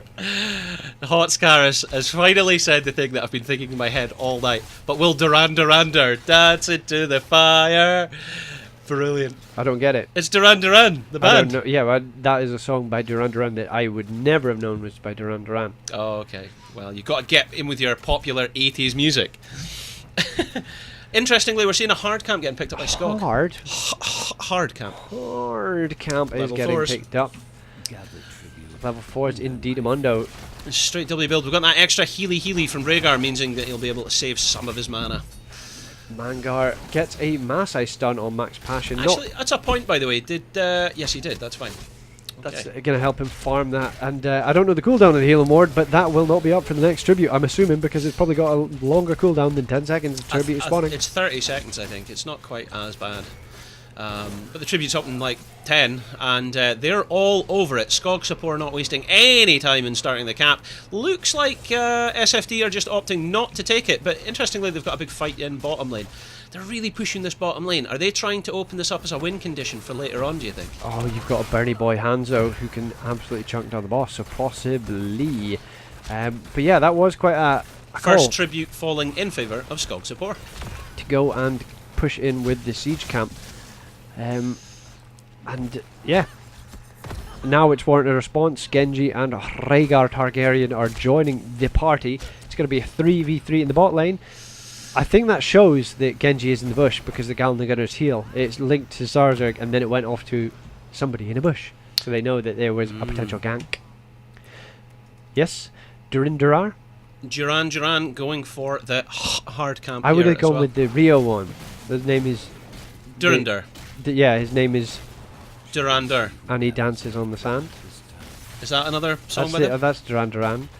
Oh, Isn't there it? we That's the song I think I know.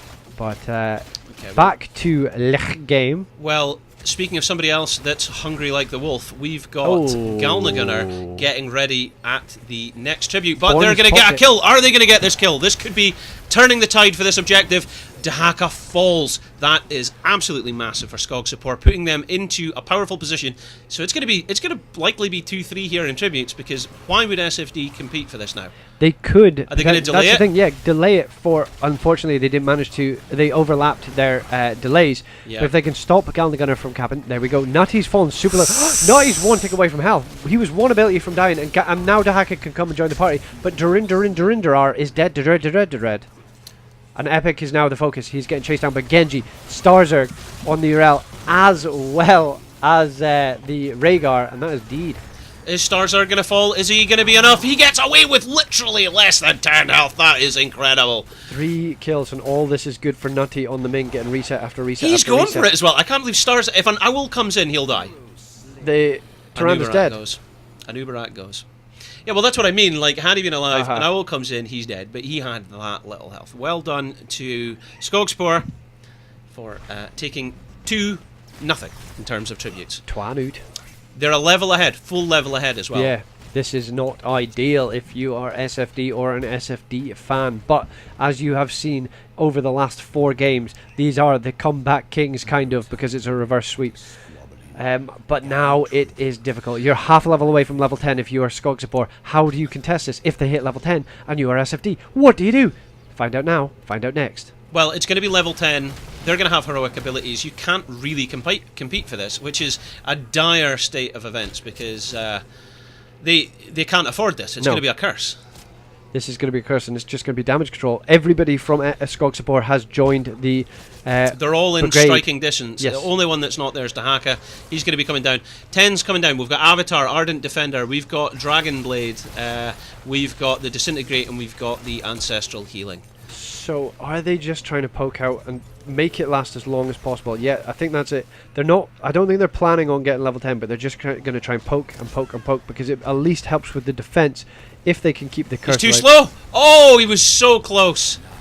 But he was too slow. In comes the team. They can now afford to What? get through the gate. They're coming in with a very aggressive offense. Is Skog going to fall? He falls before he gets the blade out. That In comes the was stun. massive heals from Mangar to keep Zelbel alive because of Dragon the Arrow, longevity. Isolation, Cocoon, Earthquake, and Tyranda's holding off. She The takes Shadowstalk. Shadowstalk. There we go. Nutty's now out of the Cocoon. Born trying to hold him in there. Born's in a good position. Born can, oh no, he can't. In comes the Dragon Arrow. It's massive. Triple stun. Nutty is now isolated from the team. Thrall manages to finish him off. Earthquake drop to keep the opponents in striking range. Zebel getting another kill. Ardent Defender coming off. The team are waiting a moment. In comes the jump from Starzard. Oh Stun. my Lunar Flare. And God. finished you off. Good night. Wow. This is the SFD gaming that we were talking about. Jesus. They're going for boss now. Why wouldn't you? Yeah. That's crazy, considering you actually lost the curse and you have got the kills. Because I guess if you're Skog support, yeah, you could run past the forts because they're not shooting you. But if you're SFD, you don't have to worry about them shooting you because they're your own forts. So you manage to get the kills and you're completely back in this game. They are now completely back in this game. They're scouting out top boss. They know it's now free, so they've probably called to rotate up there and take it whilst their opposing team clears the existing one. And look at all that juicy XP waiting to be soaked because of the curse. All those minions walk up to your lanes and say, hey, you can soak me without any dangeroni. Right, Zebel's going to be the first one to start this boss off. Is it going to be enough? There we go. So the enemy team, Skogsabor, have decided to move into position to maybe try and catch us, but it's not going to be enough. They've been with a too hands slow. up. They've been too slow, I think. This. It doesn't look like they're actually doing it because Urel and Lei Ming are still in the hard camp. They're coming in.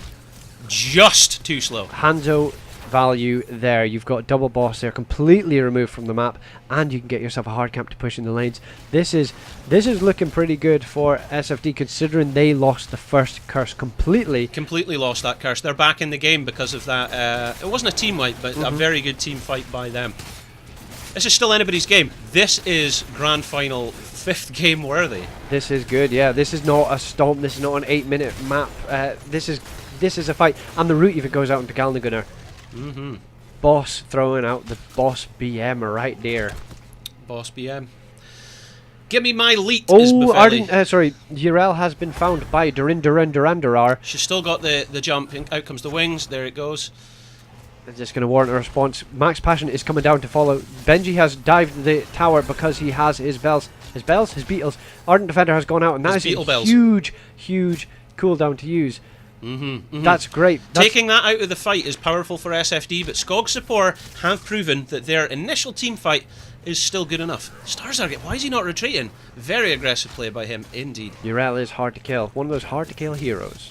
One of them. Look at Max Passion sneaking about as well. He's very good at lurking. He's a lurker. But the next objective is here, so they're in the right position, right place. Lots of pings coming out here as the teams are trying to migrate around. Starzarg's able to flank. Here we go. There we go. There. Oh my god. Thrall dies before the team fight even starts, before even one tick of the earthquake. But Nutty is now removed from the cocoon. Max Passion is full. No, he receives the ancestral. He's already popped his avatar, so he needed that. But Benji is now getting the focus, as well as Born. Born dies on the Dahaka, and Benji is just trying to retreat, but he will not get away. A Mangar is going to be the next to fall. It looks like the Disintegrate getting max value. And this is what I was talking about. Like, Skogsabor have proven time and time again, their team fight is up to scratch. Massive. So yeah, they triple kill. They're definitely doing well in terms of getting the tributes and getting the kills. They are on 9 kills to 5. Powerful comeback from losing that team fight in double boss from Skogsabor as they wipe 3 players off the map. Now, I think they've pretty much easily confirmed that bottom 4 as well. Yeah. Maybe not. Okay, we'll say confirmed the 4. Yeah, maybe. Trip. This, well, before level 16s come in and they're actually still in equal talent tiers, this is probably the closest opportunity SFD Gaming are going to get a tribute. Yeah. I think they need 1. I think I'd like to see SFD Gaming get 1 tribute in this game. Otherwise, you're kind of fighting. If you don't get 16 before the next tribute, you are fighting a talent tier down, where you need to fight because it's 2 trips to 0. So they kind of need this. I've got Dahaka soaking bot lane, who will burrow in at the very last second. Everybody will have their ultimates back up on the side of FSD in a couple of seconds, but Genji will have to wait 20. In comes Born as he burrows into the danger zone. Massive stun lock on the Ming. Galnagunner is doing his best to keep Nutty alive, but Nutty is going to get out of there. But there goes the Lunar Flare on to the Urel. She is absorbing, even though she has got the isolation on her dish. Huge ancestral healing keeping Starzarg alive. He's going to be able to dive his way back in, but all the while Mangar was working his way to capture that tribute, and he gets it. He gets it. That is massive. But what do? Do you keep progressing? Do you keep aggressing if you are SFD? They have chosen to back out, it looks like. Max Passion didn't get the memo, and he is going to chase them down like a dog catcher from the 1950s in a cartoon. Yeah, look, Starzarg is really wanting Duran. Hungry like a wolf. Oh, he finds himself Zebel, but Zebel has a jump. Starzarg follows with a jump, but does not get it. That looked like that sonic arrow landed right on his dome, but somehow it didn't connect. Did not. Must have been he swift strikes away to dodge that owl. That's it. Massive. Maasai warriors. Massive work. Transformers. Linkin Park. Are we just naming bands now? Is Transformers a band? No, but Linkin Park are connected to them. Oh. Okay. The Born Identity. Okay. The Big Kahuna. Right, here we go. Oh, there was a boss play. In comes a massive Dragon Arrow. That is it in 2-man, but the stun actually hits the hacker from the boss. The silence has come out from the Isolatione, and they manage to kill the Urel, and they steal the boss inside of FSD. Skog goes in as the Genji. He's swift striking all over the place. It looks like Zebel didn't get the memo, and he is not allowing Skog to retreat after managing to get in that W. In comes Nutty with some magic missiles and an orb. Both don't connect, and Benji manages to get away. This is turned. SFD Gaming managing to steal that boss there is now giving them the opportunity to collect that tribute, which puts them in the lead for the next curse. At Trib Point. And guess what's just appeared at the top side of the map? The boss. It rhymes with Ross. Is it Rick Ross. Rick Ross? Chris Cross. That's another band. Durindarar and Born are starting it. They're getting it down to quarter health before Hanzo shows up with the big guns, as you would say. Max Passion is incredibly close to it, but he's the only person incredibly close to it, so I don't think he is going to want to jump in to stop the boss. So there we go. Another boss picked up for SFD Gaming. This is Masai. And there you go, you get a hard camp as well. So SFD are now in the best case scenario. They've got a boss pushing top lane. If they get the tribute uncontested, then their boss is going to be pushing uncontested. But I think Skog Spore will have something to say against this. Oh, boof. And an owl hitting Starzerg. So, it's 16-16. It's 9 takedowns to 6. It is 2 bosses, both in favour of SFD Gaming, versus Curse from Skog Support. It's anybody's game. We need another money burrow from Dahaka. He's not chosen to burrow in just yet. It's 5v4, you're right. Skog Support currently have the advantage. They're diving in. Max Passion trying to get Mangar. In comes Born. They manage to stun out Max Passion, and he goes down. The Earthquake, keeping the opponents in place. Urel managing to get... Genji, sorry, managing to get the Ancestral Healing, which keeps him alive. Nutty is in serious trouble here. No, he isn't. He gets absolutely chunked, and this Lunar Flare lands on his dome dish and all of the above. The boss is pushing top lane, as we said still. There is still a curse. Now there is a curse. That boss the boss can get some work done. SFD Gaming are... They were behind at the beginning of this. Skog Support looking very strong at the early game. Are now... Where are SFD off to? SFD have chosen, instead of going bottom lane... They're taking the wall and then taking an incredibly bold position, using their final 48 seconds of this curse to take bottom keep. That was massive. Morden managed to get the They take the avatar keep. off and Now they've got the wall, they're able to retreat. They've got what they needed. They are now backing out. The game is now very open. Open sesame. And... They're not finished yet, they're moving in mid. Looks like they're going to take this fort for some extra XP. 20 seconds. They know that there will be members of the blue team on the top lane of the map trying to stop the keep from falling, so they get themselves free XP from the mid fort. Huge dragon arrows coming in. They're deciding to continue this fight. They're going to try and root him in, and they manage to finish the Urel. They've cocooned Skog. They managed to get a stun in, but it's not enough. That gate being in the way saved his life. Curse has ended, but yeah, they got the URL with the massive CC They've chain. got enough minions, and because they've got that extra kill, they might actually go for keep. Yep, but they've got Benji as well, remember. He's got beetles that will tank these tower shots if the minions all die, but there is more and more minions coming in, as you said, and top lane is getting pressured, but they say, hey, we've got enough, we've half health, the fort, the keep, That's more than they expected. They're backing off. Very nicely done, very nice decision making. Good defence by Skog Support, nonetheless. The fact that they saved their keep is probably their saving grace. That's what they're looking for. Level 20 just round the corner for our team here at SFD Gaming. Let's see what they choose when it comes up. Skog Support... SFD have got rewind on the Anubarak. We're seeing the contagion from Dahaka. Contagion, by the way, proving to be absolutely brutal. Second time in a row tonight that we're seeing the Hanzo take perfect agility to give yourself a second escape rather than play the game, allowing you to teleport into danger. Teleport into danger is probably the reason why they haven't been taking it. Level 20 versus level 18. Benji is wanting to go in. In comes the arrow. Massive stun. A cleanse coming out on Skog, saving him. Nice move away from Nutty, stopping the silence from landing, the isolation of Dahaka. Yeah. Because that could have been a dead ming if that would have hit.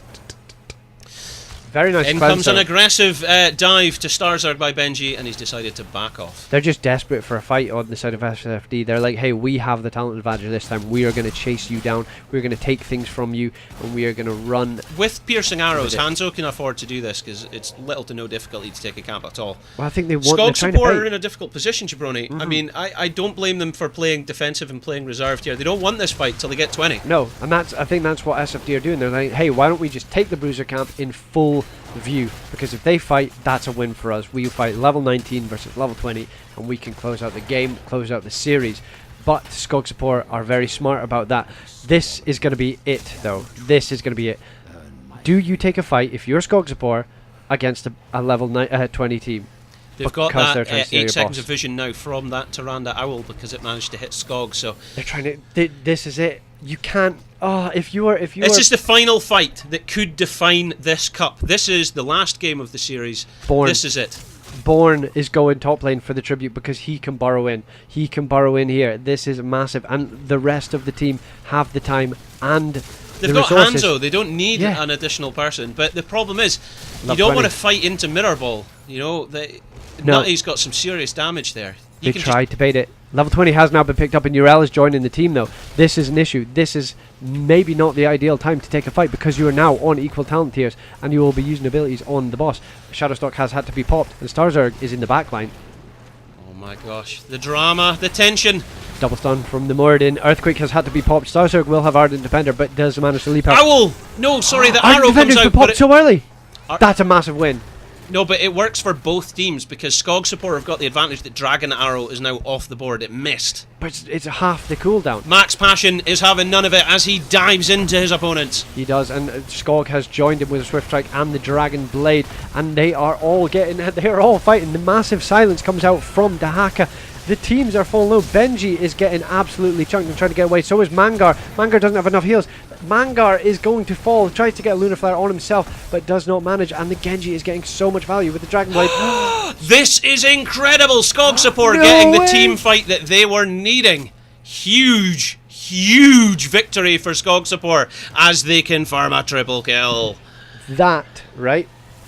Thanks for following Folly Decks, by the way. You are watching the Grand Finals. This is game number 5 of the All Hallows Cup here at Halloween Heroes. This game would have been over if the hacker hadn't gone and got that tribute, because it would have been curse point now with 3 people dead. No, but the thing is, Skog support could be finishing the game right now. They take this boss and march up the lane. It could be there before 23 seconds is up. I don't think so. Not with there's a keep still up. That's what I'm saying. I think the hacker was absolutely on the money, that call to get that tribute, because now it's 1 apiece, and even if Skog support get this tribute, it's only 2 to 1. It's not curse point, and they have a Hanzo top lane. The hacker is getting chunked by the boss. They're racing, but it looks like Skog support are coming in. Can they get it in time? Oh my gosh, this is going to be disaster. SFD Gaming do not get the boss. They've now got 2 bosses descending upon their base. The drama. Born's now deciding to hearth out to get himself back to full Healy boys. Oh my gosh. This is crazy. My heart can't take this because it's like Skog support almost lost 2 keeps there. SFD Gaming were within spitting distance of winning and taking this series home. And now Skog support, in true form and style, have brought this right back into spitting distance of them winning. Both teams are at the jaws of defeat. There is a boss marching on to a keep. This would only even up the keeps. This would not mean that they are any more of it. It would bring structural equality, yes, is what you're getting at. But that's still very healthy, and there's 5 members of the team still alive. This is make it or break it time. The pressure's on.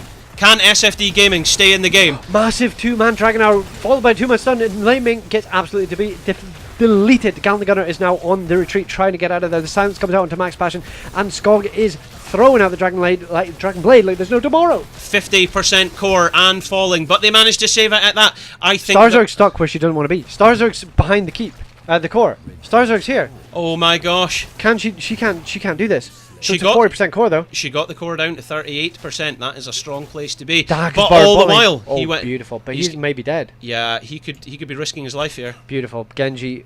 Genji's trying to find him, but he doesn't know where he is. This could be game. This could be game if SFD say, hey, they don't SFD have said that. It looks like their team are rallying together. So they could catch out a Max Passion here. Max Passion's managing to hit Zebel. Just the dismount is enough. Just the dismount should Is that all it is? Is SFD Gaming going to finish? They go for the Genji. Genji uses his D to get away from that with a jump. But Benji says, ignore him. Let's go for the core. There is no Urel for the next 30 seconds. Ming is up in 3. Gal the Gunner has now just joined them. But they have linked up for a 2-man Swift Strike from Genji. It's 5v4. Nutty managing to get a direct hit with an Orb and Mirror Ball onto Benji. It's 85% core. Zebel has fallen to Max Passion. Benji's now going down himself. It's 52%, 40%, it's 35%. Manga and Born, 30%. The hacker still has essence and has used it, but there goes a Tyrande, and that's going to give the resets to Ming. And 22% core and Skog support are all alive. They're going to run it down mid. They've already got something running down top. They could also take the curse and really add insult to injury, but I'm not sure if they need to. Ladies and gentlemen, it's game number 5. We are in the grand finals of the All Hallows Cup. This is an enemy team dominated by Skog support as they choose to enter top lane and, I believe, close the game, win the series and take the tournament. Jabroni, it's 5%. That's it, that's GG. It's GG. That Candlelight is saying in the chat that the cleanse on Cocoon was clutch, but was that a cleanser? I thought Ming had blinked back into the core, that she was baiting out the Cocoon and blinked back into the Nexus into the Hall of Storms. I don't know, I need to watch that again, but that is crazy. My heart can't take this. That game went back, it went forth, it went in every single direction. Absolutely massive. Absolutely massive plays. Let's see if we can get interview with the winners. So let's see if yeah,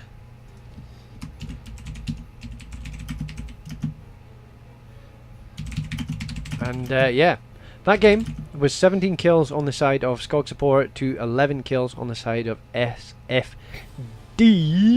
and no surprise, Murdin and Lei Ming topping the board on their team with the amount of kills, 5 apiece, and all to play for. Well, not really all to play for. That is the game, the series, the match for Skog support, winners of All Hallows Cup 2. Absolutely.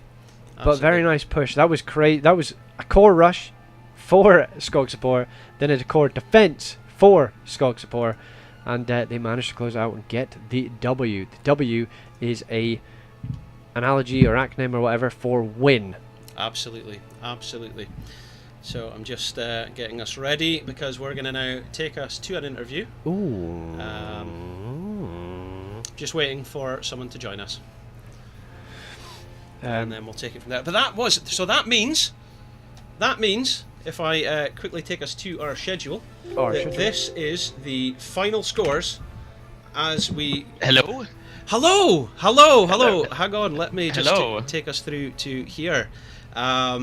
First of all, congratulations to your team. Absolutely amazing plays there. For those of you watching at home, that is Max Passion and Gal Nagunar from Team Skog Support that are joining us here for the interview. So, first of all, congratulations to your team and commiserations to your opponents, SFD Gaming. But wow, you guys just put on a very entertaining grand final series for us. Yeah, more than planned. Was the Volskaya Foundry game? Was that kind of... That felt like it was in your hands, and then they started getting XP back from trade kills. Was that kind of a game that you thought you had in the bag, and then it kind of slowly slipped away? Or... Well, we definitely decided we were going to have fun. Yeah. I think we decided that already in draft. It was a bit of a first-time draft.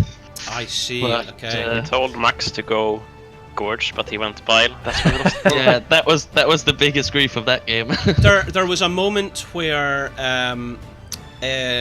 Skog went in because he was playing Mephisto on that map, and he went beyond the wall and dived a keep, and he seemed surprised that he died. Before he teleported back, he said, "Why did the Medivh not protect me?" I bet they're still watching. So yeah, it was definitely Knutti's fault because he kept telling Skog, "Go further forward. I've got you. Have faith." By the way, is that how you say that? Because folk in the chat were calling us out on this. We've always we've cast your team many times, and we've always called Nutty. and you guys have just kind of rolled with it, which has been pretty cool of you. But is it how do you say it? Knuti. Knuti. Knuti. Yeah. Okay. Well, Bovelli will be chuffed that we're at least now trying to say it correctly. Knuti. Yeah. All right. Oh Yeah, my she'll be gosh. very happy. That's Knuti's biggest fan. We see that person in the chat every time they cast you guys. So Definitely his biggest fan. first of all, we've got to point out that you've got Galnagunnar here playing on support in replacement of Sexy Platypus on your roster. How do you feel that's affected your gameplay in this tournament? Well, we haven't practiced too much with this 5-man for this tournament. Yeah. But we've all played together at times, and we play in Hero League all the time, and we all know each other. So we've just had some fun.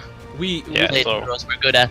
We've definitely respected Galnagunnar put on a show before, because his Anna is something to be reckoned with, absolutely. And that's gonna go straight to his head. And we but we saw it tonight, and it was very impressive.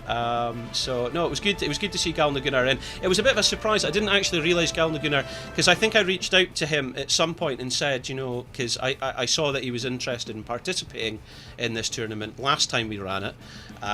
So I think I reached out to him and said, "Are you wanting to play and stuff?" And he goes, but I didn't realise he was already signed to play with you guys. So.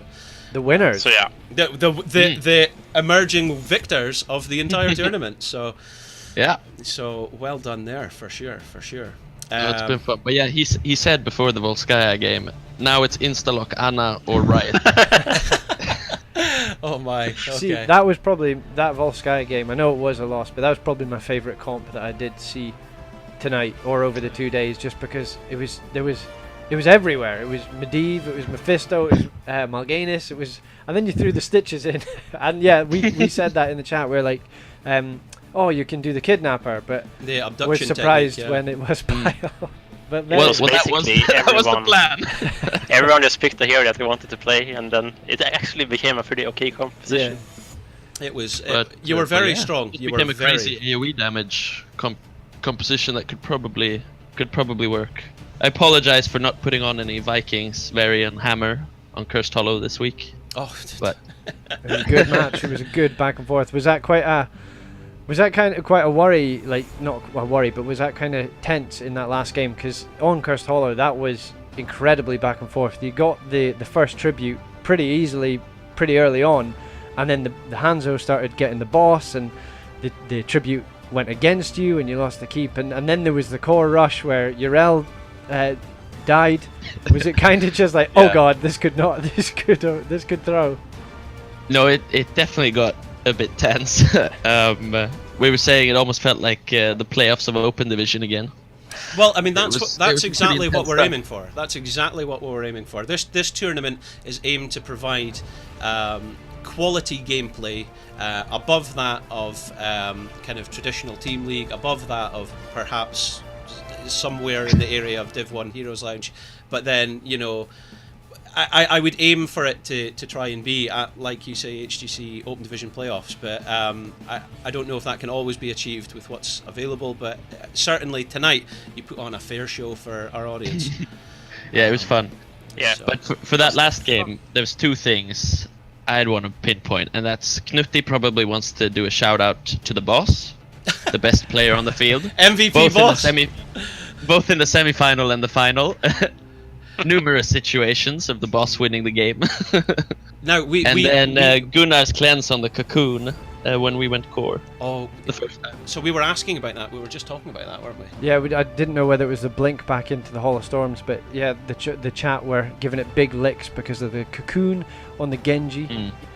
But yeah, very nice. It's been clipped by two different people, so you'll be able to watch it back. It's Nice. quite dramatic. But yeah, no, we didn't see your semi-finals because obviously we were casting the other two teams.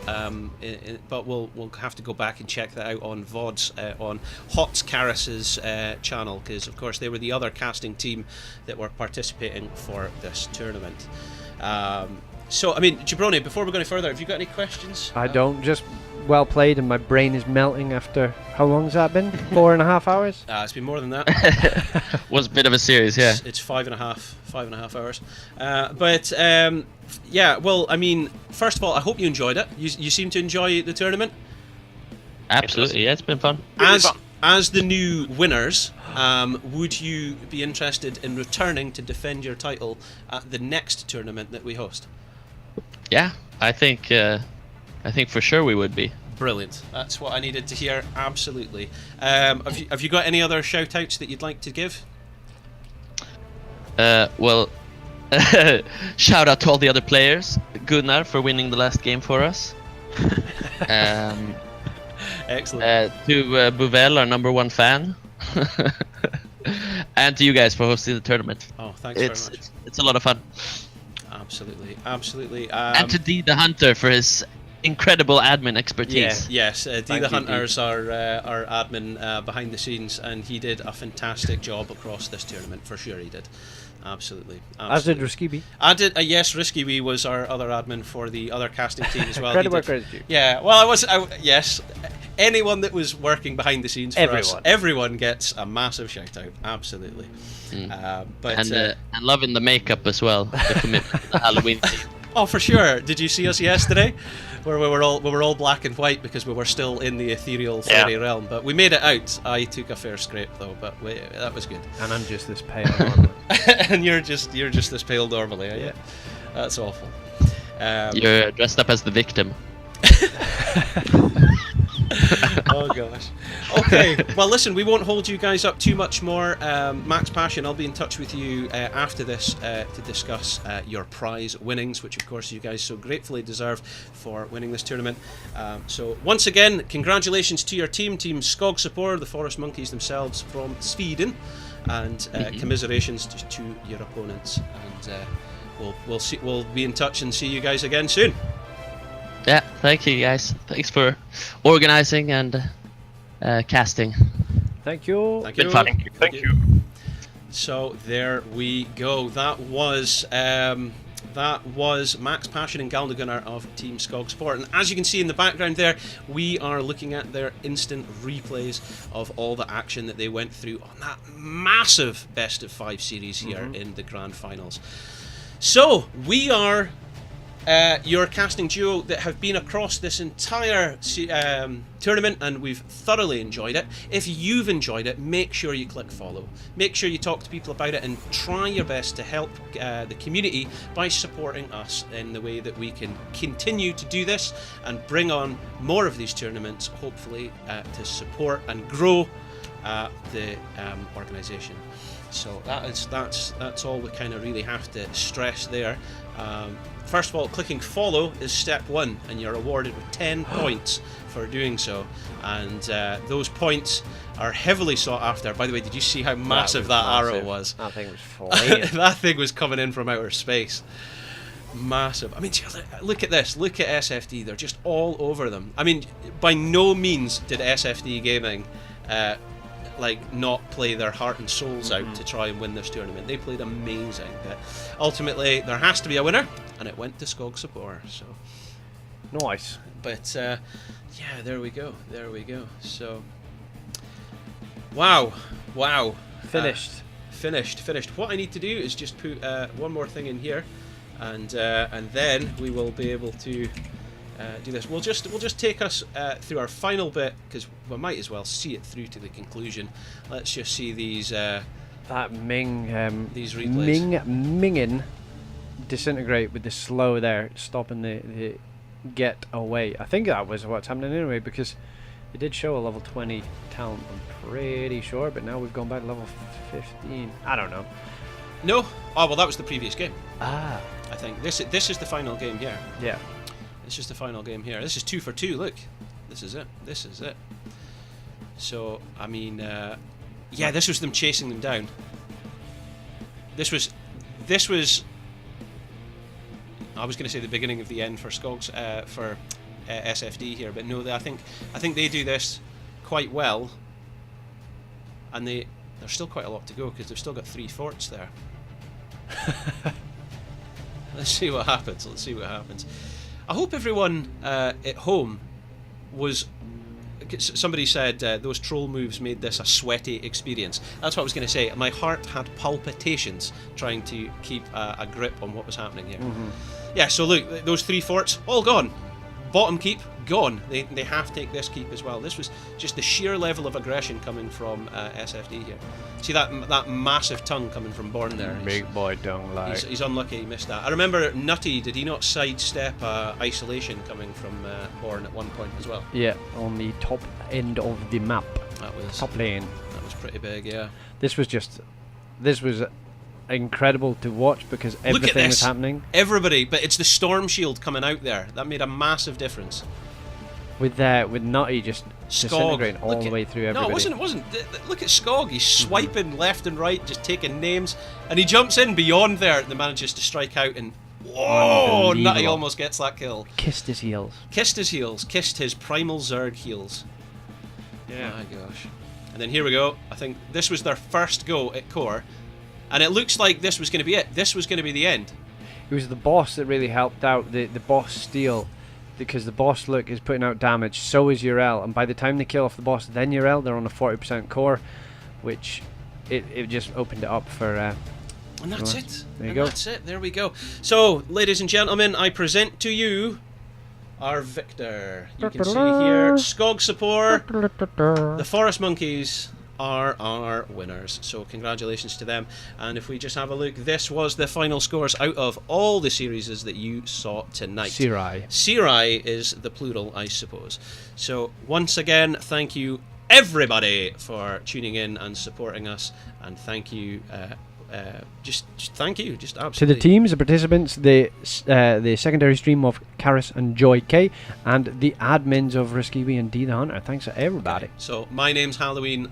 And who have you been? Jabroni. And we bid you all, before the witching hour arrives, there is 20 minutes to go, so make sure you get yourself sorted before they come for you. I bid you adieu.